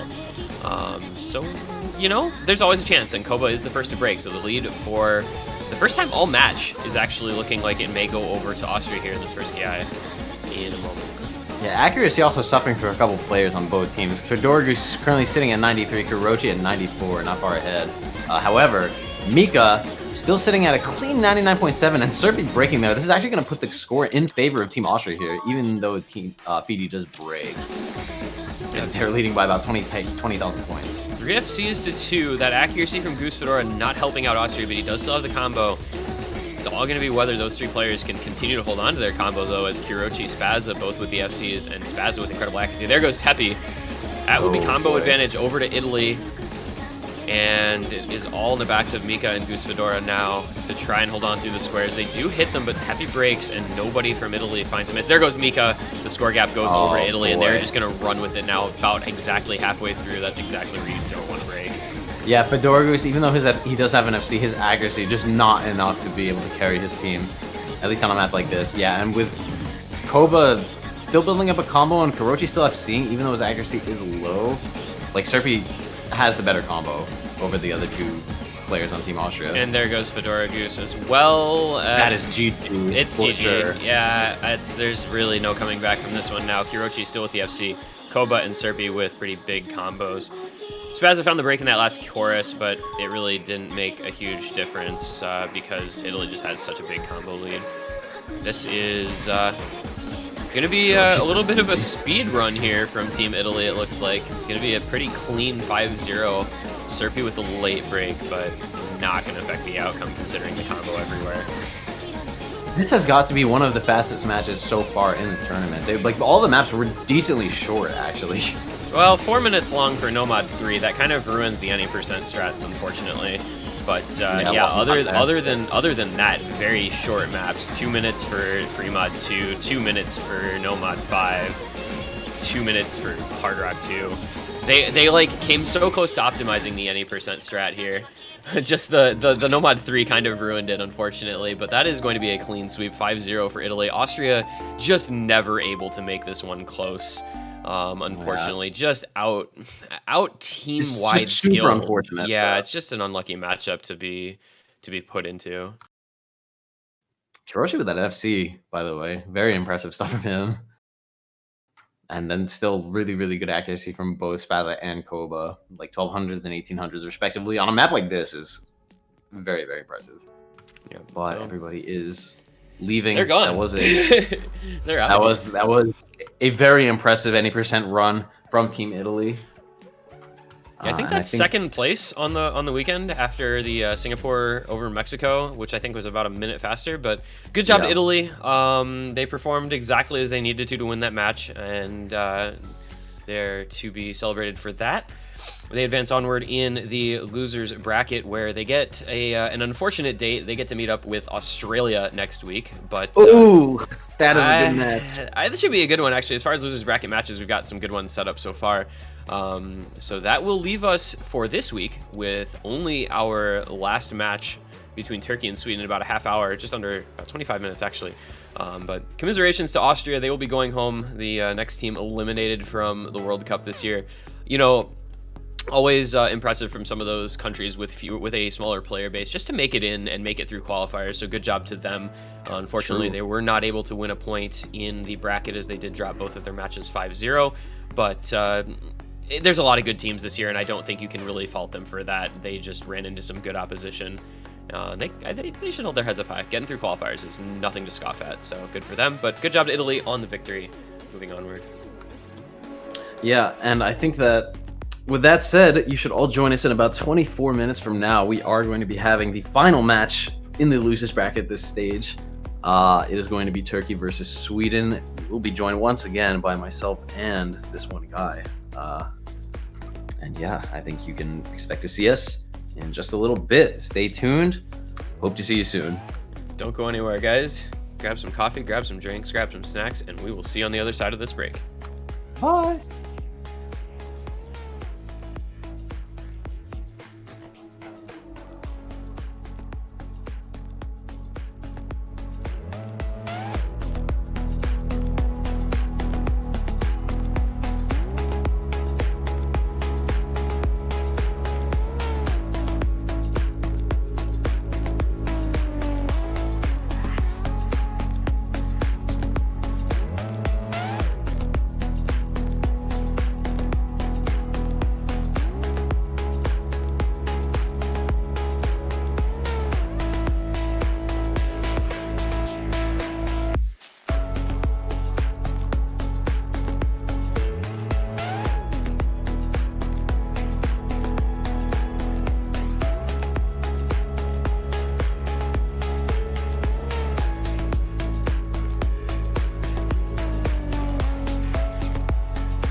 We still don't know where we're going. Burning trees are leading us again. The crumbling ground is brightly glowing. We will arrive. We will arrive.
Hello everyone and welcome back to the final match of OSU World Cup 2020's round of 16 losers bracket round 1 weekend.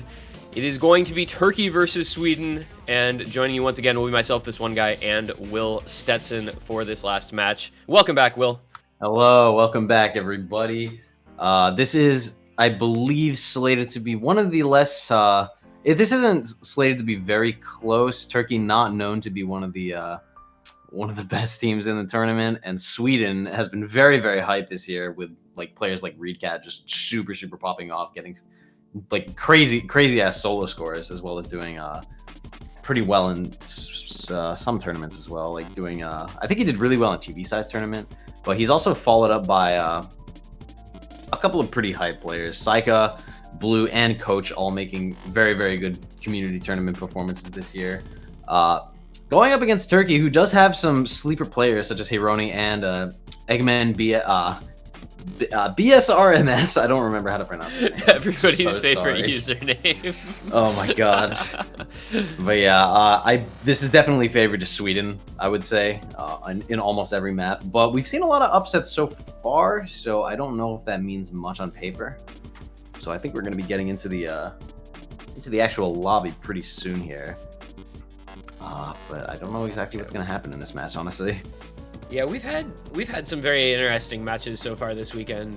For those who didn't get to watch, definitely check out the VODs because there have been some exciting matchups so far over the course of the last day and a half. Hopefully, with this being the last match of the weekend, you'd like it to be a good one. At least, some great scores put up. There are some players in this lobby who are definitely capable of great things. So I am hoping that we get a good one here. We are starting off with the first ban coming out from Sweden already. They do go ahead and get rid of the Hard Rock 1 map. And Turkey instantly following up with the Hidden 1. So the bans coming in quickly, getting us prepared to move on into the first pick. Possibly my favorite change for OWC this year, honestly, is the elimination of warm-ups. We get to move into these matches very fast. We get to have very exciting matches that move at a quick pace.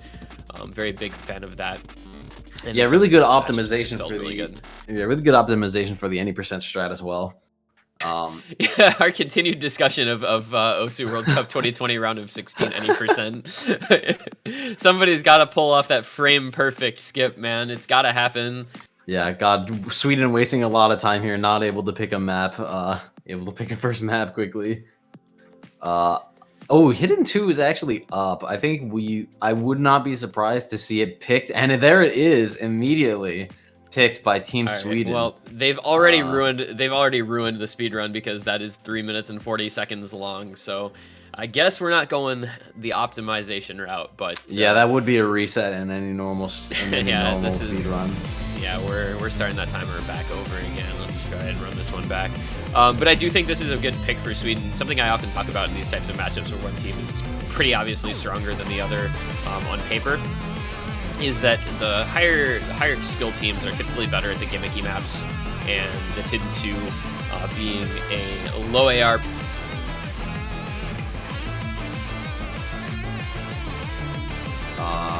Aaron just died a little bit, but yeah, see what he is saying is basically correct. As the skill cap for your team goes higher, air rate does generally become a lot easier to play.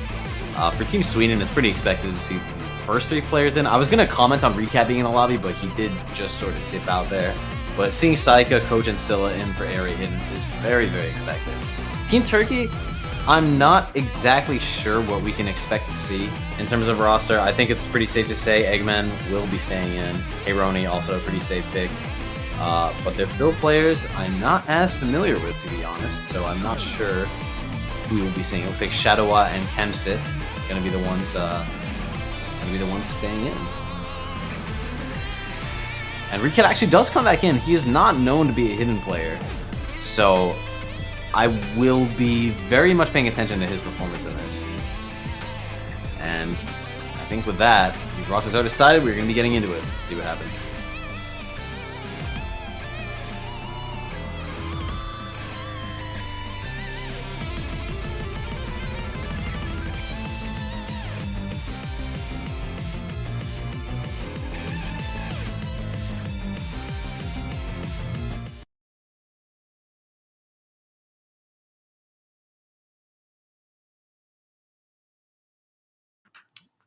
All right. Let's see what happens. This map is pretty unforgiving in terms of a hidden pick. So I'm not exactly... I don't know what's going to happen. There's a lot of dumb places to break on a pick like this. But it is very long, so even if we do see a couple of early misses, it's not going to be decided immediately.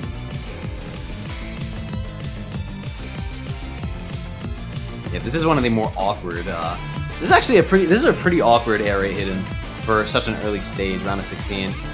Ooh, and Kempsit with a very early break. That is it doesn't actually matter yet, but it is going to be pretty obvious which it's gonna be pretty obvious what the performances are gonna be like early on in this map. Eggman and Scylla both with early misses themselves, but Reedcat, Saika, and Coach all holding FCs as we get into the first quarter of the map. Heironi also missing on that slow pattern. Oh, Heironi actually sort of dying. This is not boding very well for him. 91% accuracy and going lower. Reedcat also with a miss. Oh goodness, this is this is kind of a clown fiesta as of right now. Only a quarter of the way into the map, we have already seen multiple FCs dropped. We've already seen, yeah, there's only 3 FCs remaining. 2 for Team Sweden, 1 for Team Turkey. Shadow, the only FC right now for Team Turkey. Saika and Coach, though, approaching the halfway point, holding both over 99% accuracy. That's actually really impressive from both of them. Scylla, not far behind, even though he doesn't have an FC, still comboing with pretty solid accuracy. This is looking very, very favorable for Sweden right now. Looking like a good pick.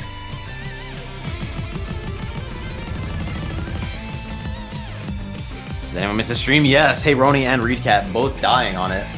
But it just does not matter. Team Sweden looking firmly in the driver's seat right now, even though Kempsit has built up his combo. Ooh, and Shadow dropping that FC, that is actually going to most likely decide things for Team Sweden. Reedcat not able to really hold the combo, but it just doesn't matter. Scylla, Coach, and Saika, the AR8 powerhouse, really able to pull this score lead very far in favor of Team Sweden. When Saika does drop his FC, but it just does not matter. Coach still holding that FC, even though Kempsit does have a combo. Heironi, Eggman, and Shadow just not able to build properly. Yeah, the score, even with Reedcat Reedcat and Saika both dropping the combo, the score lead is still going in favor of Team Sweden, just with that accuracy advantage from Saika and Coach. And Scylla, actually. Yeah, Scylla has recovered very, very nicely.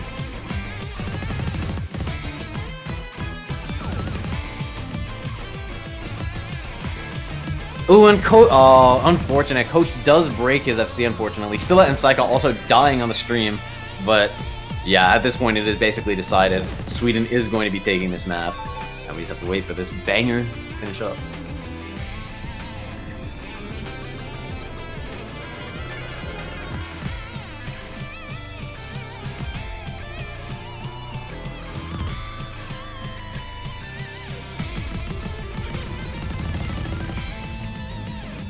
We do have Saika just full missing on the last stream. The score lead actually came down just a little bit. Shadow and Kempsit were able to build up their combo just a little bit, but unfortunately just not enough to bring back the point for Team Turkey.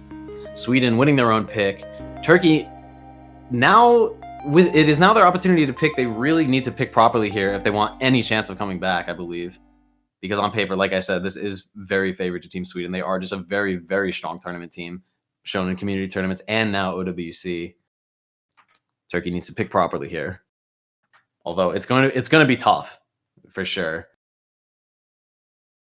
Team Sweden known as a very good team all around.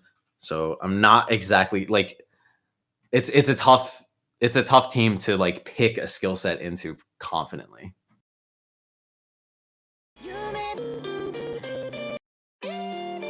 Oh my gosh, and the immediate No Mod 1 pick from Team Turkey. Kind of expected. They are known to have pretty solid aim, pretty solid raw aim. Eggman is one of the better aim like mechanics players in the game. But he does immediately leave the lobby, which I don't understand. Actually, yeah, three of the 4 Turkish players actually swapping out for this map. Raikoho, or 2 of the 4 rather. Raikoho and Eddie's Berks are best gonna be coming in. Meanwhile, for Team Sweden, Reedcat and Coach both staying in. Saika, however, swapping out. Yeah, Saika and Scylla both swapping out in favor of Andros and Blue. A bit surprising to see Andros come in for this. I don't know him normally as a raw aim player. Usually know him more for his speed and mechanics play. But I guess we're just gonna see what happens here. Oh, Aaron, have you returned?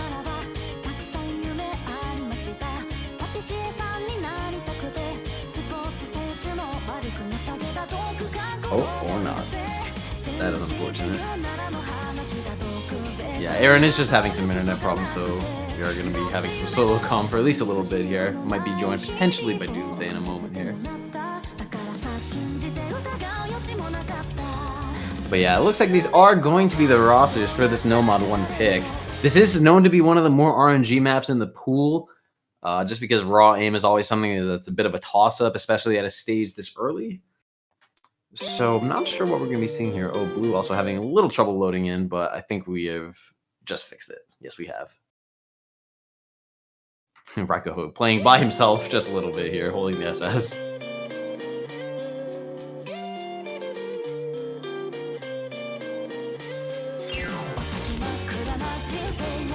And I believe that as a temporary replacement, we are now being joined by the one and the only Doomsday. Hello, Doomsday. Hello, hello. I'm sneaking in for my best T1G impression while he's having some issues, but yep. Yeah, what's up? Jumping into this Nomad 1, looks like. Yes, it did just start. No misses just yet. The tougher aim hasn't exactly started yet. Oh, but Eddie's Berkser actually does drop his FC very, very early on. Not going to matter as much just because this map is 4 minutes long. This is going to be a very, very long map. Yeah, still plenty of time for the wobbles to come in, but this map has seen a lot of very high combos, but yep, followed up by Andros there, so it's all even as we get out first chorus. Yeah, still 2 SSs on the board, which, I mean, for a map like this, it is more expected to see this map being like, there's going to be a lot of high accuracy, just in general. I would expect most of the act drops to just be either misses or like chain misses on streams, potentially, due to nerves. Like, a map like this really does bring on nerves very, very easily. Yeah, you can see Coach actually shaking just a little bit as well. Yeah, the big thing about this is just keeping you cool and keeping your mechanics in order through that, so, and as this goes on, the worse that gets. Yeah, but Coach shaking ain't ideal. Yeah, his shaking isn't ideal, and it's for the first time we're actually seeing Team Turkey holding a lead by about 20,000 points. It is looking like this is a pretty strong pick for them. Raw aim always been one of their better skill sets. Ooh, Kansaki. Oh, and Coach actually breaks. Oh goodness. He's one of their FCs too. That is not good. Andros also a little bit of a lower combo, even though Kansaki is shaking. Oh, but he does miss. Combo lead still in favor of Team Turkey. They're still widening this score lead just a little bit. 50,000 points as we approach the second half of the map. Yeah, this map cools down a little bit now, so it's a good spot here for Turkey. So this part isn't necessarily that tricky compared to the rest. Yeah, it's not as tricky, and it's a good place to sort of like try and calm your nerves down internally. Like the jumps aren't nearly as not as engaging, so you have a bit of time to just sort of calm yourself down. And no misses on that stream into the break. Blue still holding an SS. I think that the nerves are really going to start to come through for him here. SSing in a tournament ain't ideal, is it? Because it can really play on your mind. Yeah. Oh, Coach and Eddie's both breaking their combo yet again. This lead is still widening for Team Turkey. And Kansaki does break yet again, but Shadow and Raiko still holding 99% FCs. Raiko still with a 99.77. That accuracy is really impressive for a map like this. But Blue still holding the SS. I'm just not sure if it's going to matter. Can he hold it though? Is he going to keep his cool? Because that score lead it's gaining ever so slowly, you know. Sweden should be able to nick this, but maybe not now. Blue does drop the SS on a note. I think it wasn't a slider break, right? It was an actual miss. I think it was, yeah. The smoke coming out, frustration. It's so unfortunate, but that's what happens, man, when you have an SS on a note one. And he does drop a 100. This is actually going to be going in favor of Team Turkey. They're able to pull off a point against Team Sweden. A powerhouse team for sure. Big morale booster that going into this. I mean, of course, we mentioned the mechanics being one of the strengths of Turkey and, well, nicking that point right there on their own pick. Just what the doctor ordered with that. Yeah, a double FC coming out. Shadow and Raiko both pulling off 99% FCs. Reedcat not far behind with a 98.9, and Blue with that unfortunate slider break right at the end. Super unfortunate for him. But with Team Turkey now putting a point on the board, showing that they are not going to be slept on just yet. Sweden now needs to pick properly yet again. I think we can... I do not think we're going to be seeing something like Nomad 2. I think something like Hard Rock is a bit more expected. It's a bit more skill cap oriented. It's a bit like, especially Hard Rock 2 is a really weird map. I do not think Turkey is good at something like that. Yeah, it's definitely less about the consistency where that Hard Rock 1 sort of sits. It's much more trickier with weird streams. I mean, with Sweden banning that though. But then again, I think last time they banned a Hard Rock and then went for the other one. And yeah, there we go, we're seeing it again. Hard Rock 2, there it is. Unsurprising, I would say. I think the only reason that they banned Hard Rock 1 was because it's basically Nomad 1, but just Hard Rock. It's a bit more RNG than Nomad 1, so they were like, we don't want to chance that. Yeah, much more of a skill test, this. Yeah, for sure. We will probably be seeing a couple roster changes here. It does look like Andros is swapping out in favor of Saika yet again. This is the core for Sweden powerhouse. Reedcat, Saika, Coach, and Blue. Some of the best tournament players in Sweden. Yeah, it's what the team's based on, really. It's what everything else is built up from. What they've been building for the last few years. And yeah, as a team, Hard Rock is certainly one of their strongest suits. So this should be a powerhouse pick. And into Turkey, you know, a team that may lack in those more weirder skill sets, although this isn't that weird. It's not exactly, you know, straightforward. This should work out extremely well. We're actually seeing they were actually trolling. Hard Rock 2 is not Team Sweden's pick. They actually wanted Nomad 2. Oh no. Looks like Reedcat accidentally might have trolled. Interesting strategy. I don't really understand what he was going for. But instead we will be seeing Nomad 2, an Aether Realm song, featured artist, mapped by Silence Player. Taro, Final Stand. Pretty solid, pretty good song. We're going to be seeing some roster swaps. That was weird. I'm not sure if that was an actual troll pick or not, because we saw other players actually pop into the lobby there. Andros did leave. I feel like they probably thought about it too much and then picked them at, like, Recap probably picked it too early or something like that. I'm not too sure. But in any case, we do see some, yeah, in any case, we do see some roster swaps. Felurion and Andros swapping in for both Blue and Coach. And for Team Turkey, Eggman making his return to the lobby.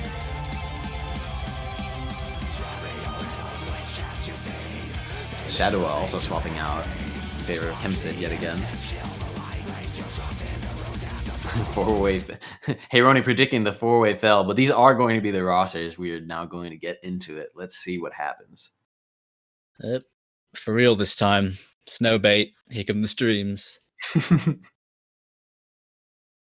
We've seen some very high team scores on this, but we've also seen some teams have, you know, issues with the consistency on it, but I wonder how this one will go. I think Sweden should have a good roster for this.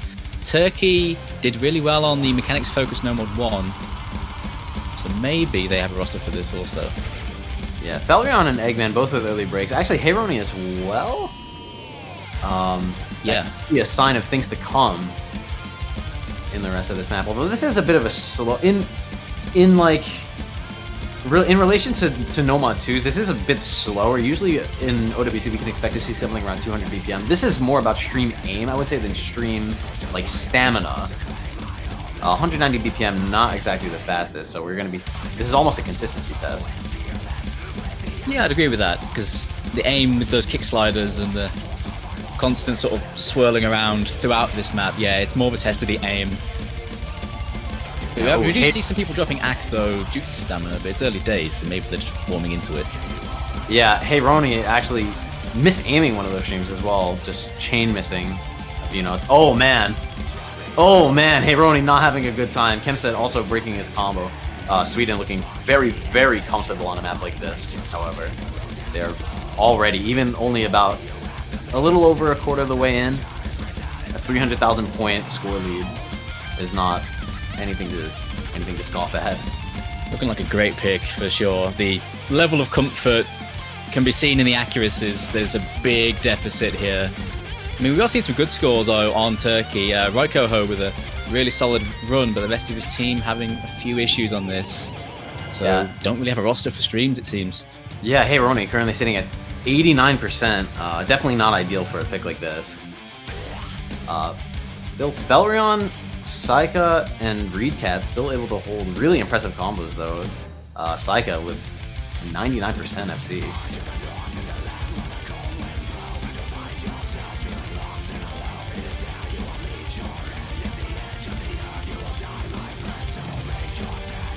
At this point, there's no real pressure, especially at the break. Yeah. They saw that they are way ahead, so they're not exactly being chased here, unfortunately. Yeah, I really just don't see a reality where Team Turkey comes back from this. Even if Sweden were to just all die right now, and Turkey were to FC the rest of the map, I just don't think that a 900,000 score lead is enough, or is going to be comebackable for them. A very good pick from Team Sweden, and I think they now know that like raw like tapping skill is Team Turkey's weakness. I think they can have their picks sort of lined up after this. Raikoho though doing everything he can. So you got to give him props for doing his best here with a good run. But yeah, as a team, this is definitely not the ideal. If they get through this, they may need to consider this as a potential ban in future pools because they are way behind on this, unfortunately. Yeah, the aim on these streams, granted, the aim on these streams is a little trickier, and that looks to be what they're mostly missing on. I don't think it's the mechanics that's holding them back. It's the actual like consistency on the aim. But even so, Team Sweden with a almost 1.3 million score lead at the end of that map. That is a definitive victory if I've ever seen one. Raikoho is still pulling out the FC, an impressive score from him, but his team unfortunately just not able to keep up on a pick like this. Really well played there by Reedcat. The captain leading by example, but it was a very good team performance. 3.2 million on this. It's very solid going, so fair play. Yeah, and Felrion as well, not far behind with that really, really early miss. Probably tactical just to avoid the nerves of an FC. But yeah, Team Sweden putting up some very, very impressive scores. Even Andros and Saika still putting up 630k each. Really, really good stuff from them. But now, Team Turkey's pick, that's got to be a bit of a demoralizing loss. That was a pretty big scored lead. Pretty big score gap, rather. But I'm not sure what you pick now if you are Team Turkey. To be honest with you, it seemed like Turkey knew how that was going to go beforehand, so I imagine they're not too surprised by that. But yeah, how they react now is incredibly important. Yeah. Now they have that pick, and there are some maps here that can benefit their playstyle pretty well. Once the maps come up though, but there are a few I think they could peek at here in the early stages. Yeah, I think something like potentially the alt pick might be good for Team Turkey, just because it is a really RNG map, and from what I could see, a couple of the players are not looking as consistent as they could be on Team Sweden. So, and for a pick like that, it's like if you're not super focused, then you can miss on any pattern. PKK is really unforgiving in that way. Yeah, I'd agree with you on No Mod 3. It's a solid one for them. And, you know, last year they did beat the US on an ult pick. They have the players for it, and many of those players return. But they are going for some free mod, it looks like. Some speedy free mods. That's an interesting map to pick, especially after losing a mechanics-based map just then. This is just much faster tapping-wise. The aim is also pretty decently awkward. I think they're probably just testing how good Sweden is at mods on something like this. Like, I'm not sure who takes what. I think we'll probably see Reedcat, Hard Rock, and then like Psycha Hidden is what I would guess for Team Sweden. For Turkey, I just have no clue. I think we'll probably see Eggman, Hard Rock, and then maybe Heyroni Hidden, with the other two players filling for Nomad. I think I'll certainly play it safe with the mods. I feel like this map is one of the ones that sees a lot of combos consistently. Pretty much whenever it's appeared, we've seen a good amount of FCs. And you're mentioning about Sweden having the odd consistency issue. This could be a decent pick to exploit that. Yeah, just a little bit. They're still playing very, very well. But normally, on maps like these, I would expect to see like 4-way FCs, and I'm not seeing that. So that's my prediction, is we could be seeing a bit of an upset from Team Turkey on a pick like this. Especially since their mechanics play, like Andros, not known for his tournament consistency. So I'm not sure. Like he can totally FC this, but it's gonna be RNG, is what I predict. Same lineup then for Sweden. We do no changes. We see an overmod actually from Team Sweden. We have 2 Hard Rocks, Reedcat and Andros, and I believe Psycha taking Hidden with Felrion no mod? I didn't see Psycha load in, but I'm pretty sure that's the mod rules. Yeah, we actually do see an overmod from Team Sweden. Yeah, the double Hard Rock. With the CS3, CS 3.8 might be a more natural, like, reading style of map for those. So I can imagine Andros or Reedcat, especially Andros, might actually prefer this to no mod. Yeah, we actually do see an overmod from Team Turkey as well. 2 Hiddens. See Kempson and Eggman taking Hidden, and Raiko with the Hard Rock. That's more of an interesting one, but again, it could be potential reading comfort with the AR being quite high. That's true. Yeah, this map is definitely a little bit favored to Hidden, I would say. But I'm also a little bit biased. I think it has trickiness on both mods. Oh yeah, definitely. Ooh, Felrion actually with the early break for Team Sweden. The score lead is just going to go in favor of Team Turkey just a little bit here, provided that we don't see another miss, and we do not. Oh, but Heyroni does drop in Nomad FC. That's arguably one of the worst FCs you can see dropped as well, because there is no mods to sort of improve your score, provided that you can play it properly. Yeah, the mod player's going to have to carry this one for Turkey, but at the moment they're doing pretty well. Nice accuracy on Eggman there. Yeah, 99% FC on Hidden. That is looking pretty good. But Raiko dropping the Hard Rock FC, not going to bode well for Team Turkey. Sweden now going to start to run away with this, a 200,000 score lead and increasing.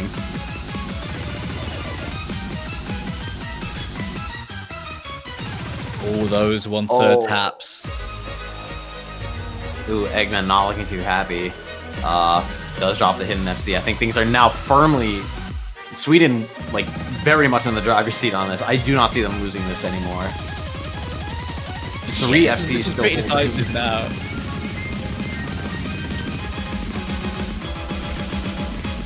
We actually see all 3 mod players for Team Sweden going to be FCing this map. Holy lord.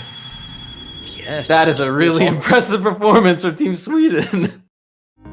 Yeah, I mean, you mentioned this map does see a lot of full combos, but not usually the mod players. Yeah. So it's great to see the mod players be the ones to carry this. That's great stuff. Yeah, Kempsit does pull out the FC for Team Turkey. Very impressive stuff from him as well. The Hidden FC, but unfortunately, his team just not able to match up. And then compared with the performance from Team Sweden with 2 Hard Rock FCs and 1 Hidden FC, with Felrion not that far behind on Noma, that's pretty ridiculous. Yeah, I can see the sense in picking this from Turkey. You see those 2 1 misses from Eggman and Raikoho. It's really unlucky, but the accuracy wouldn't have had that make a difference anyway. But I'm not even sure why it would have mattered. No, it wouldn't have mattered. No, that's what I mean. Because the accuracy Yeah. was too low from Turkey. Yeah, that's just. It just goes to show how good a team like Sweden is on maps like that. Because I don't even think Turkey played that very badly, but Sweden just really, really popped off on something like that. And now Sweden in the really, really in a good position here. It is their pick. That was a break point. They can now force a tiebreaker if they pick properly. You haven't seen After any that, double time yet. Yeah, no double time. No hard rock yet. Technically, I'm not sure what you pick here. Quite frankly, Free Mod 1 now seems like a much more comfortable pick for Sweden because their mod players were not looking as good, or like Turkey's mod players were not looking as good there. Yeah, it's another one that you can overmod as well. Quite friendly for overmodders with it being a lower approach rate map. Those hard rocks Yeah. can come out again, the double hard rock, maybe, but you know, it's an option, and there are many, I believe. Oh, look, me see. at the dub! Look at What? that! Chat. Now, We do 2 maps picked. I think there's a bit of civil war going on in the Swedish team. Yeah, They don't play. Okay, it looks like Recat conceding No Mod 3 is going to be the pick for Team Sweden. You're now numbered 2-1.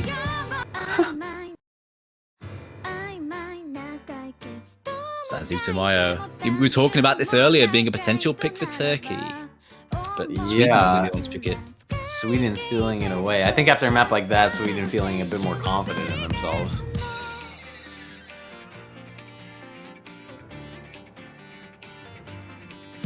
We have 5 Turkish players currently in the lobby.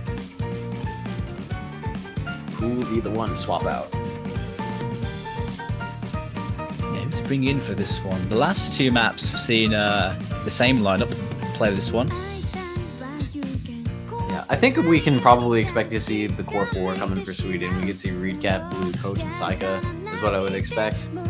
For Team Turkey, probably going to be like maybe Heyroni dropping out in favor of Eddies. Yeah, I think it's a decent shout. Work out for this more alt-star pick. Yeah, this map is pretty unforgiving in terms of this patterning. I would not expect to see a lot of FCs on this. Although Team Italy did really pop off on this in their other match, so it's definitely feasible. We could see some really good scores come out from Team Sweden here. And Scylla actually going to be the one coming in for Team Sweden instead of Saika. A bit of a change then. So Sala's played earlier in this match. A decent run so far, I believe. Yeah, he performed Played in really the well. air On right it. now. Yeah, the air raid. He did really well on Hidden too. And this isn't also like it's not a very mechanics-based map. Reading really important here, so it's expected to see him come in.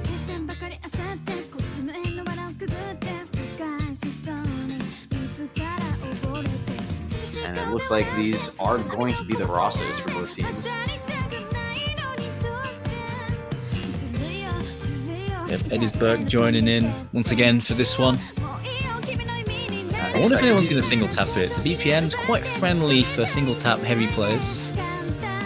I think that the only player that I would have expected to see single tap this is Andros, and he is not playing this map for Team Sweden. I don't think that most of them are really, really like fast single tappers, but we will find out. Maybe Eggman actually.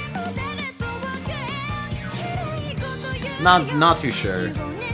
Like he is really good at mechanics, so I wouldn't be surprised to see him single tapping this.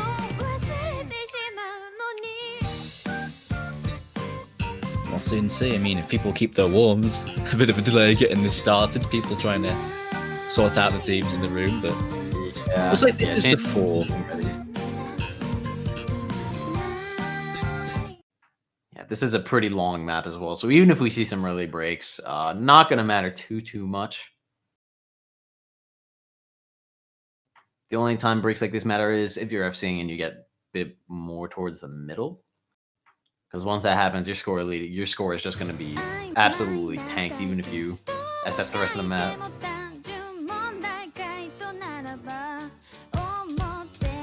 All right, let's see. Any single tappers? Looking at it, not seeing any, I don't think. Nope, it's a full room of alternators, so balance is restored, I suppose. Yeah. Kind of expected, honestly. Yeah, Single exactly. tapping is pretty risky on a map like this. Like if you're not even like if you even lose a tiny bit of confidence in your tapping, like you can totally like chain miss. Speaking of missing, Blue with a very early combo drop. Well, like I said, should not matter just yet. Yeah, some of the harder parts are to come, though. Although this map generally has points you can drop a note on throughout it. The key are definitely where the harder parts are. Yeah. Oh, Eggman and Raiko both dropping their FCs. That does matter a little bit more as the combo is starting to increase on both teams. Yeah, a bit of a scary start here for Turkey, gotta be said, as we get into this first Ki, and the map picks up, it's 3 FCs to 1. Yeah, Heironi really has to put the team on his back here if they want to be able to take the score lead back. Like as we get a bit later into the map, Sweden's score gap is going to start to just shoot up. Usilla does drop his FC, but Coach and Reedcat still holding 99% FCs, so it is not going to matter as much just yet. Yeah, still quite cozy here for Sweden. Map slowing down a little bit to try and rack up some of that advantage, but that's unlucky from Coach. Oh, Hang on. Coach, that's tough. Okay, That is well, rough, actually. it is mind. actually, yeah. Turkey is actually going to start to bring the score lead back just a little bit because Heironi is FCing an Eggman and Raiko. No longer Raiko, but still Eggman and Heironi still like building up their combo. If we see a break from like Reedcat or Scylla, this is really comebackable for Team Turkey. They're going to slowly reel in Sweden here, but another hard section they have to get through. They have to survive it, otherwise they're in a bad spot. And Heironi is also, the shake is really coming out here. I think he knows now that he is carrying his team. I would not be surprised to see him break here. Oh, and he holds! Oh, no. Yeah. Oh, and he does not. Oh, that's so tough. Unfortunate stuff there. And Reedcat still holding his FC. This is now, his score is about to rocket up, provided that he does not break here. And since Coach and Blue are now building up their supporting combo yet again, both with about 400 to 500 combo, this is gonna go pretty far in favor of Team Sweden, especially because this is pretty free combo here in relation to the rest of the map. Yes, on Reedcat's back, and he shouldn't have any problems dealing with this pressure. Yeah. Coach, yeah, big enough as captain there with that 9.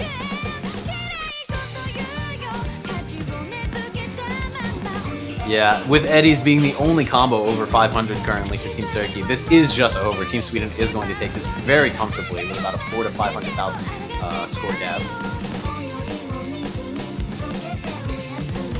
Is Reedcat gonna FC this? I can see he's shaking a tiny bit. It's possible he misses, but I think he's gonna pull this out here for his team. Absolutely massive, so important on this map, especially when Turkey were really bringing this one back.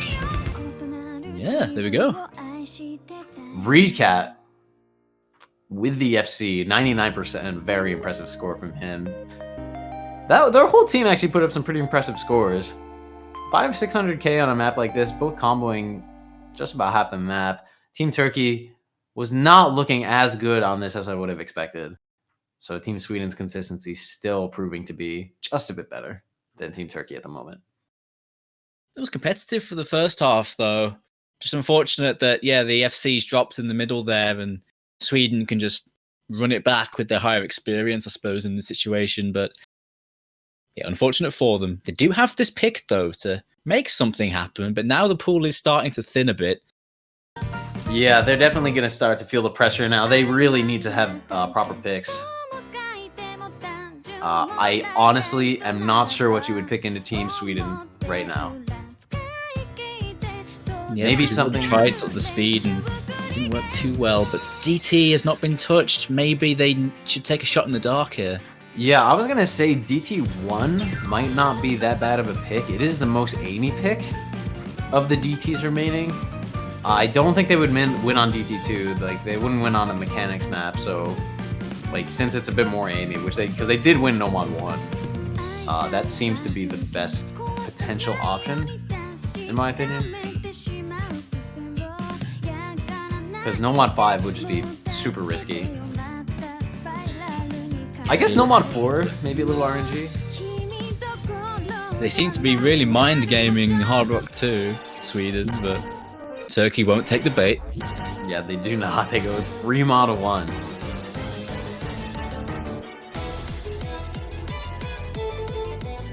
Interesting decision. This is a lower AR pick, so like you said, Overmod, very possible for both teams here. Like, I wouldn't be surprised to see like a 3-way Hard Rock even for Team Sweden. Yes, it's a map that's ripe for throwing a lot of Hard Rock mods on. We have seen a double hidden before, but I think that's rather unlikely in this matchup anyway. Yeah, I would not expect that. What I would expect is to see potentially a Reedcat Hard Rock, potentially a Coach hidden, and then but Reedcat actually leaving. Reedcat not gonna be playing this, or never mind. I think Blue is gonna be leaving, and then Reedcat's gonna rejoin. I wind up playing this. He'll probably play Hard Rock. Either Coach or Psycho will play hidden, and then either Coach, Psycho, and Scylla Nomad potentially, because I know Scylla is pretty good at air raid. And then for Team Turkey, I just have no clue. Well, you know, they did play okay, and it was a fairly close one on the AR8 to open things up. I imagine you should see a similar lineup, possibly with someone coming in for the Hard Rock. Yeah, that's a similar lineup for that. Oh, I think this is actually going to be the roster for Team Turkey. It's going to be Kemsit, Hironi, Raiko, and Shadow.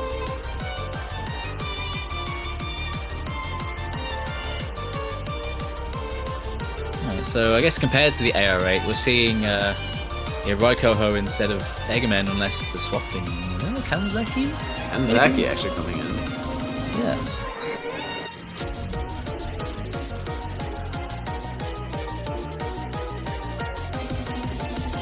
We'll see how the mods sit for this CS5 AR 8.3. So, of course, Hard Rock small circles, hidden, dealing with a low approach rate.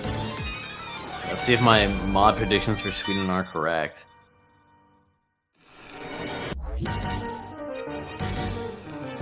I'm not sure what mods Turkey is going to take here. I'm about to find out. And it better be right, because they're fighting for their lives here. Match point for Sweden. We do see Reedcat Hard Rock. I was wrong. Scylla is the one to take Hidden, Coach and Psycho both taking no mod. That's pretty smart. Turkey, though, and we do see...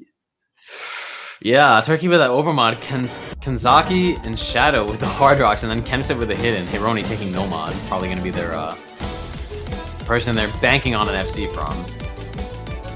Oh, and Psycho with that early break. This is a really short map, so every break really does matter here.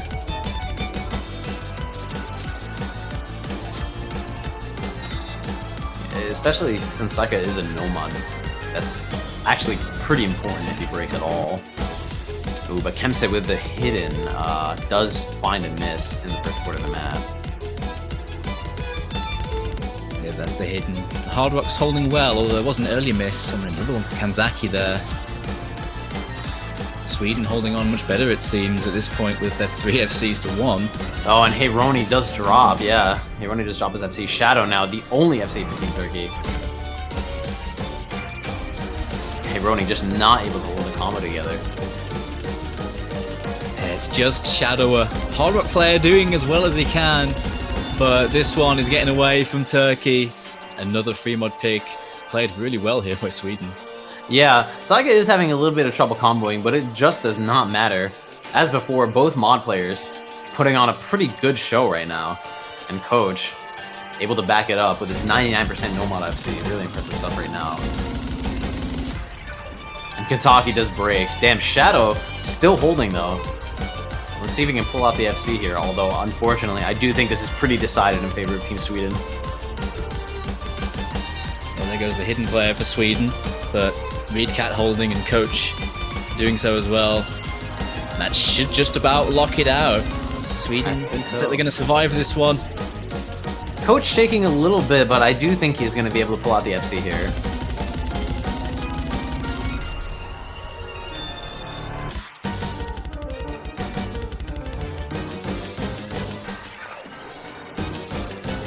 just like that. Sweden. Done. Yeah, that is going to be it. Shadow does have seat with Hard Rock, and actually a pretty impressive score from him. It is. This map's quite nasty on the Hard Rock for any of the mod players. So well played by Shadower. He can end his tournament in great style, but unfortunately, it will be the end for Turkey this year. Yeah, just an unfortunate bracket for them. But still, congratulations to Sweden. Reedcat and Coach both performing out of their mind on that last pick. 2 FCs there. Really impressive stuff. Yeah, solid runs on some of these maps, especially the free mod picks. Sweden looking really strong on free mod. They can bring that into next week's games now that they've made it. Well played. Yeah, we can definitely expect to see them doing well on free mod in the future of this tournament. But yeah, congratulations to Team Sweden. Unfortunate for Team Turkey, but it was a very hard-fought match. They really didn't perform badly. Just Sweden looking really, really good on a pool this early. Yeah, Sweden last week, they were disappointed with how the game went against Indonesia. They had some issues there with consistency, but looking much better this week. So a nice mental boost for them going into the next games, because they are definitely a team that have the roster to do some damage in this tournament, and they can have a good run, I feel. They have the players for it. Yeah, absolutely. And I think with that is actually the last match of this weekend. We are finished with matches. We're going to be moving into quarterfinals next week. A lot of very hotly contested matches. Canada versus Hong Kong, China versus Japan, both going to be very, very hotly contested. Yeah, both with some pretty impressive upsets last week, or this past weekend. And we also have Korea versus Germany. That one's going to be really interesting because there are so many new players from both teams. And USA versus Brazil. Surely to be a spectacle to see. Yeah, the losers bracket is looking very stacked. Yeah, that is also true. We have Russia versus Malaysia. I can't believe Russia is in losers bracket. That is crazy to me. So early in the tournament. Versus Malaysia, who were able to pull out a crazy victory against Norway. Definitely not set to be. That was not set to happen on paper. I don't think. We do also have France versus Sweden. That's a crazy losers bracket match. That's going to be a fantastic game. Yeah, and then Taiwan versus Chile as well, going to be looking pretty good. Chile looking much stronger than they have in past years, so that's sure to be an interesting one.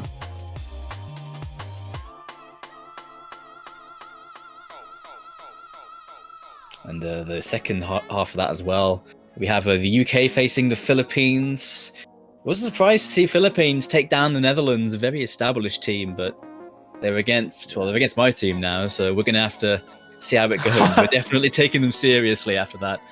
Yeah, I That's would. a big result for Philippines. Yeah, such a definitive victory as well. Really surprising, especially because Netherlands is known to have a pretty solid tournament community, like just within their country. And then we do have Romania versus Singapore as well. Is sure to be a really interesting match, along with Australia versus Italy. A bit surprising, I would say, to see Australia in losers bracket so early as well. They were definitely seeded to be one of the top teams this year, but just an unfortunate loss on the lower stage consistency pools. Yeah, well, they did bump into Brazil, who always do very well, especially up to like the quarterfinals. So it's not too much of a surprise to see them go down to Brazil, but nevertheless, it's such a big team down there so early is a scary prospect. Yeah, that is definitely true. But I think with that, we are going to be taking a very, very short break because in just about 10 minutes, we're going to be having the map pool showcase for quarterfinals, which is going to be hosted by, I believe, Kano, Azer, and OMG Fours. I believe that is correct. I think so, yeah. We're going to be having some cool people on cast for that, showing off the next set of maps. So yeah, sure to be some bangers, some solid stuff for the competition to be practicing. But yeah, I think with that, we will be back in about 10 minutes with those commentators. Don't go away. Hope to see you then. I will see you soon. Thank you, Doomsday, for joining me on such short notice as well. Yeah, I had to sneak in after this one guy had some unfortunate internet issues, but it was a lot of fun. So thanks for letting me help out here. No worries. All right. See y'all in about 10 minutes. Take care.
Hello, everyone. Welcome back.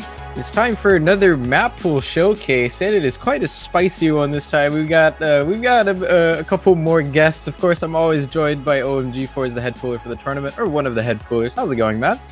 Hey there, I'm fine, and well, I'm still fine. It will probably change over the next few weeks because of stress, but you know what? For now, I'm still alive and I'm happy. Sounds good. We're also joined by Half Slash. How's it going? Hey man, how you doing? Pretty good. Just woke up. I think it's the same for you, but let's get through this. And Yeah. of course, we also have another guest, Doomsday, here for the showcase, man. How's it going? Hello. I'm doing good. Got myself a fresh coffee, ready to go. Oh, same. Actually, it's so nice to have this early on. Yeah, anyway, I'm hugging it right now, trying to keep warm. It's chilly, man. Yeah, it's time for the quarterfinals now. But before we actually get into the showcase, let's just quickly touch about how absolutely insane some of the rounds, like some of the matches played in round of 16 were. But like the amount of upsets we had, I think is probably the most ever in one round. Like just looking at it from like a seeding perspective, I think there was 8 upsets this round. Sorry, did I say 8? I meant 9. Seeding means nothing, clearly, considering how this week has gone. It's quite incredible, some of the results we've had. I think Like, just looking at a few, got to pick one out. I don't know. We can look at, say, for example, you saw Germany and Indonesia go all the way 5-4, but that probably isn't even the most shocking result of the week. Norway going out at the hands of Malaysia is a massive one as well, in my opinion. yeah, that is that's really weird. I mean, What I a think that just shame! speaks Oh to- my, what a shame! Yolkspy can suddenly find replays for me. Oh no! Of course, this guy's happy. Yeah, I am boy, happy. all of a sudden thank the hidden plays are not going to be so hard to guess. Wow. you. Who could do these hidden plays? Who knows? I think most notably, I think China winning over Poland and Japan sweeping Russia was something that I think very little to any people expected. I think in pick'ems, China had like a 4% pick rate or something. Like that is so low. That is just like technically the biggest upset in terms of pick'em percentages, like in history. I think it's crazy. It's with the way the teams have been built this year. It's so hard to call. You can look at, let's say, a team like Poland with all their superstars and be like, oh yeah, they're just going to steamroll until grand finals. But here's the thing: they face China, and China are full of so many tournament veterans at this point that the experience won over, and all of a sudden the scoreline is flipped to what you would have thought. Quite incredible. So Like, next week wow, we'll be, China-Poland was quite ridiculous. next week we'll be seeing a couple interesting winners bracket matches. I think United States Brazil. It's going to be Germany South Korea Oh, in boy. quarterfinals. Oh boy, that's gonna be a match. And as for Canada, we're just stuck on the Asian side of the bracket, I guess, with Hong Kong, China, and Japan. It's gonna be pretty interesting. But even then, like if you look at some of the teams in losers, like Russia, Poland, France, Taiwan, Chile, UK, Indonesia, Australia, Romania are all in losers. What is that? Don't like the look of that losers bracket, mate. Oh my gosh, the UK is going to face some tough opponents, at least as we go on. I'm looking forward to it though, but that's scary right now. I mean, I'm looking forward to Canada being top 3 just because your bracket so far looks pretty decent if you compare it to the other side, where, for example, if Germany wants to ever get top 3, I mean, good luck. Even if you get into losers bracket, you just play against the other side of the bracket, it's still pretty hard. I mean, I think if you're on the top side of the bracket initially and you drop to losers, you probably have an easier side than if it was the other way around. I don't know. You got to get through the toughest stage though. You have to get the style points. You know, True. imagine that Germany true. going through Korea, US, maybe, or Brazil, or Canada, or Japan, or China, then get to the The- final and face off against I don't know the UK. It would always be good to see, like always the very long runs. But yeah, I think that's all we're gonna mention about the brackets real quick. Let's now get on to the map pool showcase. A bit of a map pool size upgrade, I believe. We're finally seeing some Nomad 6 and a 4th TT pick, right? yep. We increase every single mod bracket by 1, and that's essentially normalized consistently. All right, well, there it is. It's Nomad 1. My first story, Shunin Requiem, my Skyflame. Yeah, this is the Nomad 1, which shouldn't surprise anyone that it is jump focused. At this point, you should probably get the memo that Nomad 1 is jump focused. It has OD 9.4, so it's not completely free to FC, so it's not just a bunch of 100 scores in the lobby. I mean, it will just be a bunch of 100 scores, but you know what? I'll take it. Yeah, it is Skyflame, so you know it is very comfortable. The jumps are very comfortable. It is kind of the base difficulty line of the pool. Nomad 1 is usually the things we base off the entire difficulty off of. So yeah, this one's kind of setting the tone for the stage. 200 BPM and consistently difficult across the board. Even though it is, heavily jump focused, the the OD 9.4 can still cause the odd slip in terms of act, just slightly early or slightly late. So yeah, I mean, I think we'll still see good act on it across the board though, from especially the higher seeded teams. I think that's something I wanted to bring up actually, like the round of 16 Nomad 1. I don't remember offhand what OD was on that, but the amount of like 100 or 100 scores we've seen on that is probably too much. So I think a higher OD definitely makes it a little bit more interesting to me personally.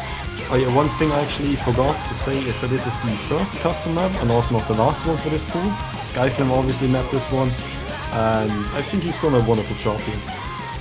Yeah, Skyflame, if he's been doing a lot of custom maps, especially for the Nomad ones. Not many mappers are comfortable mapping with such high difficulty ranges for this sort of style. So, it's kind of a blessing in disguise there.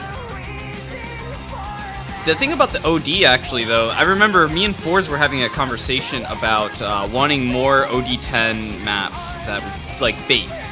Like, what about that, Fours? So, sorry, come again? I was currently busy OD10 maps? Isn't that on your wish list? OD10 maps? I mean, that's essentially Hardrock 1, isn't it? I'm not getting rid of the Hardrock mod bracket yet for OD10. But, I mean, might be the future of custom mapping, who knows, but we at least have the option to go for high ODs. Probably OD10 could work for this, now that I think about it, but it would just overlap a bit too much with Hardrock 1. Or at least ODs on these custom maps can work on the right map types. Make Nomad 6 OD10, thank you. No. If you want this Nomad 6 to be OD10, then you're in a world for hurt. You're in for trouble there. Hey, look, I'm just saying, CXU ranked a map that's, I think it's like AR 8.5 OD10, right? Oh, yeah, it's like a 130 BPM marathon X Encounter, I think that was the name of it. Yeah. And yeah, Act Challenge.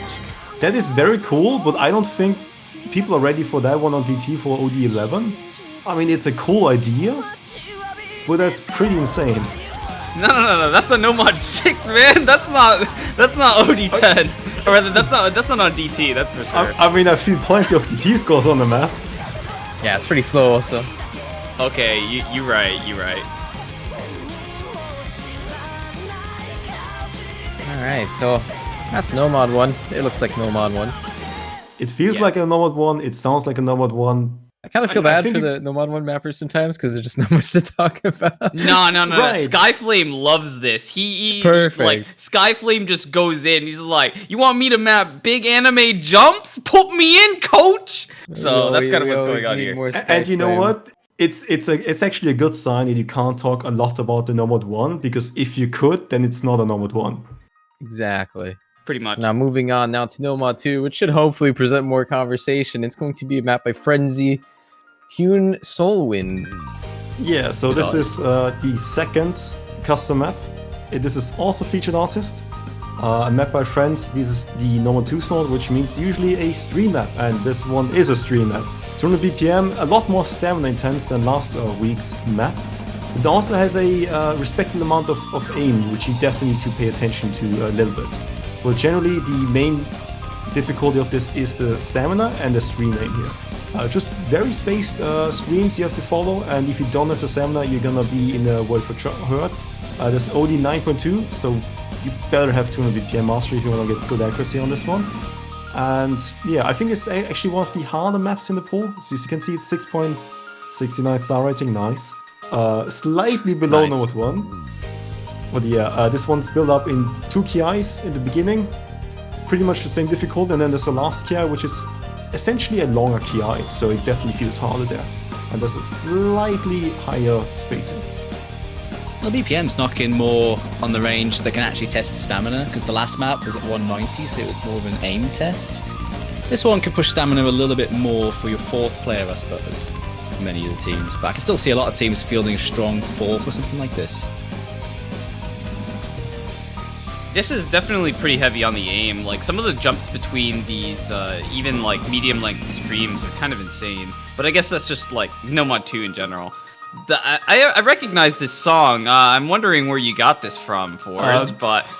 anyways, that aside, right? Like, I've this got it from the definitely- FA listing, come on. Oh, yeah? I'm pretty sure this one isn't on the FA listing. What are you gonna do then? I will neither confirm nor deny that allegation. Okay, all right. I'll stop giving you a hard time on that one. Hopefully people don't have PTSD from hearing this song elsewhere. That's all I'm saying. Right. However, this is definitely a lot more standard as a stamina test. The streams here are pretty simple. There are some turns, but they're low in frequency, so you shouldn't have too many issues aiming this. Just kind of, as long as you can maintain stamina, you should be able to aim this. That's what I think. Yeah, the constant change in spacing, though, can be a little bit tricky. So, you know, the variable acceleration speed changes can cause the odd slip here and there, which we didn't really see much of in the last stream map. That was more sort of Route 1 with its spacing changes, I suppose. I'd Yeah, say I would- compared to the last one, it was actually a this is actually a reasonable step up if you go in the aim department. Stamina did go up, but so did aim with this one. But the other one was an aim step from the last Nomad 2, so I could definitely see that progression.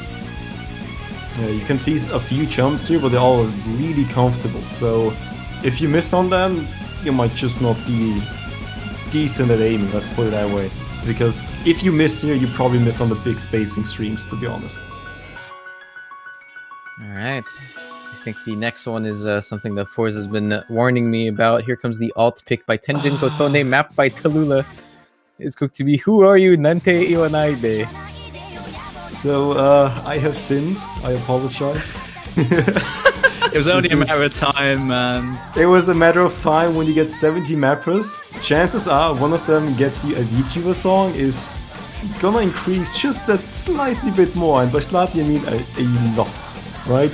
A metric ton more. Alright, so this one's a alternate map by Tallulah, which actually has a funny backstory. I was trying to get him to do the alternate map for finals.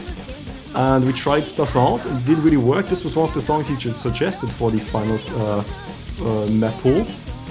But we didn't really find something that worked out. And he just kind of finished this one while we were looking for other songs. And I was like, hey, we could actually use this for quarterfinals. So I did. I mean, that's essentially the backstory for this one. The alternate map, it's 3 minutes, it's 150 BPM, focuses kind of Tallulah's normal alternate style here. It's not the Konoyubi Tomare map where you just go insane Guido with the alternate patterns. But, you know, it has the aim aspect in the kick sliders you can see. Like, just going from kickslider to kickslider is a decent aim level here. And the 1/4 notes generally being decently spaced. What is that diff name, man? Oh my gosh. Look, I mean, Yeah, hey, talk this about is a VTuber artist, so...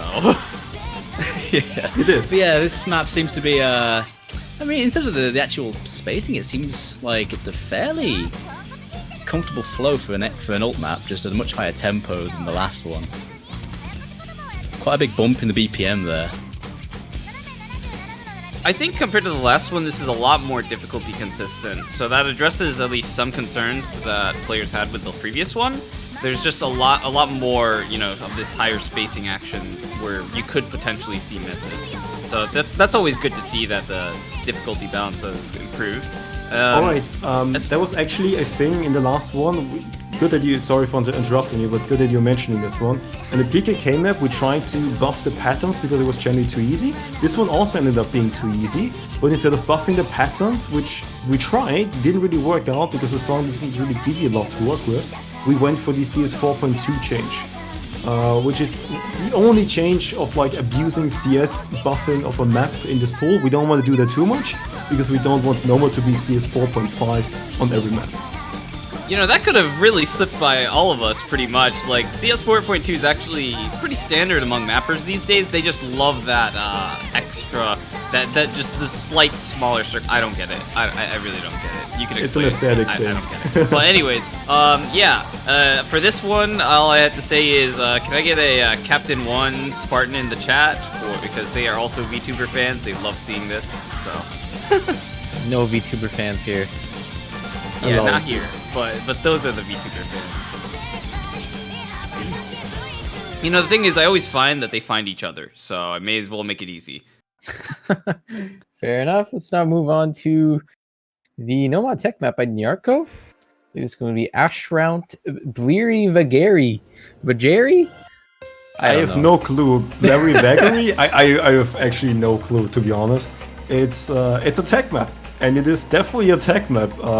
It's I would say a lot more standard than the last two rounds, which focused on, I guess round 32 focused a bit more on the slider stream aspect. Round of 16 had these doubles, and only the doubles really has difficulty. This one is a bit more 1/4 heavy, but has its V changes and has just, you know, tough streams all around. And that's something you can look forward to. It is 2 minutes, so pretty short, but also spicy. The star rating is slightly higher than you would expect. That's just because this speed strain of these 1/4 streams here just add a lot of just star rating here. If you, for example, don't have the long streams in it. But yeah, you do see the first half is mostly full of SV changes and some of the snaps here and the streams, and then the second half is just pure on streams. Stuff you have to look out for and properly aim. And there's a middle part which we actually had a lot of discussion about, which has a 16 note 1/8 slider stream, but it is 1/8 in the song, but we try to accommodate that for tournaments by starting it with 1/8 slider stream notes, and then the rest is normal 1/4 notes. So you kind of get used to the 1/8 sound in the song, and then I actually have the ease up of the 1/4 notes, so you don't have like a 16 note long slider stream which just kills you. It looks very snappy. Some of these kick sliders into the 1/4 streams look like they require some pretty fierce snapping to manage these directional changes. I guess it's as expected for a quarterfinals tech map, right? Okay, this gets hard. Yeah. So these variable streams. It just seems like a very snappy map, even with those linear aims, just so many directional changes. These are the kind of streams I love to see, with all of these, like, how they turn so often and overlap and spacing changes. Ooh, love it! Yeah. That seems pretty good, honestly. It should Now, be more akin to stuff which you are used to. Yeah, let's now get into Nomad 5 again by ZelQ. 1000 Leaves Temptation, clocking it at 235 BPM. So this is the speed map of the Nomad pool here, and it's a replay by yours truly. Old Man Force had to farm some replays today, just so I get more playtesting in, and I mean there were some replays open, so I had to. Don't So, lose yeah. yourself. This is a warm-up for you. Yeah, it's a war, true. Yeah. But this song's really cool. Zelk made a fantastic job here. It's a speed map, 235 BPM with a lot of bursts and decent aim patterns here. So it's a mix of a little bit of aim and speed, while Double Time mostly focuses on either aim or speed. This is kind of the combination of both. So if you're a speed-heavy team, you probably will focus on the Nomad 5 for the mix of both, and probably DT1, DT3, and then probably DT2 for the stream. But yeah, I think that's about it. There's a few 1/3 notes here, but we try to get some repeat sliders before the 1/3 part, so you kind of get eased into it before just getting a bunch of 100s. But yeah, that's about it. Definitely a This actually really speed map. reminds me of a QB map of Toho song. It was 240 BPM streamy. The name escapes me. It's a long Japanese Freezing name. but it- Tempest, Yoto is it? Gibanashi. That was That's the the one. It was one. the Liku song, or yeah. Yeah. So there's I that. feel like I've heard the song before.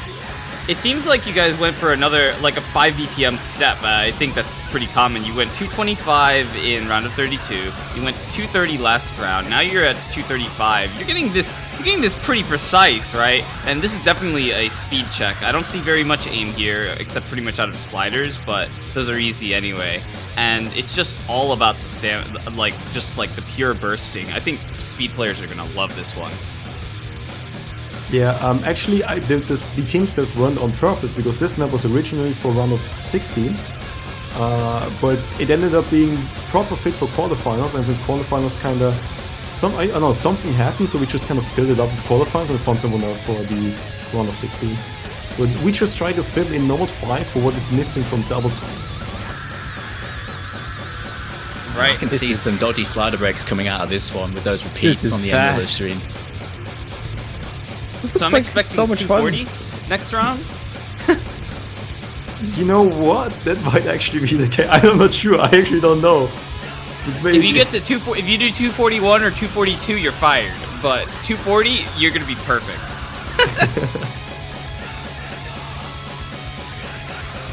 Yeah, this is really nice. I gotta say.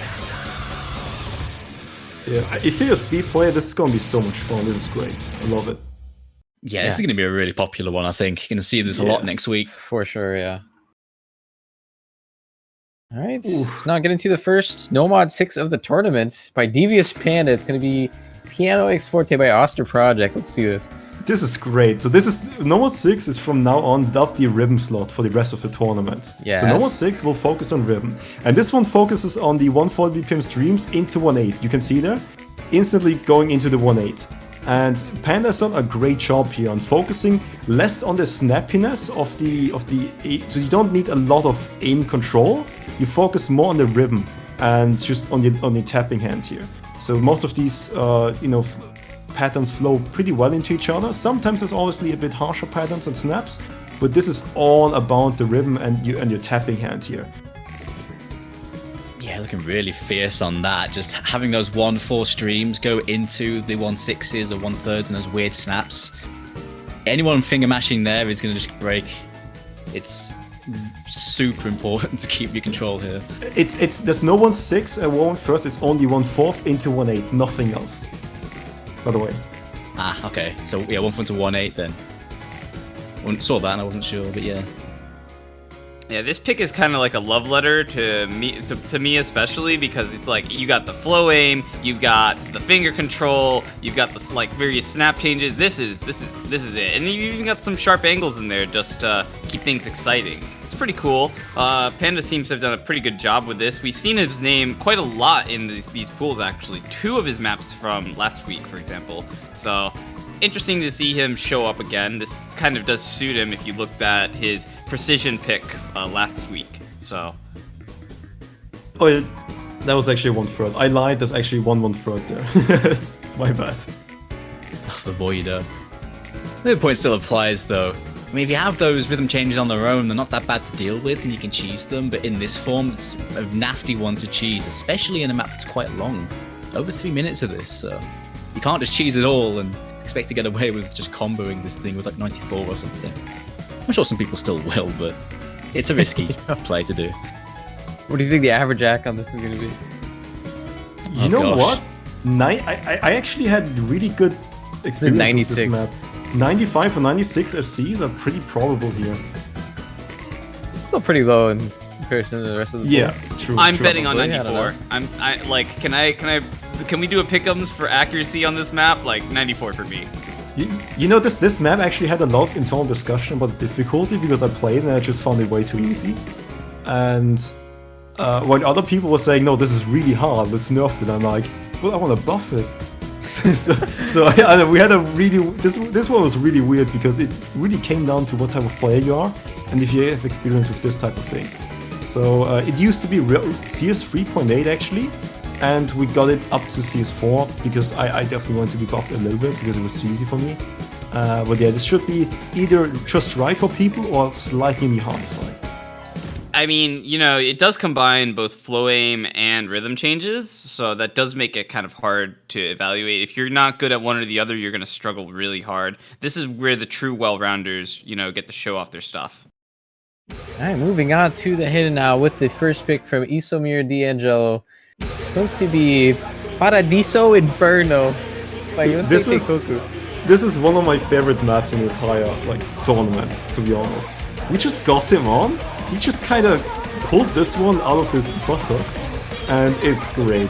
This is so good. This is pattern aim and streams on hidden. Oh, this is so much fun already. Just look at this. This is one of my favorite maps in the pool.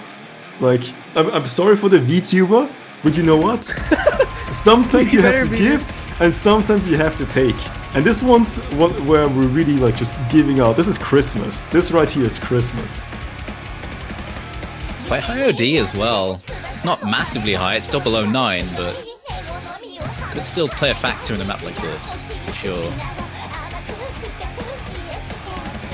All right, well, we know you love pattern aim by now, Forz. This definitely aims to please in that regard. There's a lot of stuff that we're seeing, squares, you know, like you've got some of these older jumps I don't recall seeing in many maps recently, but things like Gabby's Heavenly Moon, like the end jumps there, I think I saw that a few times.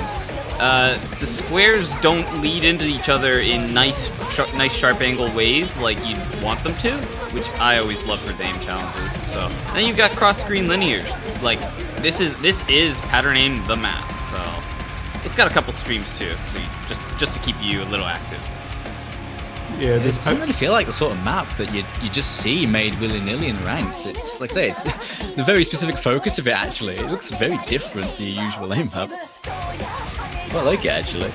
I think you would see this a lot in older times, right? Like if this is like what you'd see for a hard map getting ranked in like 2012, roughly. Yeah. And then I think if you go, but nowadays, no way. This is like a forgotten art.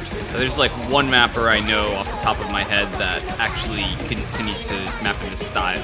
So very popular though. So gotta pick that up. Yeah, by the way, this is also a custom map by Isomir D'Angelo, and the last one, the Degas Pen, was also a custom map. So far, I think we've only really had custom maps. Maybe not really normal the alternate map, because it's a weird limbo state. You know, just don't claim that as custom. I know you don't like the song, so just don't claim it. You say, yeah, you know, this was just we didn't want this song, but like we found the map a year ago and it was too good. We had to put it in. You can just claim it like that. Come on, that was not my intention. I mean, it was because of the circumstances, but I'll take it. Hey, look. I'm just saying. People don't know. People don't know. Actually, they'll look at the. Actually, wait. No. Yeah, they'll get deceived by the upload dates. It's perfect.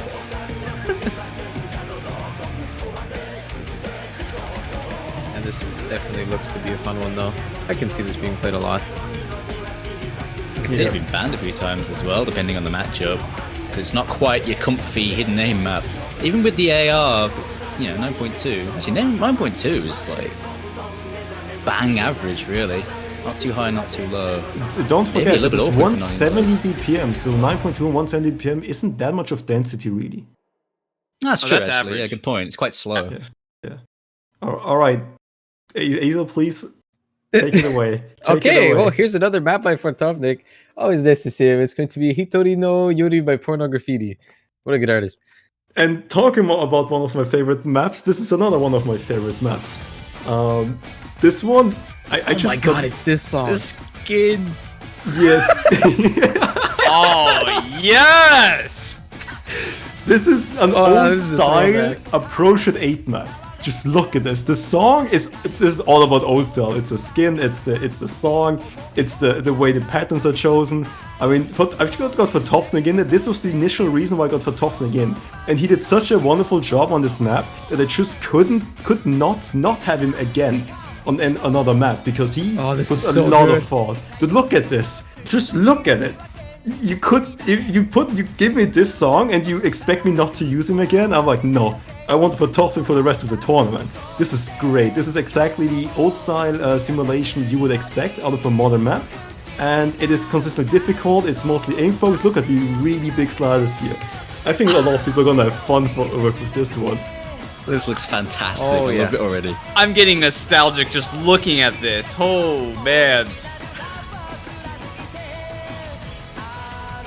Wow. Beg that it doesn't get a heavy ban rate. I mean, we haven't seen such a high AR8 ban rate, so I have hope. But this definitely looks like a sort of neo-classic map. Looks old, but not quite fully 2010 ancient. It's got that style, though. So this does serve as a contrast between some of the AR8s from the previous rounds. Where the AR8s from the previous rounds had a lot of stream focus, this one is a lot more about the wide-angle aim that kind of comes out of nowhere, much like you'd expect if you played maps of this era. So it's a lot more in line with what you might expect from an AR8 if you're typically used to playing them, compared to some of the streamier things of the previous rounds. But as a result, it is a different skill set. The other ones, I'd say, were a lot more favored towards hidden stream players. This one, not so much. So I hope, I really want to see this though. This map looks, this is amazing. It doesn't seem too bad to like read the rhythms on this map. That seems fairly straightforward. It's just the actual mechanics of aiming and snapping to this AR8 with the spacing really seems to be the main point of difficulty with this. But not necessarily that bad to read, with the exception of those perfect stacks, which could be a problem. Yeah, I really want to see what the hidden 3 is gonna be about then. Now, because You it's know- like you've got awkward aim with some space dish Halfie. streams for the first, and yeah. Halfie, Omchifor's gives and Omchifor's takes. I apologize. So we had 2 bangers, and now we have another VTuber song here. You wanna It's the take it away, same Ethan? one too. Oh, it is? Oh my god, you could have warned us, man. I tried. But yeah, this one's Cotone Black Joke. I think it's Black Joker, but you know, I don't know anything about VTubers, so I might be wrong. This Look. one's a rhythm map. It's 1/3 swing rhythm on 216 BPM, so that's around 140 or something. Yeah, that's essentially it. It's a 1/3 swing rhythm. A rhythm you don't really expect to see a lot in a tournament, especially because usually when you see 1/3 swing rhythm, they're just never tournament viable.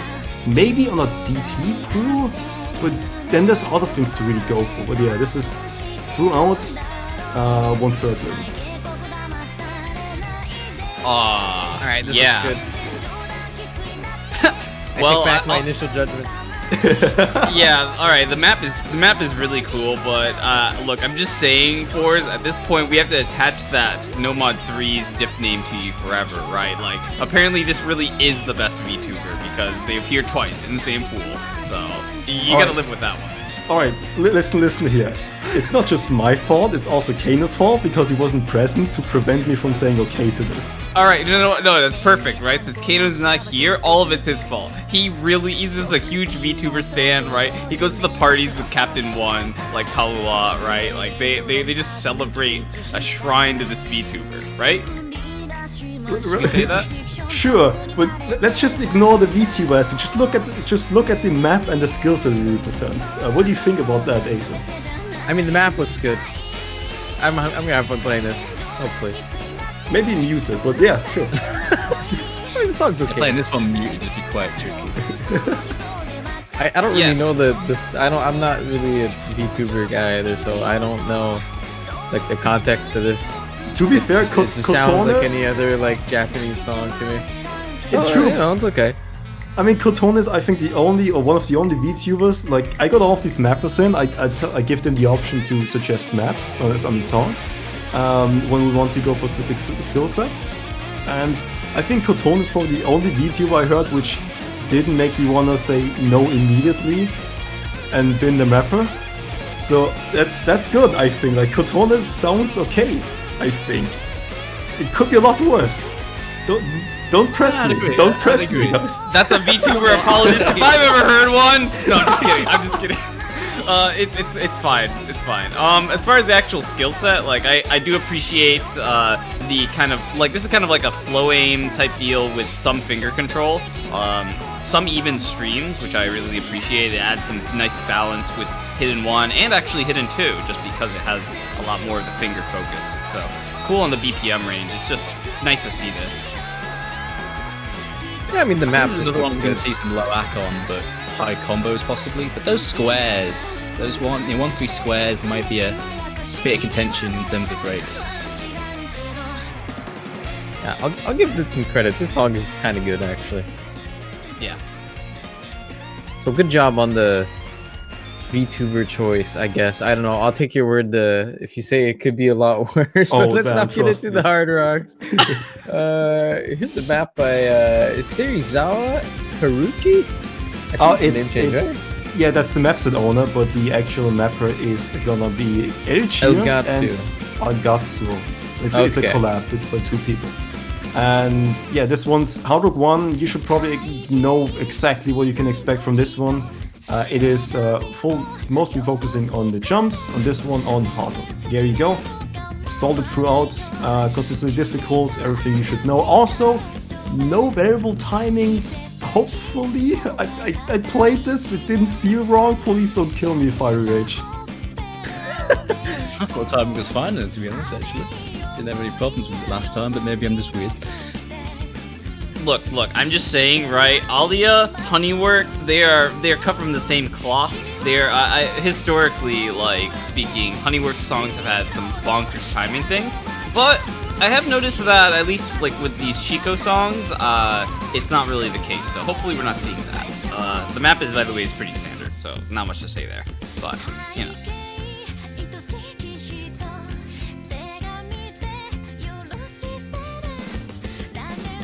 It does look pretty standard. Yeah, very, very hard work one. I mean, we're gonna see it a lot. I guarantee it. Yeah, this one is not Certainly. custom, by the way. Yeah, this is just taken from the unranked section. I think it's going for ranked or something. So if LBN wants to help out, I guess go for it. But don't touch this for a week, please, because we need this to stay as it is for the tournament matches. I mean, we did change a few things about it. I don't think there's any unranked maps we put in without changing anything about them. This usually changes in one way or another. Yeah, I think something about this that's pretty interesting is actually that there's CS 4.2 on this one compared to the last week. So it's just like I mentioned, that trend has picked up pretty heavily among mappers where they just want to like raise the CS ever so slightly. So these kinds of things are organically produced, and they end up serving as decent step-ups between rounds for hard rock aim consistency. Because, well, these decimal CSs don't really fit well for precision because we need them to be much higher in that regard, but they do fit for the aim maps because it's not precision enough, but it still adds difficulty. So that's kind of, I'd say, a good spot for this sort of thing. Yeah, also, thank you, Skill, for the replay. He forgot to input his name when he logged out, but he got a replay, so that's good enough. This could be your replay. What do you mean? You're just gonna give Skill the credit for this? Oh yeah, true. Yeah, true. That's mine. Like I get 60 on sale rate on every Hard Rock 1 every single try. Come on. Yeah. It's me. Sounds like Forrest to me. Exactly. All right. Seemed like a classic Hard Rock 1, really. Spikes in the key eyes, a spike just before the final chorus. Here's a banger. It's time for cross time. Damn Ooh, the straight. captain's extra diff. All right. Okay. Yeah, it's not the top diff because that one has some. I mean, it's pretty hard. I mean, top diff would never fit in qualifiers, let's be honest. But yeah, this is C6.5. This is a precision pick and focuses some snap aim here and low BPM streams and also a little bit of a pattern aim, which should be doable. Like, I don't think you should miss because of the pattern aim here. Like on some of these jumps, the jumps are pretty straightforward, I would say, because it's 160 BPM. You have enough time to go from node to node. There's the KI time and all these 1/4 snaps you can see right here. But yeah, it's low BPM C6.5. Best song in the pool so far. Anyone is bans this, they're dead to me. Yep. Yeah, this one is definitely one of those songs that a lot of people know. Maybe not everyone now because we're just that far removed from 2008. But I know that this was a first for a lot of players in the audience. So, as far as the map itself, I don't know. Like it's actually kind of interesting. So it's got some standard aim, but it's also lower on the BPM side. That tends to be a little bit uncomfortable for hard rock players in general. And yeah, it's something unique for being a precision pick. That's for sure. Yeah, it's good that this song kind of resurfaced as of recent. I guess not only with this map set, but also like in other rhythm games. Like they recently put this in Pump It Up, I think 2 or 3 years ago, just out of nowhere. Really coming back there, actually. It's really cool to see. Of course, it's a very classic map of this, but Oh yeah. I've seen a lot more maps actually. There's been a few good unranked ones as well. It's great to see it here, and it's a solid small circle size pick. And the points that Half/Slash mentioned, I pretty much agree with on this one. Also, I just noticed I talked a lot of stupid stuff on Nomad 6. It's actually 1-6. You were right, Doomsday. It just felt like 1-8 to me when playing. All right. Well, here's the last hard rock pick in a pretty similar style of song a little bit. Here is Tantan Men by Down. Yeah, this is not a custom map, so all the hobbits are not custom, but this one is a map which we found. Down has this map set. Uploaded in January, I believe, and then we just talked to him and we're like, hey, can we change some stuff because some of the kickstarters are really hard? Yeah, sure. And that's it. It's like the C is 4.5 or like 4.4 in the middle, right? And focus on these Kickstarter snaps you can see here. Like slightly techy, but mostly like aim focus, slider tech or some stuff like that. There's some streams at the end, but generally nothing too surprising here. It's all about these Kickstarters, realistically. So this is kind of like a tech light sort of deal. Yeah. It's an aim pick, I'd say, but it's tech light. It's also a nice precision fit between the Hard Rock aim and the Hard Rock precision because it's sitting at CS 4.4. I think that gets you somewhere like 5.7 ish CS, something like that. So pretty good on that. Yeah, I mean, if you were looking for like baby tech in Hard Rock, this is kind of what you gotta go for. So nice step there. Yeah, really high tempo with those constant kick sliders as well. If you hit it on time, you shouldn't drop too much ack on these sliders, but yeah, the high tempo definitely sticks out a lot more when you throw these difficult settings on. And when you look at it, it's only 185 BPM, but it's so fast-paced. Like the rhythm itself should be really interesting. I bet with Hard Rock too, with the higher approach rate and everything, it should play really naturally. All right, and that is all the Hard Rock pool all said and done. And now let's get into the double times. There's 4 of them this time. Here's the first one by Johannes. Oh boy, Ifukiyama no Mahotsukai. There you go. Clean. Hold on a minute. This is Good enough for me. Yeah, this is one of the vintage maps. It's not a custom map, but it is a unranked map from back in 2016, I believe. It was uploaded first time. A map by Johannes. This is also something we changed a bit. That's why the name is edit version. There's a normal version which has a lot more bursts. This one is the DT1, which is usually aim focused. It also features a lot of pattern aim, so just something you would expect out of an older map, and would put the approach to 8. So it has that little bit of density which you're used to from older maps. It used to be 9, by the way. But yeah, DT1 aim focus with pattern aim, a few bursts here and there. But yeah, generally the consistency test of aim here in double time. Yeah, the pattern aim is quite fierce. It really reminds me of Frostmourne DT maps. It's got that older flavor with those triangular aim shapes and the constant sort of half spacing notes into one that's like twice as space afterwards. If you get me, just constantly through this, it really sticks out to me. What a coincidence that you mentioned that. Frostmourne is one of the primary inspirations of this mapper, Johans, along with Delis. So they really love copying that style and going for that vibe. They've been up to that for at least the past 4 or 5 years. So I guess they have not let go, or this was a relic of that time. You mentioned it was from 2016, right? So cool to see this. Just a really good job of emulating it. It really looks like a Frostmourne map. Or at least just slightly different. Very, very reminiscent.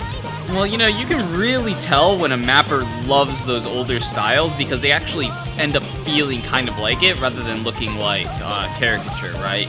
So, not to point out any particular styles, but this is definitely a nice throwback for those of you who love Frostmourne type maps. Also, this is one of the maps Old Man Force had to come out of his hiding shell and get a replay on. because we got some changes in there today, and then I just got to replay quickly. What do you mean? You did that Hard Rock replay. Oh yeah, What true. are you That's talking awesome. Yeah, sure, buddy. Look, it's just a speed thing, right? Like if you de-rusted on the Nomad 5, and then now you're really warmed up, so you're ready for some aim on this. So Oh yeah, I'm also and playing the Pattern aim is your thing tiebreaker. anyways, so you were probably even playing the 170 BPM, the hidden one thing. So you know. Yeah, I want to thank all my replay. Don't ignore that 50. It was my first try. I was like, I got 1 million. That's enough. That's good enough for me. Nice 54s. Yeah. Well, these maps used to be comfortable, but these days not so much. So definitely an element of awkwardness on this DT1. Yeah, I think this is definitely like the type of standard DT map that you would play in like 2015, 2016 or something. But moving on now. It's going to be a map by Seto Kosuke. Grimoire of Blue. Another Grimoire song. We had the Grimoire of Alice. Now it's Grimoire of Blue. Yeah, so you know we want us to focus on colors here, and you see the blue colors coming right out. This is a custom map, the only custom map in the DT pool. This is the stream focused map. You know, DT2 usually it's a speed one. Since we're adding one more map slot or map in each map slot, we do change things around a little bit. DT2 is gonna be the stream pick from now on, and DT3 is gonna be the speed one. DT4 the film control one. That's kind of the order of things or how they will be. So we got another slot, and this one is the new slot. This is the introduction of stamina on high BPM, 230 BPM. And yeah, as you can see, it is pretty short, but it's really spicy for the length. DT players rejoice around the world. Finally get to mash buttons for days. Yeah, can I get a green Grimoire in semifinals or we riot, right? Like, you can't break this record of Grimoires. The hat trick of Grimoires, alright. Yeah. This is we're definitely getting some streams here, which I always love to see, right? These are like medium length streams, like what, 16, 17 notes, but that's definitely enough to really see who's building that high speed stamina and who isn't. So not very much aim here, which I also appreciate. Yeah, it's going to be comfy for the DT players, for sure. I assume this will be hit sounded before it's uploaded. Oh yeah. If not already. Let's move on now to DT3 Run Riot by Silvaris. And this is gonna be the speed DT pick here. It doesn't focus as much on the triple 5x burst pattern we had in the early DT. This one is more towards the triple, and then some of the longer 10 note or something, 259 or 58 type BPM. But yeah, it's one of the few pick maps for the rest of the tournament, in DT pools especially. Yeah, just Silvaris has been a pleasure to work with in terms of changing the map here, and we've got a lot more 1/4 in there, and he's been accommodating really well here.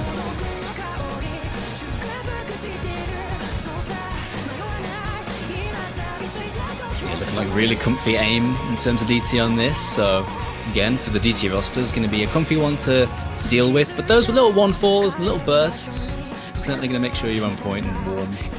But the aim doesn't seem too bad. It's everything in between that's going to make that, well, the difficulty of it exacerbate, I suppose. Yeah, it's got a bit of a speed requirement, I can definitely see, but not too much of a speed check, right? It's not like your no aim, like, speed check. It's just overall really comfy aim. Yeah, but like, actually one thing as well that sticks out on this, that OD is quite high, OD 8.3 base. This is going to be a big accuracy test as well. Yeah, it's because we weren't able to get the speed level into this map as possible. It's close enough to what we would like to have in a map, great. But I think the DT2 in last week was just way too good at what it does, to be honest. Like, it was no aim, just speed, and had the 3 5x bursts in a row. That's something you can't really get until you find a perfect song for it. This one has a lot of 1/4 we got into the map, but not every song can be 100% perfect.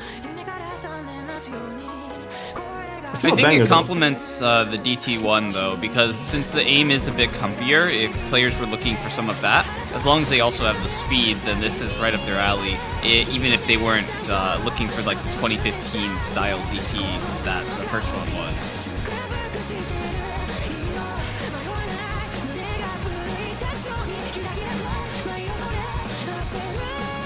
I mean, just look at that. It's just back and forths, right? Like that's all you got, pretty much.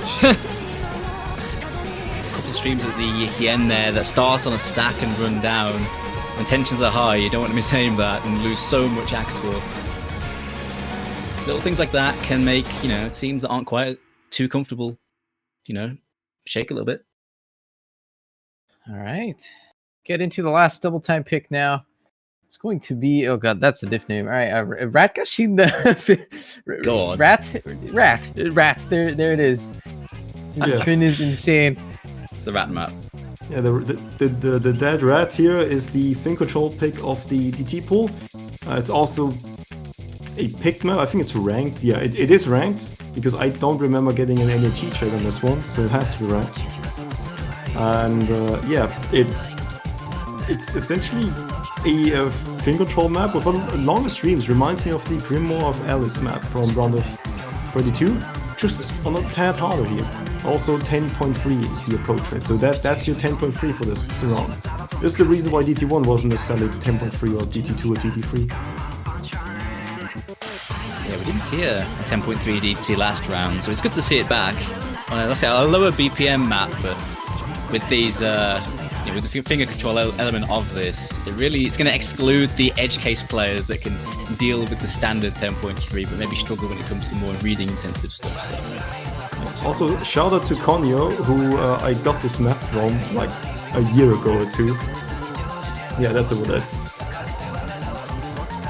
Yeah, this is overall the finger control in this looks really simple until you realize that it is 10.3, right?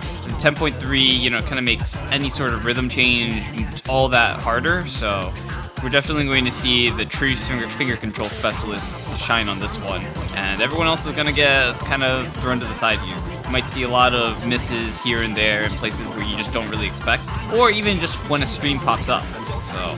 Lots to see here. The lower BPM makes this really hard on 10.3 actually. This is really hard. Yeah, especially with the OD as well. It's another one with really high OD. Even higher than the last one, 8.5 base, so... Yeah, we initially actually had this one in semifinals, and then we just kind of talked, and it was like too easy for semifinals, and then we just put in quarterfinals.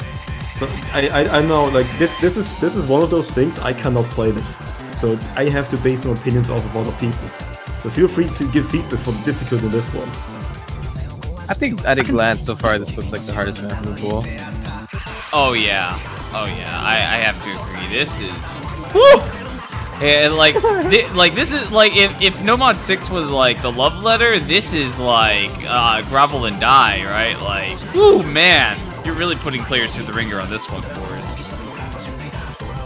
Well, the DT rosters have been doing pretty well on the DT maps across the board, although, this week's DT3, kind of reminiscent of this on lower AR, did see some lower accuracies. I think people are going to be quite fine on this. I can see the vast majority of teams remaining being able to field a decent roster for this, but yeah, it does look quite hard as you're watching it. We'll see though, we'll see next week. I'm curious. Yeah, maybe it's just the 60 FPS, and once you try this one with 144 Hz. I mean, the BPM isn't too high. It's what, 210 or something? 219, like, yeah. 219, yeah. It's like 220-ish. Not too bad. All right, Not too and, speedy. now for the OWC staple, it's time for the KTG Stir free mod. And it's SHK of all things. Yeah, I mean, who would have expected? I mean, KTG he's done a great work last year when he got the finals, or the grand finals free mod. And this one's an earlier stage here. We worked with him. This one is a custom map and a couple breaking. And who knows? Maybe we won't be seeing KTGs in the next following years. Who knows? Maybe that's like a subliminal message to us. But it is what it is for now. A playable map for you guys. And it's the CS5 version 8 map and focuses mostly on these bursts with like the bit of wiggle there. It's CS 4.7, so the wiggles don't get insane on hard rock. just as an information there.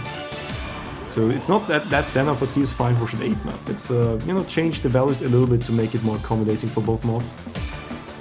Hey, I love to see that AR 7.8, right? Now we're getting people just slightly less used to the standard approach rate on these density picks, basically.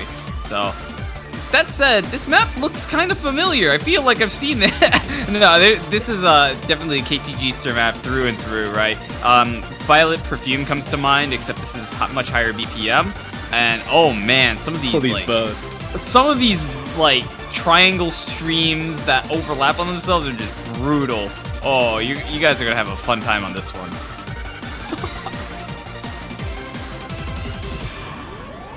Wow. Yeah, it doesn't look like a classic KTG stem.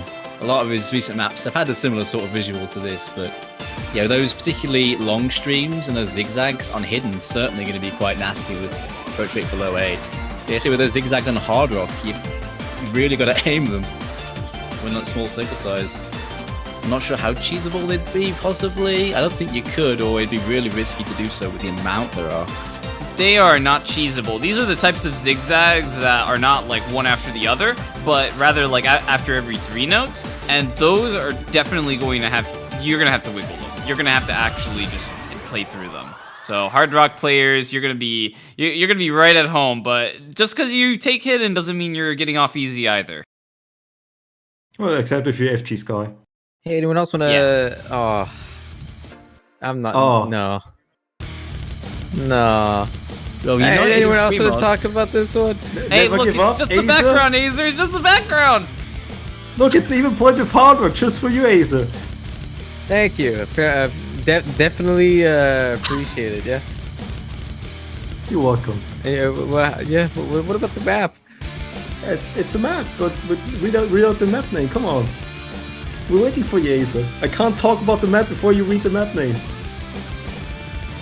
I shall not. Alright, I guess I'll have to take over here. Taihan Never Give Up is gonna be this one by Very Chill. It's not a custom map, but it is definitely a more changed map here. It's one of the only CS3 maps which by default already fit kind of in the tournament, and then we just worked with Very Chill into making this fit better in the difficulty bracket it is going into. Yeah, it is mostly focused on jumps. It is CS3 base. This is on hard rock. This means it's CS3.9. So this looks more like a normal map with hard rock. It's way bigger on just normal. You see the OD is 9.3. It's slightly higher than the approach rate, and it's very consistently difficult throughout the entire map. This is beyond look cruel quite force. fierce and kind of awkward at times. Yeah, this Not is quite beyond fully cruel. flow. Beyond cruel. It's just like, how could you do this to Azer? Look, I didn't sign up Azer for this week's commentary on the Maple Showcase. That wasn't me. That was Azer. Huh? I do this every week. This is a setup. This is a setup if I ever saw one. Alright, anyways, jokes aside, it does seem like your pretty typical CS3 jump map. So that's kind of what's going for. There's not really any real tricks here. I guess some of these 1/4 sliders would be hard to hit if it wasn't CS3. But yeah, it's a jump map. Like, that's it. I think you can throw comparisons to this and like Hidden 1 in terms of style, except this is at a higher speed. So it's sort of like that map, but on, a bit of a buff, I suppose. It does look pretty fun to play. Yeah. Just play this with 100% dim. You might want to rename the map and, just... Yeah. Here's something else that's fun to play. Probably. This is Well, two people. no, this is a song. Here's Oh, yeah. Kokoro No by BBJ. Oh man. Yeah, it's a Toybot set for the BBJ difficulty. This one focuses on the approach rate 9 flat, so you see a lot of density and just tough aim patterns throughout the entire map. It doesn't really have speed here.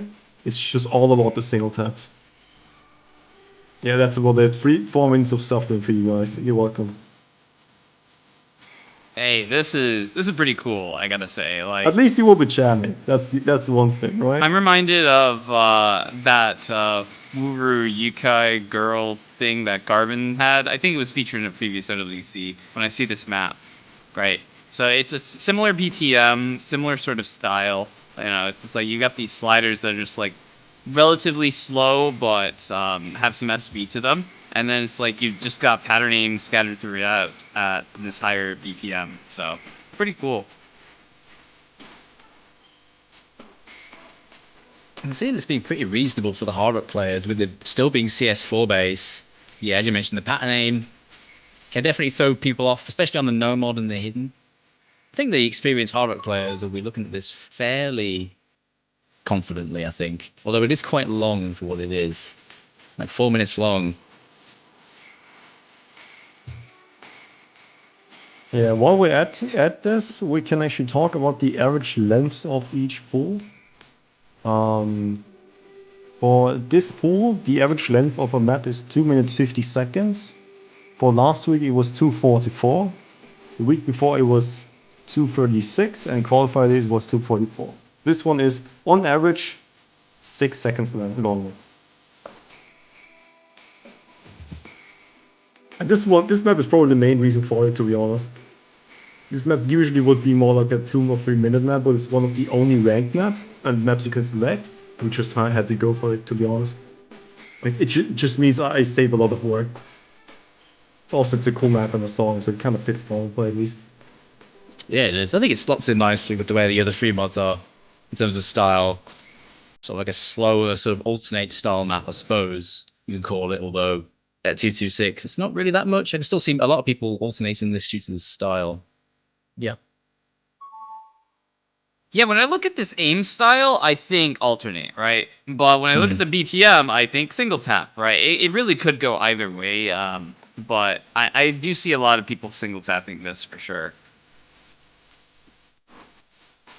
Got to watch Definitely those helps longer you. sets of taps, I suppose. Yeah, it helps you with some of these variable aim patterns too. Not many people are skilled with handling variable spacing while alternating, so single tapping does seem a lot more reasonable sometimes. Quite a few breakpoints in this, so even though it is very long, it's not 4 minutes of like constant intensity. And those breakpoints can be useful for gaining a bit of score if you nail some of the harder parts. So I think this will be a good one for the spectator as things progress, I think, with that going on. Yeah, what I love about this one is that I really haven't seen anything here that looks free, right? Like, normally songs have a lot of downtime, and although there are lower points in this song, there's nothing that screams to me free combo, which I really appreciate. Oh, that's a Ranked map. mystery. Ranked map, cool. Yeah, it makes a nice change. You know, exchange pace. Cool map, though. Big fan of that, actually. Yeah, look pretty good. It's tiebreaker time now. We've all heard this song a million times. By seeing. That's all I I have. can't believe you've done this. You just got revenge for Fremont 2. Like, oh man. I'm a fan of that. That's a good one. Wow. Absolutely. I appreciate a good granddad joke. It's good. Yep. And this is why you're an awesome boomer. Alright, thank you, AJ. So yeah, this map's 200 BPM. Mostly, forget the BPM changes there. It starts off with these streams here. If you don't try this one, you should probably not get as many 100s as I did here. You get right into an aim section, and then after the aim section, you slowly get used to the map, thankfully. This map has a mix of just aim and streams here. There's a one like death stream section at 3/4 of the map, where it's essentially a skill check. If you can't stream 200 BPM for that long, you're out of luck. This has very comfy aim, but sometimes has very sharp angles, which you definitely need to pay attention to, especially when it goes into a jump into a stream. And for example, these angles here also, just spacing variance is decently high here too, but it's a mix of very comfortable aim and sometimes more uncomfortable aim. Yeah, that's about it. Throughout the entire map, it features just jumps and then a lot of streams. So I asked you this when you introduced the pool a little bit to me earlier, but this map has been around for a while, right? I've personally played this like 5 or 6 months ago. How's it, or was it changed in any way? Or? Yeah, so this difficulty is called 1 million nerfs. There's the original difficulty, which is 1 million PP, I think. And what we did essentially is the first opening got nerfed a lot because the original difficulty had 3 spikes. It was the death stream part, which was like 7.3 stars. Then it had the beginning jumps in the stream, which actually had a lot of stream jumps in it and really awkward like angle changes, which just force you to aim this almost like a tech map. And then the ending was just a lot more jumpy too, so you had 3 points to miss on. So we nerfed all those 3 points on various ways. So like this death stream part is way lower spacing, so it's just about the stamina. And then we nerfed the jumps and the cut streams in the beginning, and it's got the Ki times, which were actually, you know, the extra Ki time was actually one of the most, one of the easiest parts of the entire map, because it just were just a lot of sliders. So we just increased spacing there, so there's a lot of miss potential there. And that's about it. So we nerfed all the spikes and we buffed all the easy parts. So definitely looking pretty consistent in intensity. So I think you've achieved that pretty well, at least so far. Looking pretty even, not much downtime at all. Yeah, it definitely looks pretty balanced in terms of difficulty, I'd have to say. Something I noticed here about some of the sliders, though, is that when you see them pop up, they are not your friend. A lot of these cleverly disguised linear jump patterns, pretty much, they're just aligned that way, so it's very easy to trip up on those. I would pay some attention. They are not recovery points. You've also got like lots of points where you just kind of make sharp motions out of sliders. So you can easily miss some tails, potentially even slider breaking. Like there is some room for things to go wrong here, basically. Oh, that's a long stream. That's a long stream, yeah. There's I'm another not playing one. this. That's another one. There's some big streams. There's quite a few. The Winter's Kick sliders as well. That's a section. Yeah, I think I pulled a muscle or two when playing this map. Yeah, the sliders are evil. Like, it's just like, they look so innocent because they're nice parallel lines, and then they're just not. They're linear jumps. Have fun. Yeah, but I think for the most part, this does look more sort of Route 1 flowy aim than this week's Tiebreaker was. A little bit more, not by too much. It has its moments, but I think it looks a bit more comfortable in terms of mechanics, but obviously much more spaced and overall more intense. Yeah, this is a pretty good one. I don't normally see Sing map in this sort of style, but it seems to suit him pretty well. So he's normally known for mapping some of those like tech songs. Like I think he mapped one of these Function Phantom songs that wasn't. I forgot what it was called actually.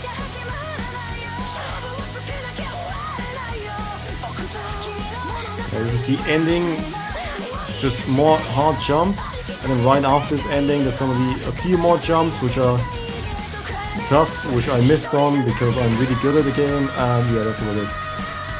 Yep, that's Force. Hey, come on! Don't give him. Come on! Don't be too hard on him. He's a speed player now. Remember? Yeah, actually, I performed well on the speed map on DT1 and Nomad 5. Jesus Christ. This is an excuse. Come back and forth to the easiest pattern in the game, obviously, and come on. All right, well, that wraps up the quarterfinals pool. Any closing thoughts? Well, a lot of good tunes actually. I'm liking the look of it. Obviously, once I get a chance to play it, I'll know more. But on the face of it, quite liking it actually. Lots of cool gimmicks being abused here now. The map pool's bigger, which I really like. Good to see it.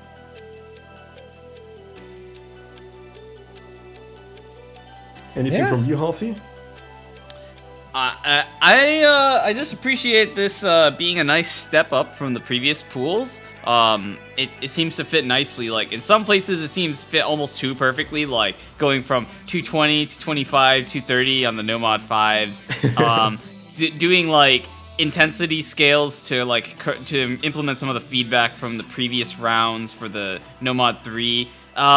We had some surprises with the VTubers, like double Kotone, like that was unexpected, but you know what? There's some surprises here. I think it should be a nice step up. We've got some close matches, and I can't wait to see it. Yes, I'm glad to see High AR return. It was kind of weird to not see one last week. I know a lot of teams aren't too bothered about High AR anymore at this level, but having one in it now this week, it's good to see it back because it's a nice addition, and you do miss it when it's not there. I mean, initially we always try to go for quarterfinals and onwards. There's always going to be at least one approach at 10.3. On round of 32, there was a 10.2, I believe. That was just the way it kind of ended up being. There was a fitting DT1, which wasn't needed as a custom map, so we went for it. Round of 16, we didn't really need one. But out of we don't really force approach at 10.3 in the first two pools. But when qualifying starts, you can expect at least one 10.3 until the end of the tournament, maybe even two. Okay, then fair dues. Yeah, I see what you mean there. Also, that AR 7.8, big thank for whoever put that one together. Hopefully we see it at least once. I have a feeling that one's going to see maybe not so much play, just because of those zigzags and nasty on whatever mod you put on. But I'm hoping to see it. I think that's going to be a cool one to watch teams tackle. I can say you'll see it in at least one game. At least one. I mean, I beg. I'll If take you don't those see it at all, odds. I'll be sad. All right, well, thank you everyone for joining us today. It was a good round of 16, and yeah, the map pool showcase was pretty good. Great job again this week. And on behalf of the entire OSU tournament staff team, thanks for watching, and come back next week for some nice action